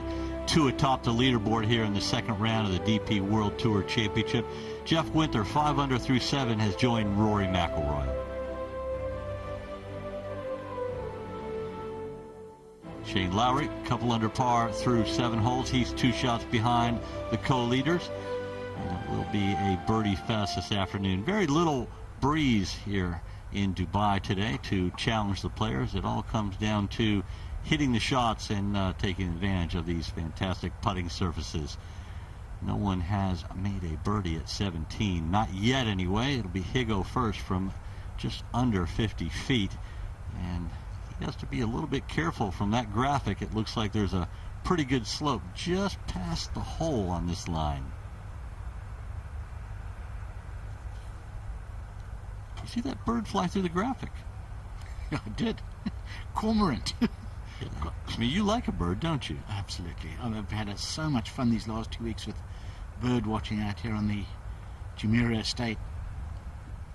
They say that it's actually one of the hot spots of birding in the UAE. It's on the migration route for a lot of the birds going down to Africa. Unfortunately, we've just missed the migration, but there's still a lot of great stuff to see. And we're going to be spending a little bit of time in the game parks in the next 3 weeks as we head down to South Africa. A little bit of time. I'm waking up at 4 every morning. We're going in first thing at daylight. Absolutely. It will be 3 great weeks when there'll be co-sanctioned events with the new DP World Tour and the Sunshine Tour. They're great hosts down there, and there'll be 3 wonderful weeks. And we head down there next week for the Joburg Open, the SA Open, and then the Untitled Championship. Nicholas, these putts right here, neither are very close to the hole. No, and they're not easy to read. I think Garrick Higgo has got one where you're looking at probably 3 feet of break from the left, maybe easing off at the end a little bit. But it's all downhill, it's all down grain, and it's going to move a little bit. I mean, don't get me wrong, this is Lag City, but still, to get really close, you need to read him right, you need to strike it right, you need to pace it right. And the good news is, this Top Golf Dubai tent at the back is still under control. But coming this afternoon, this is going to get a bit wild, I'd say. It does get wild there, doesn't it? It's a great atmosphere at 17. Yeah, it's always been great when you walk, because you walk just in front of it to walk towards the green. So, yeah, it's always good fun to hear some of the comments from the ones that had a few too many. As we look at Higgo, needs to chase just a little. It's not a bad effort. Yeah, just outside that 4-foot range, so he'll take his full attention to save par and remain 2 under for the day and 1 under for the championship. Been a workmanlike performance from Higgo. Made a bogey at the first and a bogey at the 9th, joined by birdies at 2, 5, 12, and 14. Earlier today we talked about the importance of pace. I think pace should be their priority here, because first it's difficult to read because it looks like it's going both ways, but then the first 3/4 of this putt are uphill and the last quarter looks like it wants to get away from you. So pace would be primordial to give this a chance.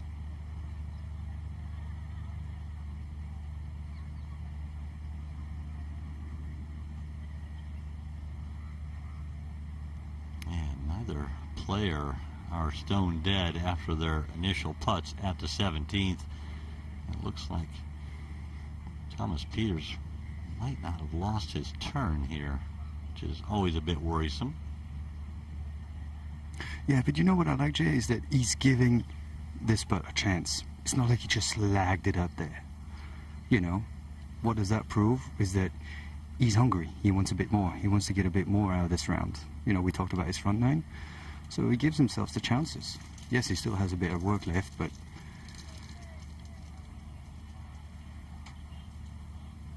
the way I see Pieters on the putting green, you know, he makes all of these his eyes closed.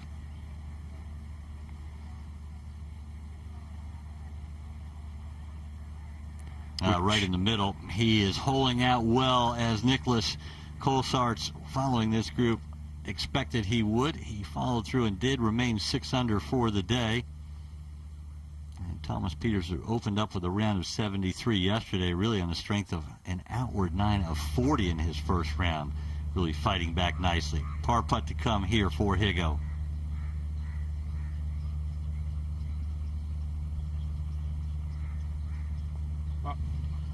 Okay, pair of pars. You know what, that's no disgrace. At 17.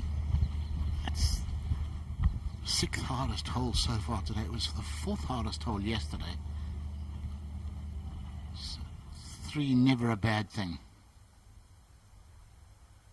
Let's just have a look there. You can see Rory McIlroy, the first round leader after a 65, parred his opening hole in the second round. He's alongside Jeff Winter. 7 under par. Winter 5 under for the day. 1 shot clear of Collin Morikawa, the leader coming in this week to the race to Dubai. And he is solidly in control, especially after his nearest challenger, Billy Horschel, had a good round going, but finished on 18, the par 5, with a double bogey 7 for a round of 70. So Horschel not making a run at Morikawa. Keimer and Garcia, who featured in our coverage yesterday, both 1 under par through 3 and 5 under par, 2 shots behind the 2 co-leaders. It's going to be a very interesting day as we look at Minwoo Lee on the 17th tee. Yeah, in between clubs here. He's in between the 8-iron and 7-iron, 182 yards. That pin over on that right, as we've seen.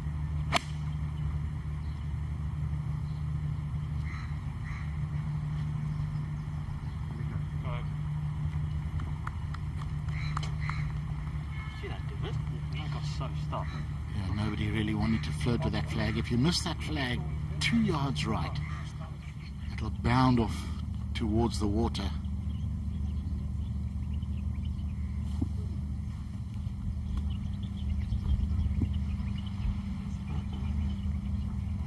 Pieters has the driver out. Nicholas. He still has to wait a little bit. Group ahead is down the fairway. Is this a tee that you want to stand and have to wait on, or one you feel pretty comfortable? Well, it's not like Pieters is 3 ahead on the Saturday, you know what I mean? We're still Friday, he's had a good day. No, it's not a tee shot that you'd like to wait 10 minutes on, but he's basically had to wait 20 seconds. It's not too bad.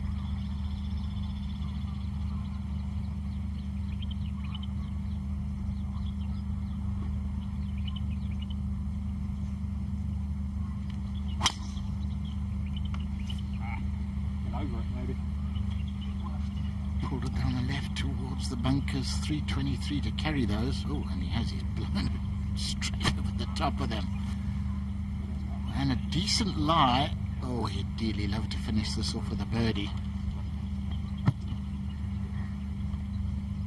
Higgo also would drive up. To be honest, yeah, it's not the easiest of tee shots. The problem with this water hazard on the right is that, like, the kink of the fairway makes the fairway a little bit narrower. Like, you've got these 5 paces just outside the penalty area that brings it in.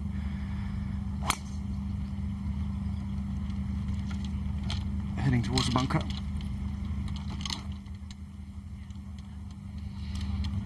And in she goes. That'll be a layup. Either left or right. He'll have to trust in his wedge play to make a birdie. It's been a great day so far. Through 17 holes, Pieters is 6 under par. 2 behind the 2 co-leaders.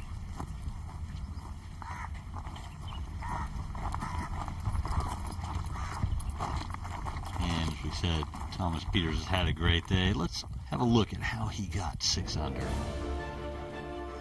Starts off at the first hole, 2 good shots. Just a tickler down the hill at the first, drops it right in the middle.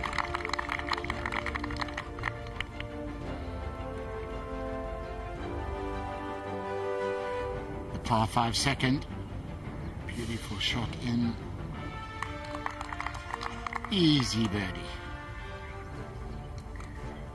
Parred the third, but at the difficult par 3 fourth, hit a wonderful tee shot and capitalized for a birdie 2.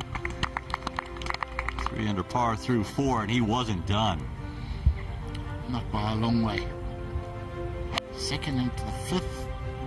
just out the semi-rough. And he looks like he's enjoying it, and that's why. Stone dead. Beautiful shot. Made a 2 at 4. Could he make a 2 at 6?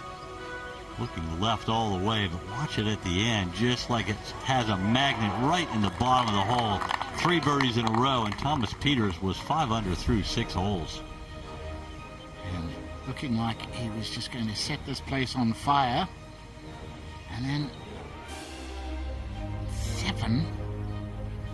This for a par. We knew it was a momentum keeper, and he held it, but it still just sort of derailed him a little bit the way he played 7. And he made 8 pars in a row and went to 15.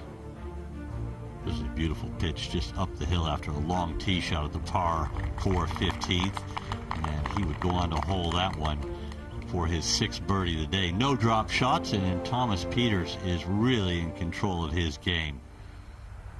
You can see his low round ever at this event is a 67. He is on par to break that. With a par, he'll be in 66, but he can probably reach the green in 2 if he has a good lie. Drove it in the left rough. A wicked angle, though. It's a back left hole location. This just has right greenside bunker written all over it on angle. I'm just wondering if Adam thinks he shouldn't go for this. I think he'll have to just drop an iron and run away with the woods, because Thomas will just he won't be able to stop him having a go at this, I don't think, unless the lie is untoward, and it looks quite nice. Nico Colsaerts will tell us all about this.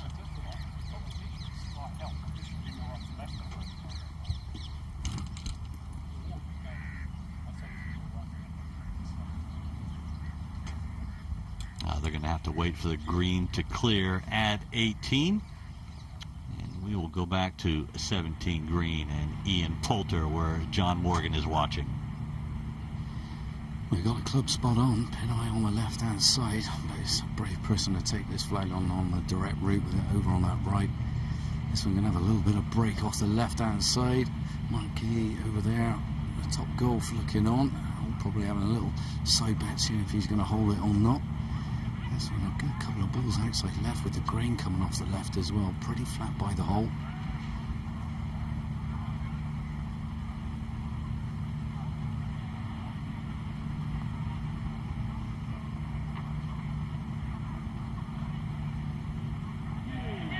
What a putt by Poulter, an unlikely birdie 2 from long range.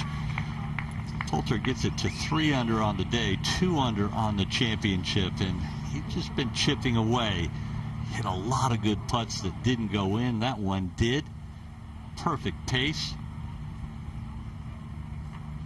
Talking all day about how great a touch he has with the putter, and doesn't look excited or surprised that one went in, Tony. No, he only ever looks surprised when he misses putts. Even if it's from 50 feet, he sort of looks at it like, how did I not make that? Beautifully done by Poulter. That was the first birdie of the day at 17 today. Let's see if his playing companion Min Woo Lee can follow him in. Oh, good chances up here. Pretty straight putt up the hill, slow putt as well into the green. I think someone just won a bunch of beers up on the top golf veranda there as that ball went in from Ian Poulter. I think his mate's on his way to the bar right now, and we'll lean out to try and follow suit.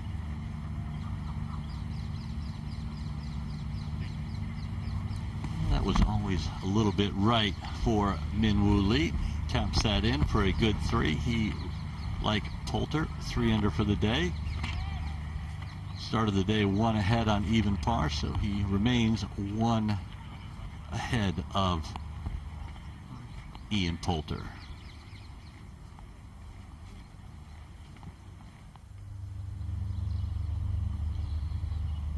Here you go. Just laying it up. What's he decided? Left or right? Yeah, brilliant. That is seriously good layup there. Not an easy layup on this hole, is it? No, JG. I mean, you'd have sweaty palms. Ooh, how about this one? It's got the metal out. I like this. Bit of danger there, Jay. Look at the bit of mud on the ball. It only takes that much mud to get the ball. Yeah, but all that ink on the other side of the ball, it'll even it out. Hopefully that comes off when he makes contact, because I mean, it's not just a rule of thumb. It's a fact that the ball will always go the opposite side, the opposite way to the side on which the mud is. But it was only a little bit. Hopefully it comes straight off. Nicholas, what does this lie look like that Peters has? I don't even think that he second-guessed himself. Showed up, looked at the lie, grabbed the 3-wood. This has only gone one place, and that's on the right-hand side of the green. If he catches this flush, he can get to the back edge of it. Bunker on the right wouldn't be ideal, so you still want to make sure you find the putting surface. Gave that the full business off that slightly uphill lie. What a shot, just barely clearing the water, and it'll be an eagle putt to come for Thomas Peters, who is having a spectacular day on the par 5 green, an 18-2, currently 6 under for the day, and a tie for 7th, and it has been spectacular. We've been really blessed with great play from Peters today. Whew. He has unloaded on this. And I hope he holds that putt and shoots 64, because then we can give some serious stick tomorrow, because he said 63 was on the cards. Well, it was. After the first 6 holes. Absolutely. Let's go back to the tee, and Ian Poulter with the driver out. Yeah, ready to step on one here, Jay.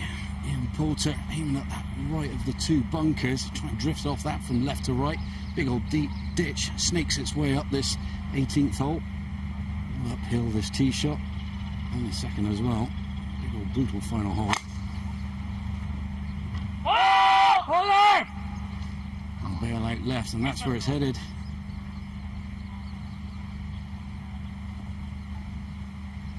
That could be an awful lot worse.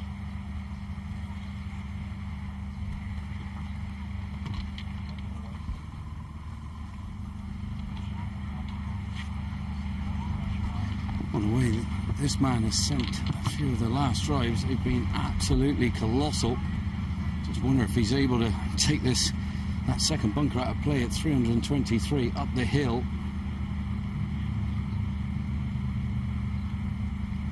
Watch those hips get out of the way.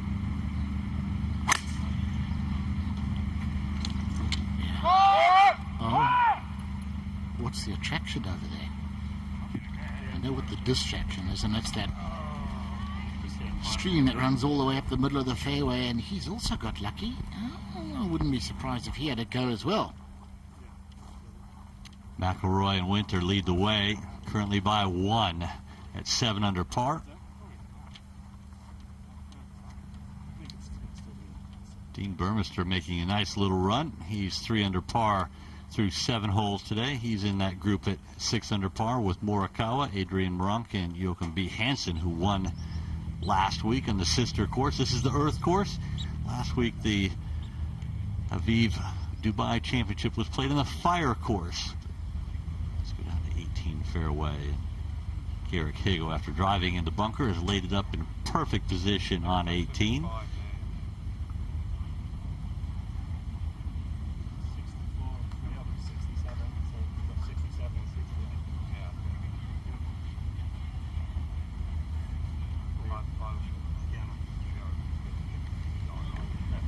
It's 98 yards for Higgo. You don't really see much of the green from the layup area. You trust your yardage. The safe play is a couple of paces behind and trying to get this ball to suck back towards the hole.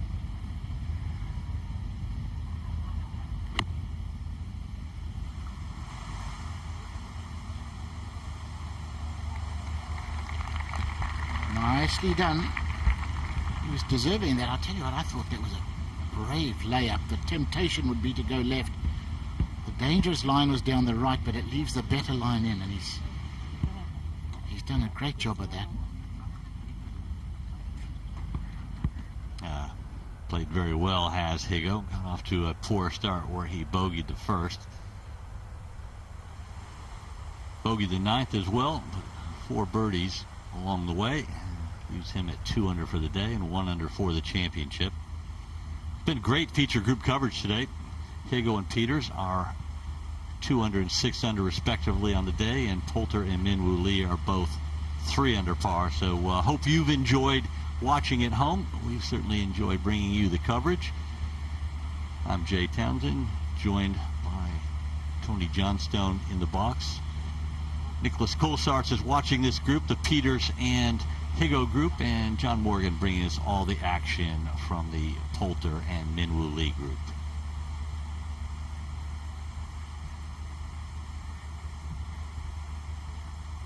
Everyone has teed off. And just to keep you up to date, Rory McIlroy, who had that 65 in the first round, he has parred his first hole, tied for the top at 7 under alongside Jeff Winter.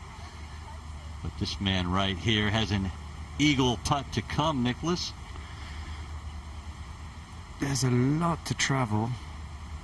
We're talking about 20 paces of uphill, left to right, and then probably another 6 steps after that, but that's going to go right to left. So to get this really close, you need to get the first 2/3 of this right.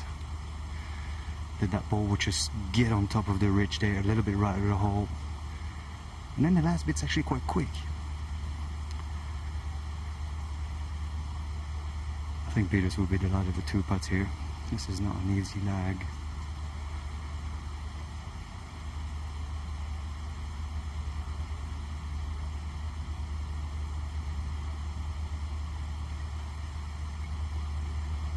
Oh, he hates it. He hates that immediately, almost like he's miscued that, Jay. I don't think he hit it solid. I think that's exactly right. You nailed it. That's why the distance came up so short. When you make that long swing on long putts, obviously it's a little bit more difficult to hit it out of the middle of the putter, and that was the case here. And the sad part of this is, if he was to make a 5 here, he'll walk off here steaming after a fantastic round of 6 under par. You always remember what's happened on the last hole and the last green. The previous great stuff just vanishes into the ether.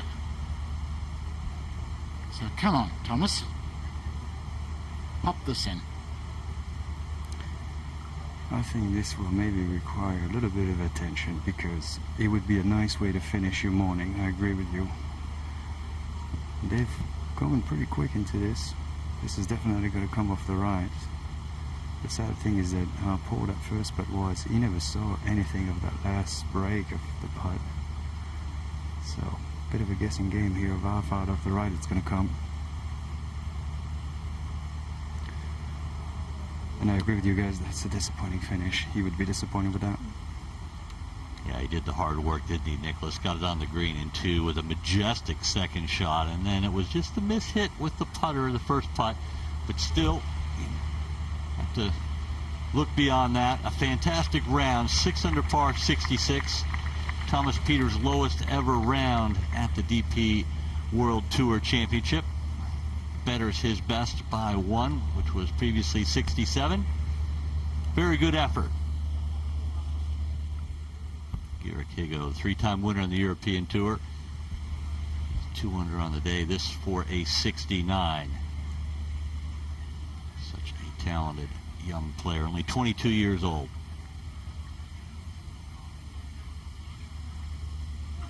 As you would expect, right in the middle, doesn't disappoint us. 4 wins around the world in the past year, and he shoots a fantastic 69, certainly bettering his position. Smiles all around. That'll make lunch taste very good. So between the 2 players, they were 9 under par. Thrilled the crowds, and hopefully you enjoyed watching them as well. We have one more group to go before we finish our feature group coverage today, and it's Poulter and Minwoo Lee, who both missed the fairway left at 18. We'll bring you their shots to come in just a few short moments. Rory McIlroy has birdied the par 5 second. He now takes the lead on his own. He leads at 8 under par in the second round here in Dubai.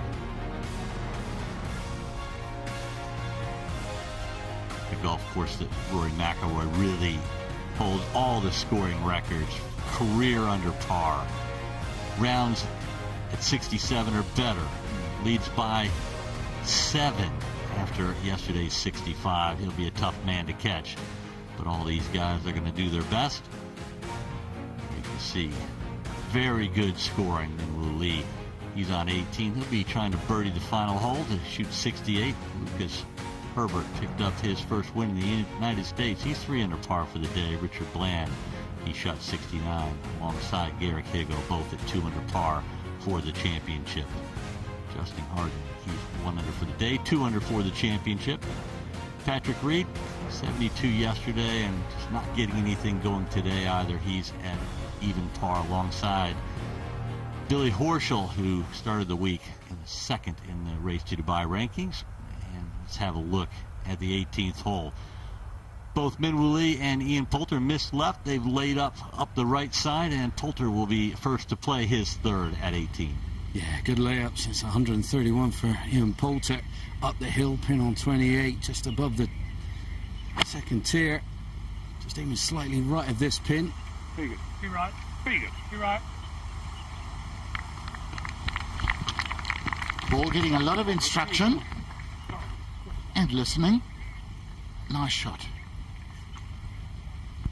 Shouldn't it be into? It should be some form of into, but it kind of switched when we were on the par 3 tee. It's kind of done this since we got off. So 119. 119. Are we doing any win then? I don't think we're playing any right now, but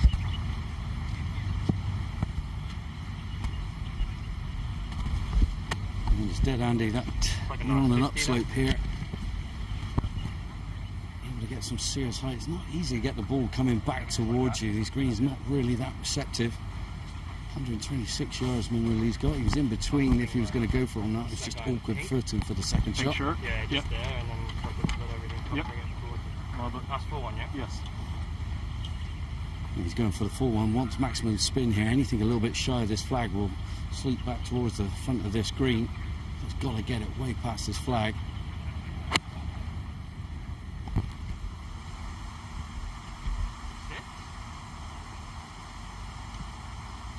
And that's the thing. We haven't seen any balls spin back yet this week. And with a wedge in hand, a lot of club head speed. Even Min Woo Lee can't spin the ball back on these beautiful firm greens. But Min Woo, 3 under par for the day, as is Ian Poulter.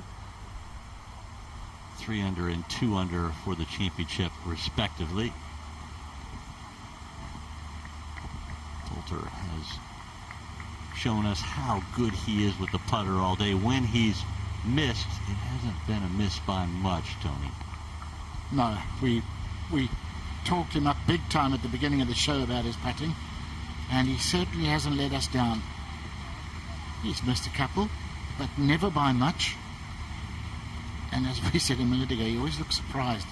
Every putt, when he misses a putt from 80 feet, he's sort of, how did that not go in? Because it's always close. And I think it's because he hits it where he's aiming. You know, he's just surprised that he misread it. And that's such a great thing.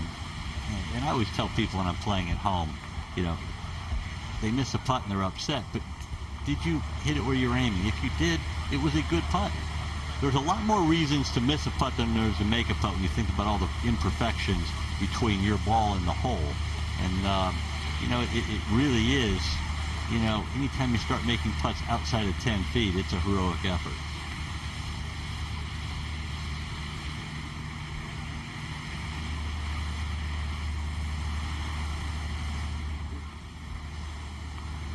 Sun beating down, there's nowhere to hide in the shade. And it's 18th.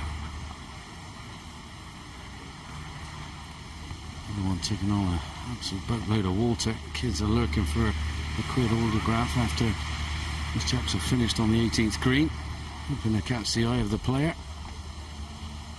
And Min Woo Lee overshooting, well, considerably overshooting his approach shot there by at least 8 yards, I would say, from where he was wanting to land it. He's left himself quite a, well, an easy putt up and over a little soft little ridge down towards where this pin is lurking over on the left hand side. His right as he's looking at it.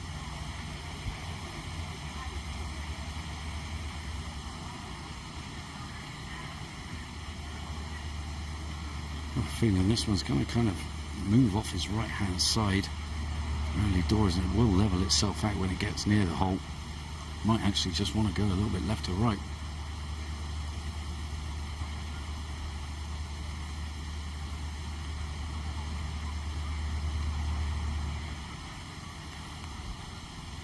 It's a little downhiller for a 68 for Min Woo Lee.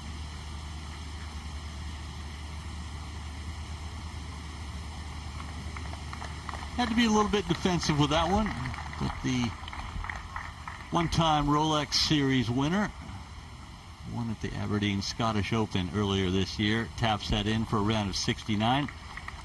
He's 3 under par through 36 holes and pretty well poised right now. He's in a tie for 25th.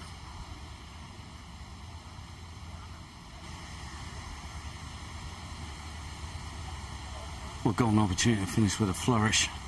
After making birdie on 17 hole, that gobbler across the green there. Nice to that. This would be a nice way to finish. Hasn't really gone his way today. I'm sure you agree with me, chaps. He seems like he's been a little bit scrambled with his game, not quite finding the middle of the club face, but this is a golden opportunity. You ain't going to get many straighter putts than this. Might just want to move a smidge towards the water, which is on his right hand side. So I've got this just a half a ball outside left, if anything. I'm sure there might be a little fist pump if this goes in. It's been a pleasure to watch all day. Just been very economic with his game. Doesn't give shots away. This for a 68. Better his playing companion by 1. Just to join Min Woo Lee at 3 under par for the championship.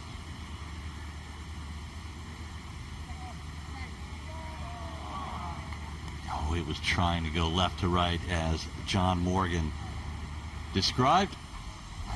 Just be a short tap in for a 5 for Ian Poulter and a round of 69. He's 2 under par through 36 holes.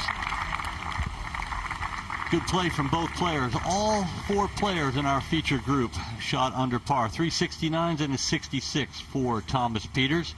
It has been a fantastic day here at the Earth Course at the Jumeirah Golf Estates. You've been watching feature group coverage of the DP World Tour Championship. As Ian Poulter and Min Woo Lee, they have finished their rounds. Time for a little bit of lunch, maybe a little bit of practice. But Tony, it's been good stuff today. It most certainly has. In fact, the last 2 days we've been lucky to have, 4 great groups to watch. Some superb golf. A real contrast in styles in both groups. Yeah, thoroughly enjoyable. Yeah, it's going to be enjoyable the rest of the day as well. McIlroy leading the way, but a lot of low scores. A lot of guys going to put pressure on McIlroy. Will he respond the way, well, most people probably expect him to? Great front runner, one of the best of all time. 4-time major champion. And Rory McIlroy certainly comfortable here at the Earth Course on the Jumeirah Golf Estates. You have been watching feature group coverage. We will be back tomorrow.